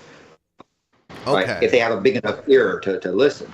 But the stuff starts to blend in each other, and we are moving away. Earth has been moving away from sending TV and radio out an antenna to streaming online, right? It's still there, though. It is still there. But it's less. Analog still exists. But yeah, you're right. It's getting less and less, right? Which is interesting. We have that site, I think, in Arizona with the most powerful antennas on Earth, trying to pick up extraterrestrial life signals. Thank you, by the way, Red Scare. I appreciate it. Thank you, Red. Thank you very much for helping on the goal. Yeah. So Earth is getting to be more and more digital, less and less just broadcast out free signals. So some societies might just bypass the send it out free and have it be, encoded in whatever their glass fibers, whatever they do. It's not clear that intelligent means you've got radio signals going beep, beep, beep.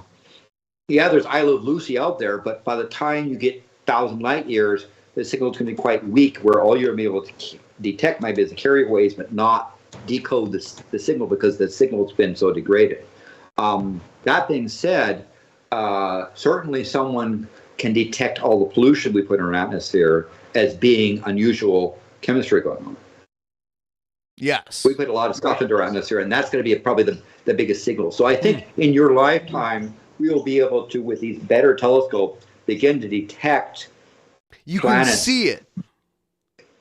Yeah, or you can see in the spectrum stuff there. So just before I left on Australia, we had another really success of the Webb telescope. It's a star about 37 light years away. That is a planet, and we could see that the planet has water and nitrogen in its atmosphere. So really does the civilization on that planet have to like reach like an industrial revolution kind of era for that to be seen? Yeah, and but the other question then, but the pollution, right? Someone could see when the Earth went to industrial revolution, the big rapid increase in carbon dioxide building up. The extraterrestrial life would have to like reach that level at minimum for us to detect it. They'd have to be like pumping pollution into the air. Or Shabisky just emits enough farts that can be detected. What? Well, that he was making fun of me. Me and him went out on Landon. I forgot that you even lived out here. Like Shabisky was here, staying at my house. We could have had drinks and everything. Yeah, but I'm in the land slightly under at the moment, so we missed each other. But well, there you go. Yeah, but yeah, well, I can. You're like a 2-hour drive down. Yeah. We could go and do it. We can go. Let's hang on and have a beer or something like that. I took him on a Puget Sound ferry from here to Bainbridge Island, which was that's Bainbridge, my place. Yeah, It's the first time I was ever on a ferry. Yeah, that thing was crazy, really, really gigantic and everything. Like it with was all cool. the cars on it. Yeah. The thing that I found really interesting too is the fact that the boat doesn't like turn around. It just goes back and forth. Both the front and back of the boat are the front and back of the boat. Like it just like turns the engine around, does a 180, and then it goes the other way. Turning around takes too much time. Right? Yeah, fuck that shit. It's efficient. Yeah, it's neat. Kind of neat. I took him to Snoqualmie Falls, and we did the walk from like up at the top all the way down to the bottom. He really liked those plants that grow off of the like. Oh yeah, there'd be like a dead stump, and there was like a new tree growing out of it. He liked that. Yeah, there's ferns. There's different types of ferns if they show up and start to decay as the stumps. It's otherworldly, like I was saying. It's really neat. I've never seen that kind of thing before. Some of them are other evergreens. They grow like out of the old stump. And that's the thing about I find Australian forests is the green is more muted. Right? There's kind of the greens are more like greenish blue or soft greens, right? They don't have and when you see someone got pine tree, someone imported in, it's just shouts really loud green, right? The Australia green is a little bit more muted here. It's kind of thing, but as I say, so for civilizations, I mean, it's possible that some civilization never develops the radio transmission method. They may have light or other things that they use to communicate, and so you can't always assume that, but you can assume that life is going to impact its atmosphere, and you'll be able to detect life, the methane or whatever they emit, right? Because part of the thing is life's got to take in stuff, do with it, and then eject other stuff. So and it's the could we, if there were a bunch of, Bronze Age people out there, like burning fire or whatnot, could we see that, or do we need like an industrial revolution to detect that kind of shit? That would be harder to detect, but certainly would be possible. Okay. The problem is, how would you let's say you say, okay, there's biology there, but is that fires? Are there forest fires that are burning it, or are there people cooking stuff, right? And this is where I should say, in your lifetime, I would not be surprised if there are controversial detections of what we think is life, because we say, here's pollution being put into this atmosphere of this planet, and the planet is not, magma hot and it's not cryogenically frozen. It's in the middle, but it's got this stuff that with this complex chemistry going on, which is part of what we did about. We talk about life as being an imperfect chemical replication system. Right? Having sodium and chloride come together to cause salt, that's not life. You want some complex chemistry that he twists and evolves and changes, right, and does things. Do you think we should probably launch Voyager probes with our more modern day powerful telescopes, like towards systems we think we could probably, yeah? Yes, if nothing else, also to explore the outer reaches of our solar system and understand better interstellar space. We only have two spacecraft that are barely hanging on in interstellar space right now. We need more probes. We should probably launch one a year or something. Yeah. So to send those things out, to sort of steady stream of things, and to get better and better reception coming back, just to understand, because before you start launching societies in there, you better know what's out there a bit better, and understand radiation levels and that sort of thing. But those are challenges there. If we can just figure out how to not poop in our nest and destroy ourselves and do stupid stuff. That's not happening. But we can try, right? And we can ask questions. Yeah, and we can try, but is China gonna try? I mean, yeah, that's the problem. There's always going to be somebody. There's always going to be somebody who's not. Well, the problem is that the somebody's the largest human population on Earth, and they don't try at all. And then there's India; they don't try very much. That's the second largest human population on Earth. So, and then we have it here, but we're at the mercy of all of them over there, and they don't. Our regulation doesn't work over there. And now if you're talking about a spacecraft that's like self-sustaining, and it's got how many people are necessary to keep a spacecraft going, right? A dozen people, 100 people, and then the question is, well, okay, so you got to get people, because people don't live forever, right? You got to have new people born, but you can't have this population explosion you can't have this giant space orgy and say because you're running out of food, right? Why not? That sounds space orgy. That sounds fun. Yeah, space orgy sounds like a idea for a cool movie, actually. Yes, it is not considered. It's not considered polite to have your jizz floating around and interact with other people. You got to keep it to yourself. Unless they want it. Yeah, that's another thing. We don't have artificial gravity, so like if we sent out a craft full of people, they will never, it'll be generations of people that have never experienced gravity. So they would just turn to Play-Doh when they actually stepped on a planet with gravity. And I don't know what's going to happen with reproduction, right? Right. And gestation. What's that going to do? Seems like they'd be extremely weak. Yes.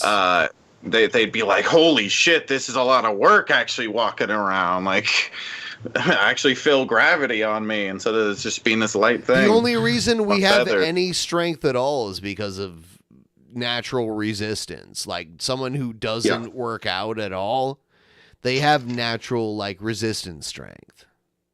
And that's part of the bone loss that astronauts go through. Yep. They've got a very exercise regime just to maintain their bone loss.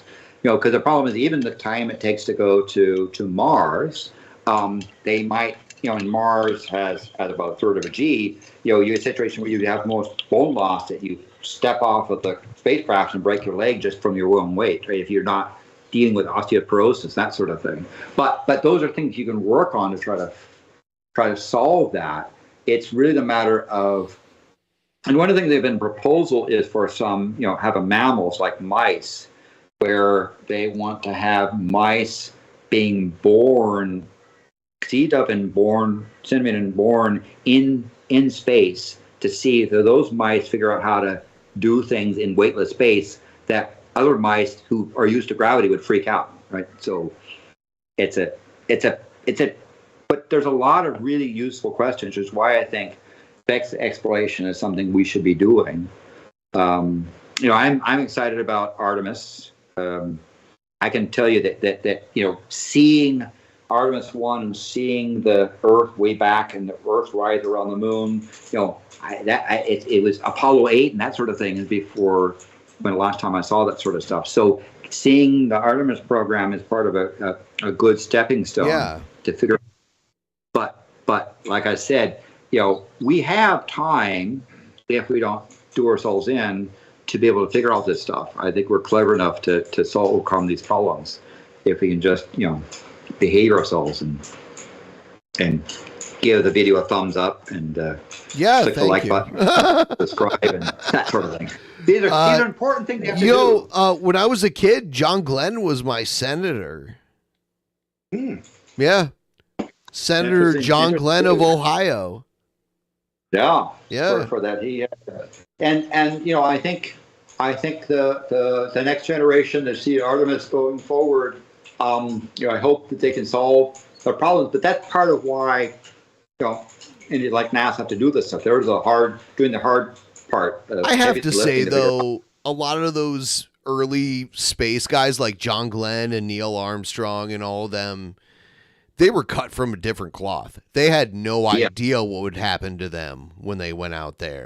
But I remember hearing Buzz Aldrin talk about the fact that Neil Armstrong, in landing the spacecraft where they were about 20 seconds away from running out of fuel, and he was cool as a cucumber, and his heart rate never got above 69 beats per minute, right? Yeah.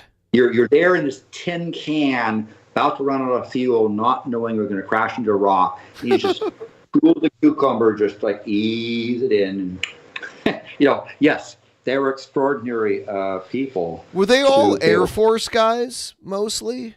It was sad that Apollo 17 was the first time they actually set up a geologist to there, and most of the interesting rocks that we collected from the moon came from Apollo 17 of somebody who just is understanding rocks to go and pick up the interesting stuff, as opposed to the Apollo astronauts just say rock. Are you familiar with the name Gene Kranz? He was the head of mission control when the Apollo 13 happened. Oh, yes. And he went to the same high school as me. So he did this like motivational speech at my high school when I was a kid. The actor Ed Harris played Gene Kranz in the Apollo 13 movie. Yeah. So, I was born in 1960, so I grew up in the Apollo era as that, and as a kid, I just thought that's what societies did, right? And I knew it was special, but I just thought going to the moon was what you did. Yeah, that was what you were born into. And then for me, it was the Challenger. Yeah, and it was sad that thing kind of got dropped. Yeah. And we really dropped the ball on things. And so that's why I'm excited that Artemis now, which much better tech is there. Now, I'm still concerned about the SpaceX landers so back and forth. I don't believe that Musk is confident enough to let the people who know what they're doing do it. Right? Just look at Twitter. Right? Yeah, and you're right. And I just want to point out that I can also hear Red Eye typing in the background and then see him like posting in the chat at the same time. Sorry. But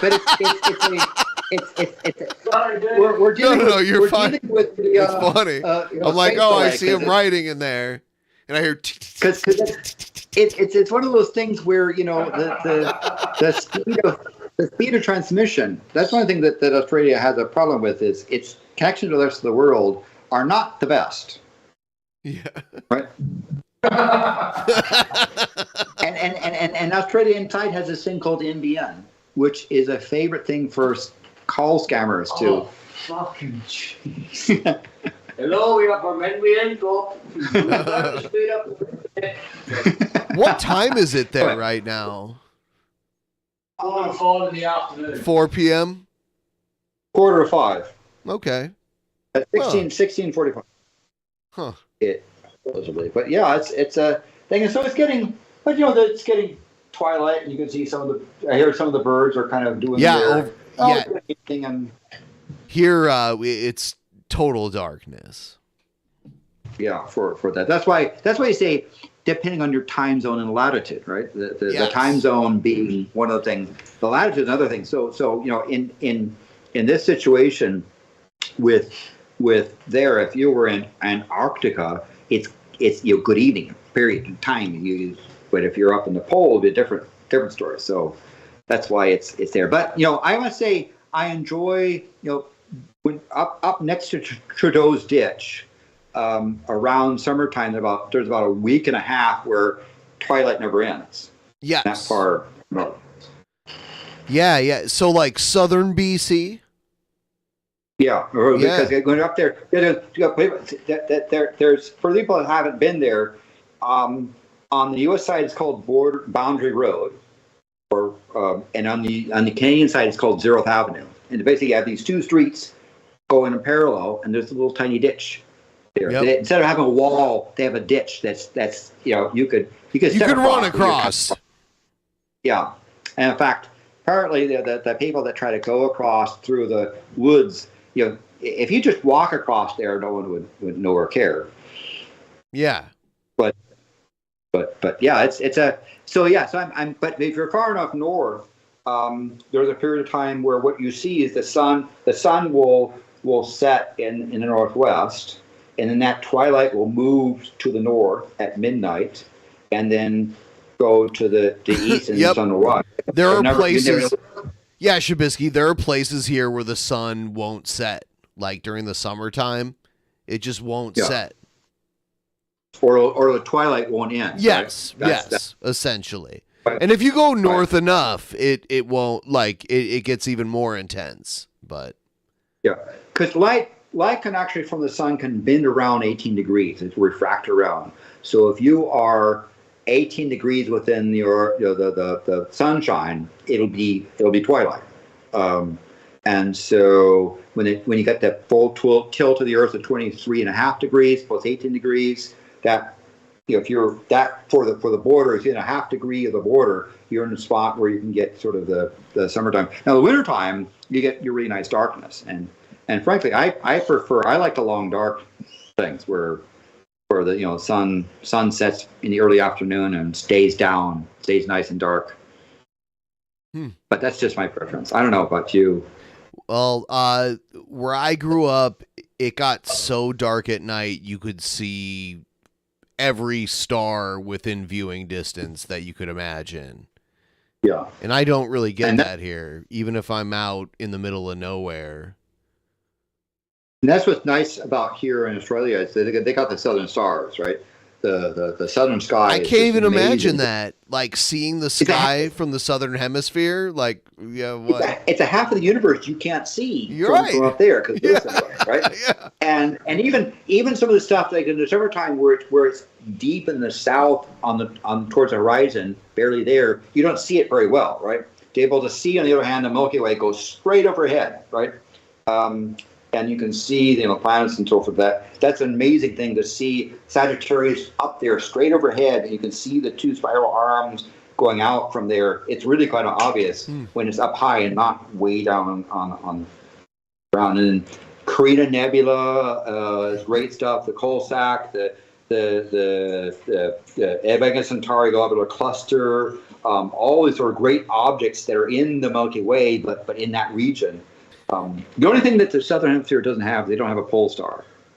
They don't have a Polaris, right? That's in fact. We have Polaris in the northern hemisphere. Yeah, and in fact, the 26,000 year wobble where the Earth does the sort of a precession stuff, we actually have multiple pole stars around there. Like 2,000 years ago, is one of the stars in the handle of the Little Dipper that was the pole star. And Vega is the other side of the circle, whereas southern hemisphere they get nothing. Right? Is Polaris still our pole star? Yeah, it's within about 1.5 moon diameters of the pole. Right? Okay. But if you ever seen the Little Dipper, Ursa Minor, Ursa Minor, those three stars. The third star that close to the box was the pole star about 2,000 years ago. Right, so it's moved. That's sort of how much it's moved, and so we have along that circle we have various stars. Vega's 13,000 years from now. It's a really nice. I love how I'll talk to people who are into astrology and talk about how the zodiac has changed over time.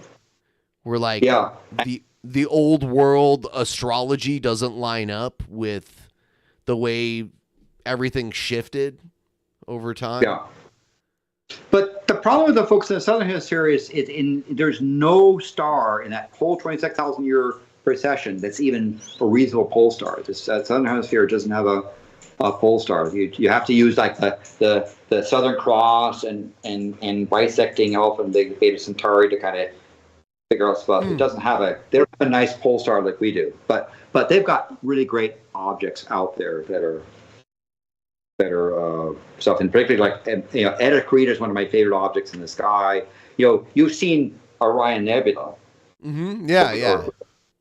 Carina Nebula is about 4 times the size of Orion Nebula, and it's got this really nice glow. I mean, it's kind of obvious in a dark sky there, and of course the jewel box is this cluster of stars that makes the Pleiades look, because it's all these really wonderful color stars. There's great stuff in there. Seven Sisters. Yep. The odd thing is that when you see Orion on what you think is on the side or upside down, it looks quite different. You have to sort of tick your head, you have to go kind of like, okay, right? Because sometimes seeing, it's odd. Your brain is used to seeing the Big Dipper, right? Right. And I was in Alice Springs just about a week and a half ago, and the Big Dipper was sitting right on the horizon, but Mars was upside down. You could see the pointer stars and say, well, Mars is down there somewhere, right? Kind of a thing. But seeing it upside down on that spot. So when you see Orion's belt, it's flipped. Yes. Okay. The moon as well. The moon looks different. Because you're seeing the moon flipped. It's so weird to think about that. Yeah. But it's a perspective thing. And if you stick your head down there, you can say, oh yeah. So when you're on the moon for the rabbit. What does it look like when you're actually on the equator? Does it look different there because you're like in the middle ground of it all? You're in the middle ground, but there now the pole star is barely on the horizon or near there or not visible, and the southern hemisphere is the spot that's kind of, so you can see both sides, but you have to wait for the time of year for it to rotate around. Okay. But the pole regions are down, because down in the lower 20, 30 degrees, it's hard to see stuff because you're looking through all the muck of the atmosphere. On the other hand, if you're like at the South Pole, in wintertime you basically have the same stars that just rotate around. And even in the summertime, if you've got a good enough telescope, we were looking at stars like Sirius, because at the South Pole, you get 1 day a year and 1 night a year. So the sun at the South Pole rises on the first day of spring and stays up for 6 months and then sets, and you got a 6-month darkness. So overnight is a season, not your night is 6 months long. Right? Yeah. But on the other hand, your day, that the sky is so clear that we could point a telescope in the daytime and see, oh, there's Sirius, there's Jupiter. You have to know where to look. But this era is quite stable. But there you're seeing, from the South Pole, you're seeing the same stars. They just kind of turn around. I noticed here in the PNW that during the summer, the days are way long, and then during the winter, the nights are way longer than what I was used to in the Midwest. Yeah, of the latitudes up there, and it gets even more extreme as you go up higher. Because I was used to the Bay Area where I grew up in at 37 degrees north. But again, it's a perspective thing, and there as well is kind of interesting. That whole daylight saving time gets even more stupid, right? When your day is the sun rises at 8, then sets at 16 or 4 p.m. 1 hour doesn't make a damn bit of difference. Yeah. Right? So that's one of the things I hope is Congress got so close last time to abolishing daylight savings time. Permanent daylight savings is what I want. Or whatever thing is that the Senate, to people's shock, it was Rubio was the senator that would do it, and he basically proposed on the Senate floor, and they said without objection. I don't want standard time though. I want permanent PDT over here. I don't want PST ever again. I can do either way. The problem occurred was in the House when the bill got over the House, because it's going to be passed by the House as well. Somebody in the House said, "Should we have it permanent daylight or permanent standard?" They just asked the question, and the committee said, "Well, we don't know. I guess we'll have to schedule to debate that, but we don't have time for it because the House was busy doing other things." And so the thing that had 300 sponsors in the House and had been passed by unanimous consent in the Senate got delayed because the House couldn't take a half hour of its schedule to say, which one do you want, right? Vote on it, right? So now the current thing I understand that Rubio is doing is saying to the Senate, let's just stop switching and the House can decide which one, right? Because I agree with you. I prefer daylight, but stop jerking the time around. I would say that it would throw me off to be 4 hours away from New York City on the mainland rather than 3. Sure. But it's not as weird as Australia, where they got this 1.5 hour. They got the center of Australia has this half-hour time zone thing. They have a half hour in northeastern Canada too. They have one of those up there too. Yeah, it's like okay, maybe at one time, and I heard someone say, well, Darwin, technically, if you look at solar time, it's kind of halfway in between two time zones. But it's like, come on, and what's worse is that Northern Territory doesn't have daylight savings time, and South Australia, which is the same block, does. So sometimes they're 1 hour off, and sometimes they're the same. It's stupid. Just stop mucking the clock. That's how we have that with Arizona, and when I was a kid, it was Indiana too. They didn't do daylight savings. It actually wasn't it the western part of Indiana that was closer to the Chicago influence? Oh no. Well, when I was a kid, it was the whole state. And I remember half of the year before they expanded daylight savings time, it was more half and half before they expanded it in I think 2007 or 8.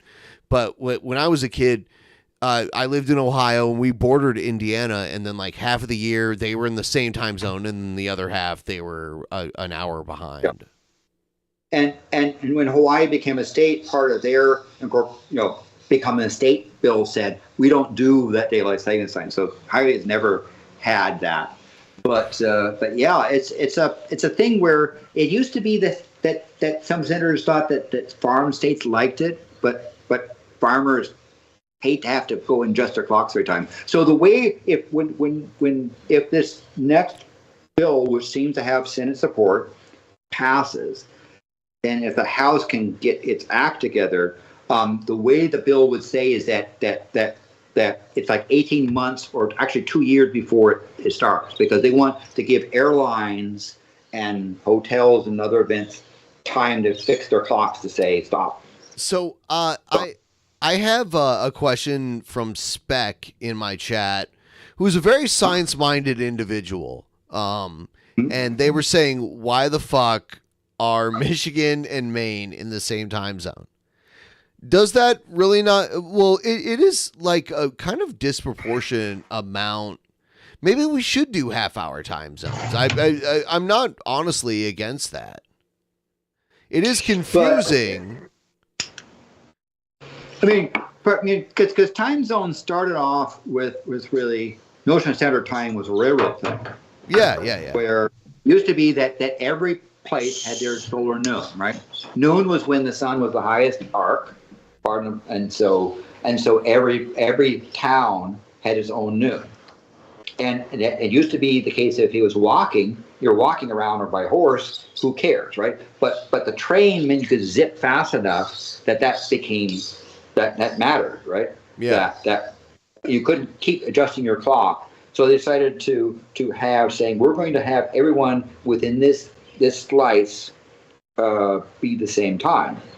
But then you get weird things like New Zealand, where they were so close to the date line, they basically said, "Screw you, we're gonna," they wanted to put New Zealand on one side, and New Zealand said, "No, we're gonna be, plus 12 or plus 11." Well, have you noticed how the international date lines are kind of like drawn to like keep most U.S. territory out of the other side of it? But Guam, it just didn't work that way. So Guam is the only part of the U.S. that is on the other side of it. And there was another. There actually there's a thing of the times. So I believe it's like plus 14, where they decided they wanted to be on the western part of the date line because the people they interact with are that direction, not the other way around. So yeah, time zones get kind of weird. It's just that it's kind of a thing that had when you move, leave from Darwin, you go along the coast, you have to adjust your watch by 1.5 hours. Across the border. Because Spec is in the chat, I have to ask Landon, what's your feel on nuclear energy? I think it needs to be part of our energy solution. I think that a rational energy solution has many modes, so you don't want to all depend upon one thing. And nuclear, particularly from its carbon neutral standpoint, is an important part of that mix. Again, you don't want to have everything being nuclear, everything being solar, everything wind. They have their pluses and minuses. Yeah. But I think nuclear is a really important part of our energy system that shouldn't be ignored. It's kind of demonized because there's been a few disasters, but I would say overall, like how long has it been used and how many issues have we had? Yeah. And you look at deaths per terawatt, coal is orders of magnitude more deadly. Okay. And yet we still use it. And considering, if you talk about just around the amount of radiation that coal plants put out, particularly like the uranium and thorium that they emit in the atmosphere is quite bad, and all the mining deaths and other problems there. So in terms of deaths per terawatt of power, nuclear is pretty good. But it's like airplanes, right?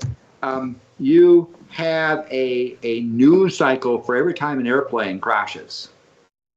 Imagine, and you see, and there's on the spot reporters, all sort of thing. Imagine if every time an automobile crashed and someone died, you had a similar reaction. Right. News cycle, right? It's a thing, but people have these great fears of an airplane crash. Get in automobiles or motorcycles. I feel like I think automobile crashes are way more rational than airplane crashes to me. Or the consequences are more understanding. I don't feel I'm wrong in saying that the average person getting in a car is the single most dangerous thing they do every day. I would agree. Okay. I would agree. Okay. And the same sort of thing, and it's a matter, and if you're flying in an airplane, the chances of a drunk pilot hitting you is pretty low. Right. Yeah. Yes. Well, here in Australia, however, they have very low tolerance for catching people. Yeah, there are folks that get on the can and. I was just in Canada last week. If you're an American and you get a DUI in the States, you get a lifetime ban from Canada. Unless you're someone important. Like maybe you can appeal it, but you have to actually appeal it. So if you ever get a DUI, you're catching a lifetime ban from Canada. Yes, and they have like the Nexus Pass, they want to know if you've ever been arrested, right? And the way they say it is, have you ever been put in the back of a police car for some reason? Luckily for me, no. Yeah. But it's a case, when Americans go across the border, they'll ask, do you have any guns? Do you have any alcohol?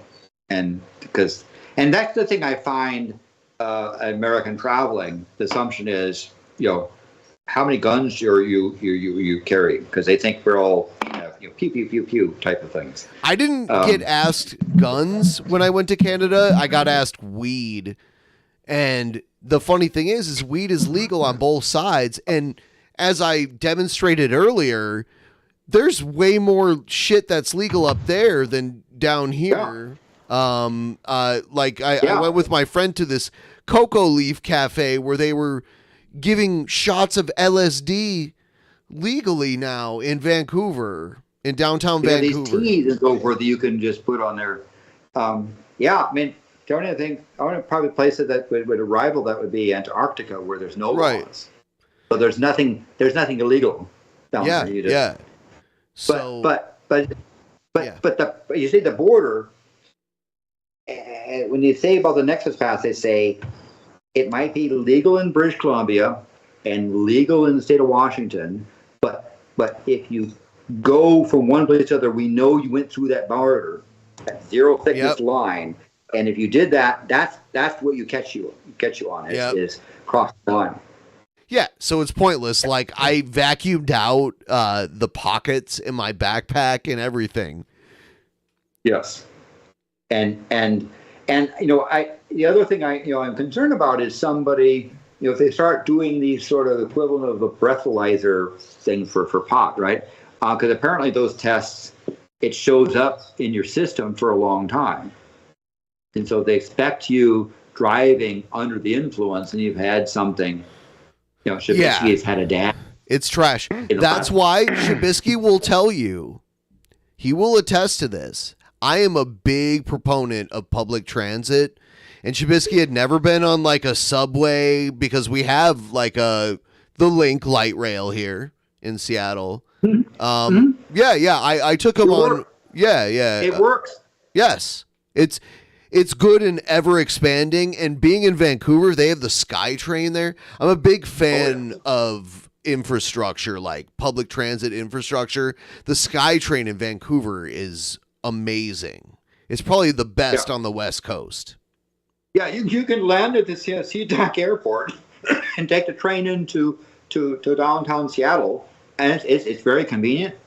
And yes, right there at the station. So public transit is quite good and places to have it. But like I said, it's just a different sort of systems there. And again, Melbourne has a really nice, great street level transit and trains as well. I think in Las Vegas they don't.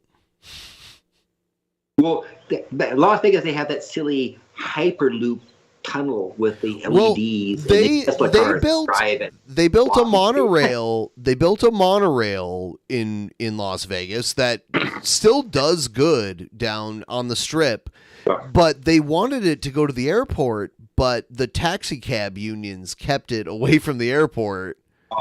You know what I mean? And that's part of the thing. And so I think there are a number of cities in Europe that have really good transit systems when they're not on strike. I mean, Paris has got an extraordinary metro as long as they're not on strike, right? I tried to ride the metro in Rome, and if you know the history of the metro in Rome, they have to keep stopping because they keep hitting historic artifacts and having to reroute because it's a museum. Rome is a museum, like a living museum. When you're wherever you dig, you're going to go through somebody's backyard of blah blah blah. And Switzerland has really great trains, right? The be able to go around in Switzerland, you're much better off going on a train. I've only been to Lucerne. That was the one on a like traditional tour on a bus one time in Europe. But the trains are really efficient, on time, quite present. They're so, and then going through some of the Swiss, through the Alps and through the tunnels, they got these mega tunnels there that's quite. Brenner Pass into Italy. Yes. Yeah. Oh yes, I've done from Zurich to Milan. That Brenner Pass. Through there. And it's an amazing set of stuff, and that's Dolomites. I think right? You get a lump of cheese, a bottle of wine, a loaf of bread, and a window, and you just cruise and just enjoy. Yes. It's quite a civilized way to go. So trains in Europe are going to be quite extraordinary. Even going across Europe. I've taken the TVG from Paris down to Lyon. And yes. Oh, yes. I've done the same thing. Yep. Yeah. So that train probably goes like 350 miles an hour or something, or maybe 300. And it's smooth. It's smooth Yes. as butter. It is.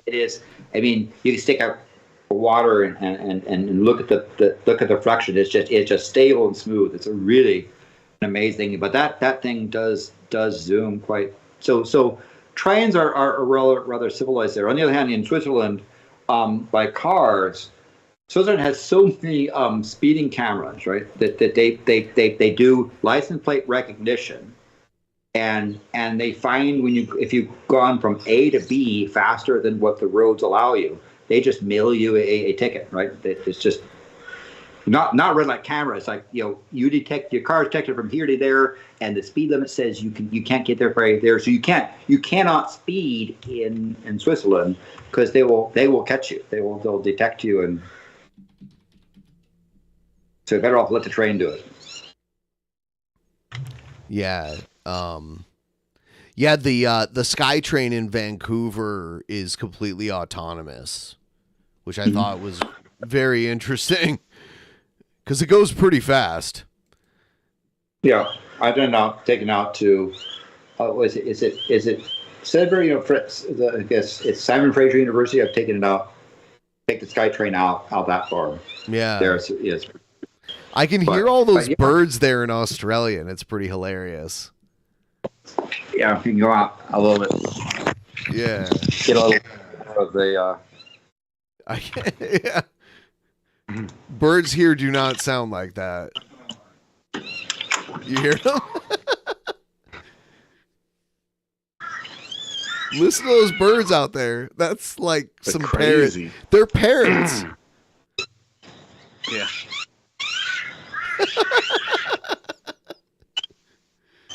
I'll be right back. Yeah. All right, now we can kiss, Landon. Finally, we have some time, just you and me. Time together, yes. Everybody that's watching, close your eyes. Cover your eyes. You can't watch us kiss, okay? Between us. Pervs. Oh, dang. We made it past 100 likes. I think that means I need a dab. Oh, yes. You need a Dab dab away. too. Get your dab rig. Come on, heat it up. They only have simulators here. You're gonna go to outer space. Look at all those birds. These trees are full of these birds. Oh, Yeah, no. catch them. You got it, Landon. I believe in you. You outran a jaguar or whatever. You can catch a bird. Pissed on it while you were out running it. It was amazing. Yeah, You're so talented. There are a bunch of these birds in the. Yeah, it's pretty crazy, the wildlife there. The kind of birds that are flying around there are worth a shit ton of money here. They've got all these big trees around here. I don't know if he wants me to show because that would be kind of like doxing and stuff. But don't be but doxing. I guess the sound. Only thing you know is he's in Australia allegedly. Then I might show up at his door. We wouldn't want that. That'd be weird. Yeah. Nobody wants that. Oh, damn. All right. Let's get a dab going. In the name of Landon the Mandan. Yeah. Thanks, folks, for the 100 likes and that sort of thing. What time is it currently, right? Where you're It's 17:15, quarter after 5. Okay. All right. Yeah, but it's the 6th. It's Saturday. So wasn't somebody's birthday on? You said it was somebody's birthday? Ben's birthday is on Sunday. Ah. Yeah. On Sunday. Right now it's Saturday. So yeah. My birthday is Sunday technically, so May 7th. So there is 70 hours. No, there's only 50 hours where there is a time zone that has your birthday. Really? Because you go from UTC minus 12 to UTC plus 14. Right? And then you have 24 hours of your time. So you've got 12 plus 24 plus 14 or 50 hours where there's a time zone with your birthday in it. But right now we're still in Saturday, right? It'll be another another 6 and 6.25 hours before it becomes your birthday here, allegedly. Allegedly. Yeah, like measuring time is a weird kind of arbitrary thing, right? Yeah, and to some extent as well, there's a difference between the name of time and time itself. Time is a flow or metronome, so it goes tick, tick, tick, tick, tick, right? There's also time as we perceive it to pass. And then for relativity, everyone has their own frame of reference that's equally valid. Right. So there's no. That's one of the things you got to get your head around. Is there's no universal clock. You know what though? Can like one thing I've always noticed is the way I perceive time is proportional to my lifespan. I remember being like 10 years old and a week felt like 6 months almost. Forever, right? The time just went slowly. Like Yes. the calendar just went so slow. Yes. So, and now I'll take 6 months to return a phone call. You know, like. Yes, and that sort of thing. As a kid, you say, well, you got to wait till summer, right? Well, when's that? And That's summer forever, right? felt like it lasted forever. The summer of 5th grade, that felt like it lasted forever. So what is that? What is the thing where like the passage of time is proportional to my lifespan? I call it the 1 over n phenomenon, right? Where n is some period, right? That 1 over n. If you're only, if let's say you're 10 years old, so that's 520 weeks. 1 week is almost 1/500th of your life. Yeah. Right. Now, if you're 50 years old, now it's a 5,000th of your life, right? It takes 10 weeks to do the same kind of portion of your life. So it's the notion of that fraction of how long you've lived, that 1 over n being the critical thing. Yeah, I remember like my mom being like 6, 7 years old. My mom will be like, "Oh, we'll do that tomorrow." I'm like, dude, I can't wait till tomorrow. I remember like not being able to wait because it felt like such a long time. And now tomorrow is like, all right, whatever. Yeah, I'll do it tomorrow.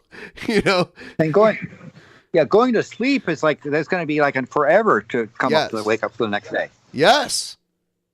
All these birds out here squeezing away, and all these trees. love it. I don't have to, but you can tell that there's like crazy.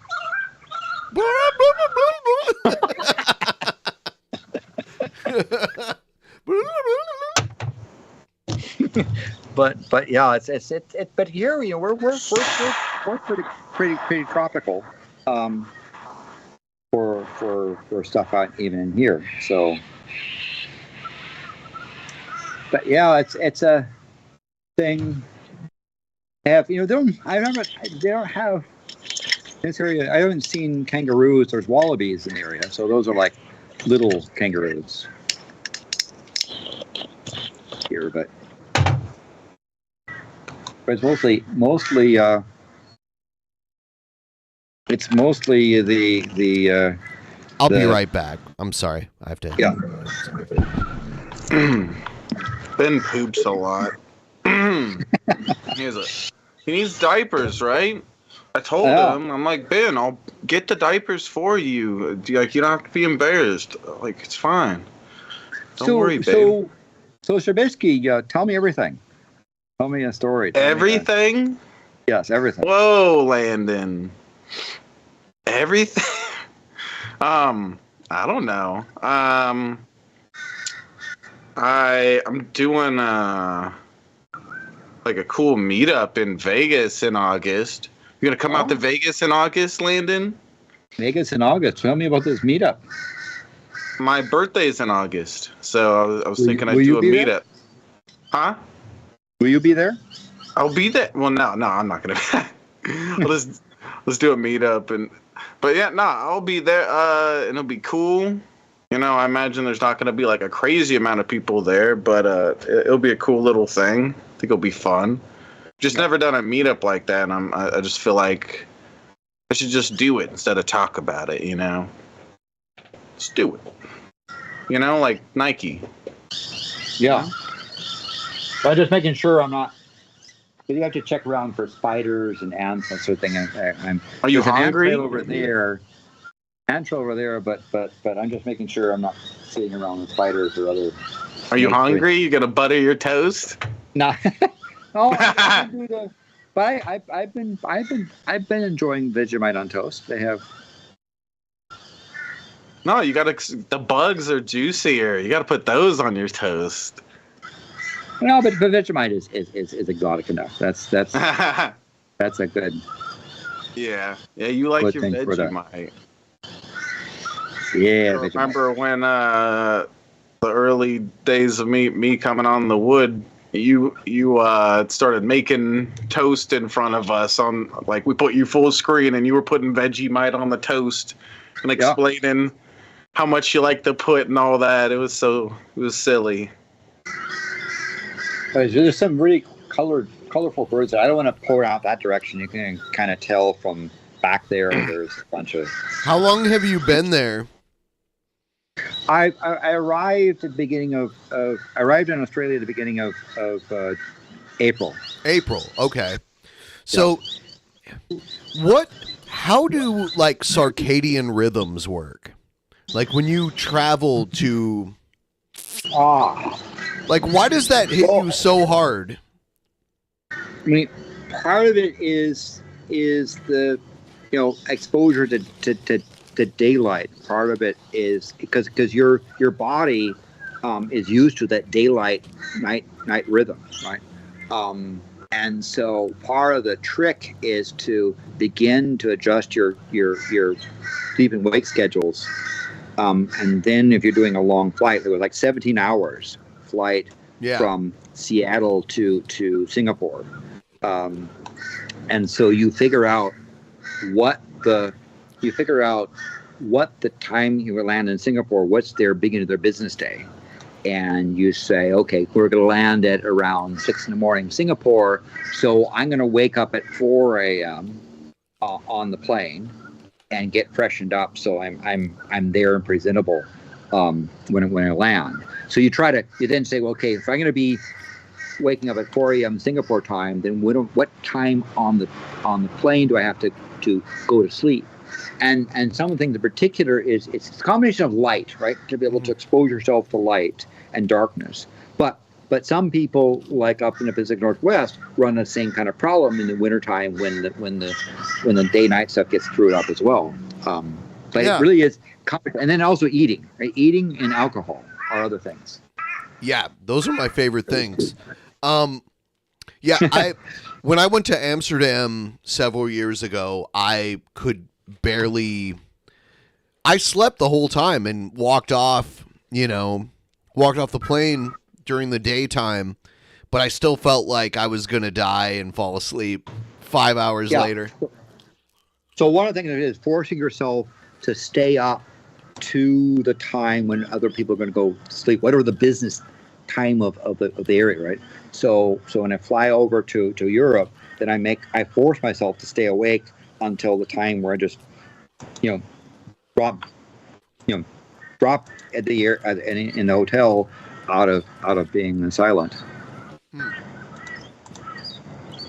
But yeah, so it's a little bit quiet, I think, because there's two birds that are doing it up there in the tree. But that's hot. I got to make birds around here somewhere. It's hot. They're doing their bobbing, dancing thing, and then the guy I guess I do as a guy. I don't know. I didn't check their gender. That's kind of on the back of the other one. We need to check. Are they parrots? Not. No. Well, it could be.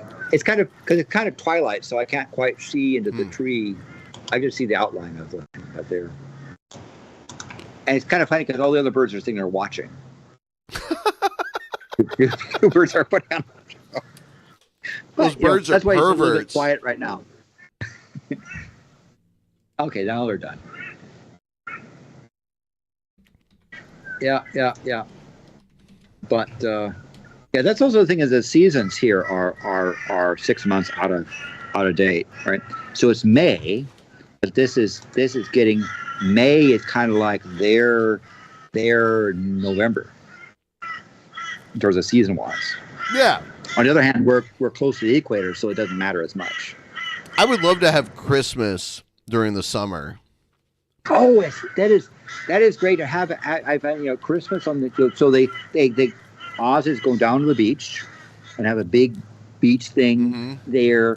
If Santa still shows up, Santa and reindeer show up down on the beach. The reindeer are commonly bikini-clad women that show up with Santa in tow. Santa's not quite so he isn't. Santa doesn't show up with a big winter coat stuff. It's more of a server type thing, and it's they have barbecue and roasting artichokes and that sort of thing on the beach for Christmas. Did you know that, Shabisky? The what? Christmas happens during their summertime. What a bunch of freaks! What the fuck? I'm not gonna allow this kind of shit. This is why I don't go to Florida. Those people are Florida. Allegedly, yes, that's the thing. Yeah, so it was a funny thing, about the fact of my personal Twitter ban, because I would always say Australia allegedly, right? Yeah. And as a joke to Red Eye, and then somebody in YouTube things thought that was a joke that could be potentially offensive to Australians. And so that's how I got banned. When was that? I can have a brand check, right? I do the Our Favorite Universe thing, so I can do that. They let me back on it, but it's kind of a thing because I haven't found an Australian who is offended by the notion of Australia as a joke. But yeah, it's sunset now, getting twilight, and birds are out here. They're kind of going into their. I assume the nighttime birds come out. I don't know what the nighttime birds have. It's only 12:30 a.m. here. Ah. So it's near midnight for you guys. Yeah, just after. Yeah, 12:30. But thanks, folks, for getting to the 100 likes thing. Thank you. I ordered a cheeseburger. How are you doing on the donation stuff? Isn't there more room for that donation thing? Oh, yes. Yeah, it's pinned in the chat. Happy birthday to me. 42. Yay. Ah, that's a nice prime number. Not. It's between two primes, right? 42 is between 41 and 43. That's why you want to be 42, is to be able to have to be in the middle of that twin prime. So 41 and 43 being two apart is called a twin prime. That 42 is in the middle of. But on the other hand, you could say that this is your 43rd birthday, being that your first birthday was when you were born. Yeah. They traditionally count that as 0. Yes. Although it's kind of odd that in a lot of societies they start things at 1. Except, for example, here, like in floors, the first floor is not on the ground. It's true. It's the first floor above. First floor is G or 0, right? Is the ground level. In Australia, do they not do the 13th floor? Because I've been to countries where they don't have a 13th floor in buildings. I don't know. I'm trying to think about when I've been in, because like the hotel in Darwin, I had only went up to 10 floors. So I don't know if they do that 13 thing or not. I remember visiting Toronto, and they'll have buildings that there's no 13th floor. It's so weird. I remember in like, was it Johannesburg? There was a 13th floor where that was like utilities and housekeeping and that kind of stuff, right? It was you had to have a special key to stop on it, and the button didn't say 13. They just had a utility button that you'd have to click, and you had to have a key to get into the like maintenance stuff. Yeah, it's getting kind of dark here. Those birds are freaking out. Yeah, the two lovebirds have done their thing, and they're off. But I imagine the nocturnal birds are going to come out. Yeah, here it's so quiet at night. I don't even think we have nocturnal birds here. Yeah, well, to see what that does. But I'll come inside here. Yeah. Catch a lizard. See, that's what Shabisky wants to catch animals and like put them in a cage in his house. That's why I say you'd come to Indonesia, but I don't think you're allowed to catch the Komodo dragons. Right. Oh, I want one. I'll make a room for it. I showed him the otters out here in the Pacific Northwest, and he was like, "It'd be cool to keep it for a pet." I'm like, I don't know. But that's why Shabisky has such a huge desk, because he's got all these cages of all these animals. Yeah, I love my otter collection. I love how even he goofs on the desk. Do you Everyone loves my desk. Do you realize he assembled the desk and like didn't use it for like a year? It just sat there. I mean, assembled. Jack uses a desk more than Shabisky. Yeah. Well. Yeah. I got it for him. You liar. That's how much I care for my kitty. Yeah. But on the other hand, if you really think the desk would be on the ceiling, because Jack likes to be upside down. See. Yeah. I need to teach Jack how to fly upside down or something. Teach him some tricks. Goes upside down. I'm sure we could teach him more stuff. Shabisky. Like I said, you got to get him up to the space station, so he can be upside down, right side up, and teach him how to play PlayStation. He can start doing gaming streams on my channel. You haven't played me in UFC in a while. Because I always win. No, you don't. Like, you lose a lot. Like sometimes winning just gets old. It's like there's no challenge. Okay. No. You don't at all know what you're doing. Okay. Of Ben winning more often than not, but that could be just my memory.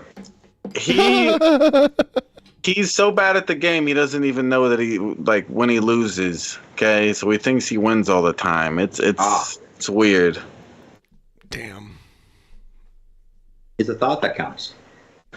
So did you bring me back any coca tea? No, I can't do that. What the heck, Ben? I want some coca tea. They search you. And you can't quantum tunnel across the border. I want coca tea. Damn it! Right. It's getting through that line. That's the complication. Fuck coffee. I'm gonna drink coca tea now. It was like coffee though. They put a little bit of milk in it, and they put some like lavender flavor in it, and it was delicious. And I got it. The effects were just as quick as coffee too. So I was just kind of like, whoa. And me and my friends split it because we were afraid of how bad it would affect us. But then when it was done, we were like, let's get another one. So we got another one. And it was always better to take it slow. Rather than go crazy.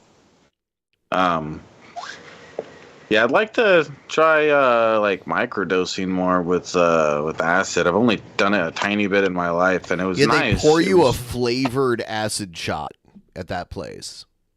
a flavor Yeah, shot, huh? yep. Huh. It's not. Do they have like it in the Yes. form that you normally? They have Well, that too. well, they mix it with a flavor. Yeah. Okay. Yeah, that's interesting. Yep. Huh. Yeah, we need Well, that kind of any shit more- in Vegas. Any more science questions or from the donors? If anyone has any, feel free to send it in. I just ate so many hamburgers, like you don't even want to know. Whoa. Birthday hamburgers. Actually, only two. 2 hamburgers. I ate them, and I'm like, wow. They put beetroot on hamburgers here in Australia. What a bunch of freaks. I heard I also heard they call a chicken sandwich a chicken bagger. Chicken bagger. Bloody oath, mate. Hey, mate. It's a burger with a chicken in it. The chicken burger. But you think about it, some people put relish, on stuff. Well, think about a pickled beet is just a giant chunk of relish things. Right? Yeah, Dick's Burgers, Dick's Drive-In, their burgers has a pickled relish on it that by default Shabisky wouldn't eat it because he's a toddler, but yes, they have like a pickled relish. But you won't find. Go ahead. I do like beetroot, so I'd eat it. I'd try it. Yeah, you don't find the pickles you find in American burgers on Australian burgers. That's not as common or not as liked.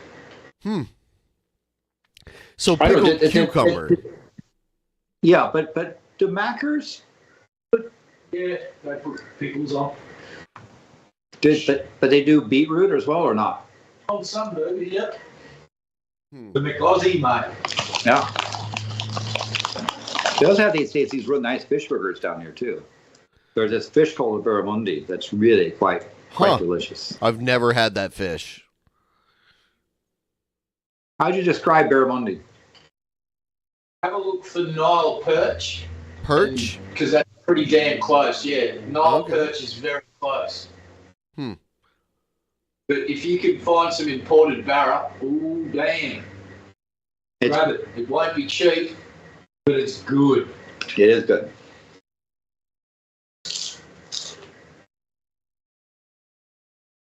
That sounds delicious. I think I am about to wrap up this stream. I think we've hitting a certain point, and it's getting late, and it's getting dark where they are. So, thank you, Landon, for joining us tonight. Thank you very much for letting me. I missed you, Landon. Upside down, miss you.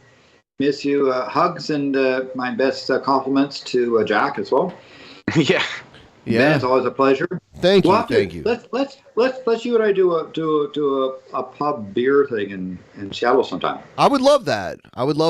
Yeah. Let me know when you're back on this side of the world. Yeah, be later. Next month. But that'll be. I'll ping you there. All right. Everyone. What's the best way to get a hold of you these days? Because I no longer have Twitter account. I guess I'm gonna have Shabisky let me know how he contacted you. Discord. I can do Discord. Okay. Yeah. So he can hook us up there. All right. We'll do that. All right. Thank you. And happy birthday to you. Happy birthday to you.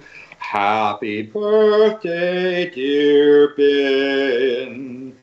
Happy birthday to you. Someone? You're a baritone. Yes. Yep. Yep. All right. Yep. And best wishes to all the chat.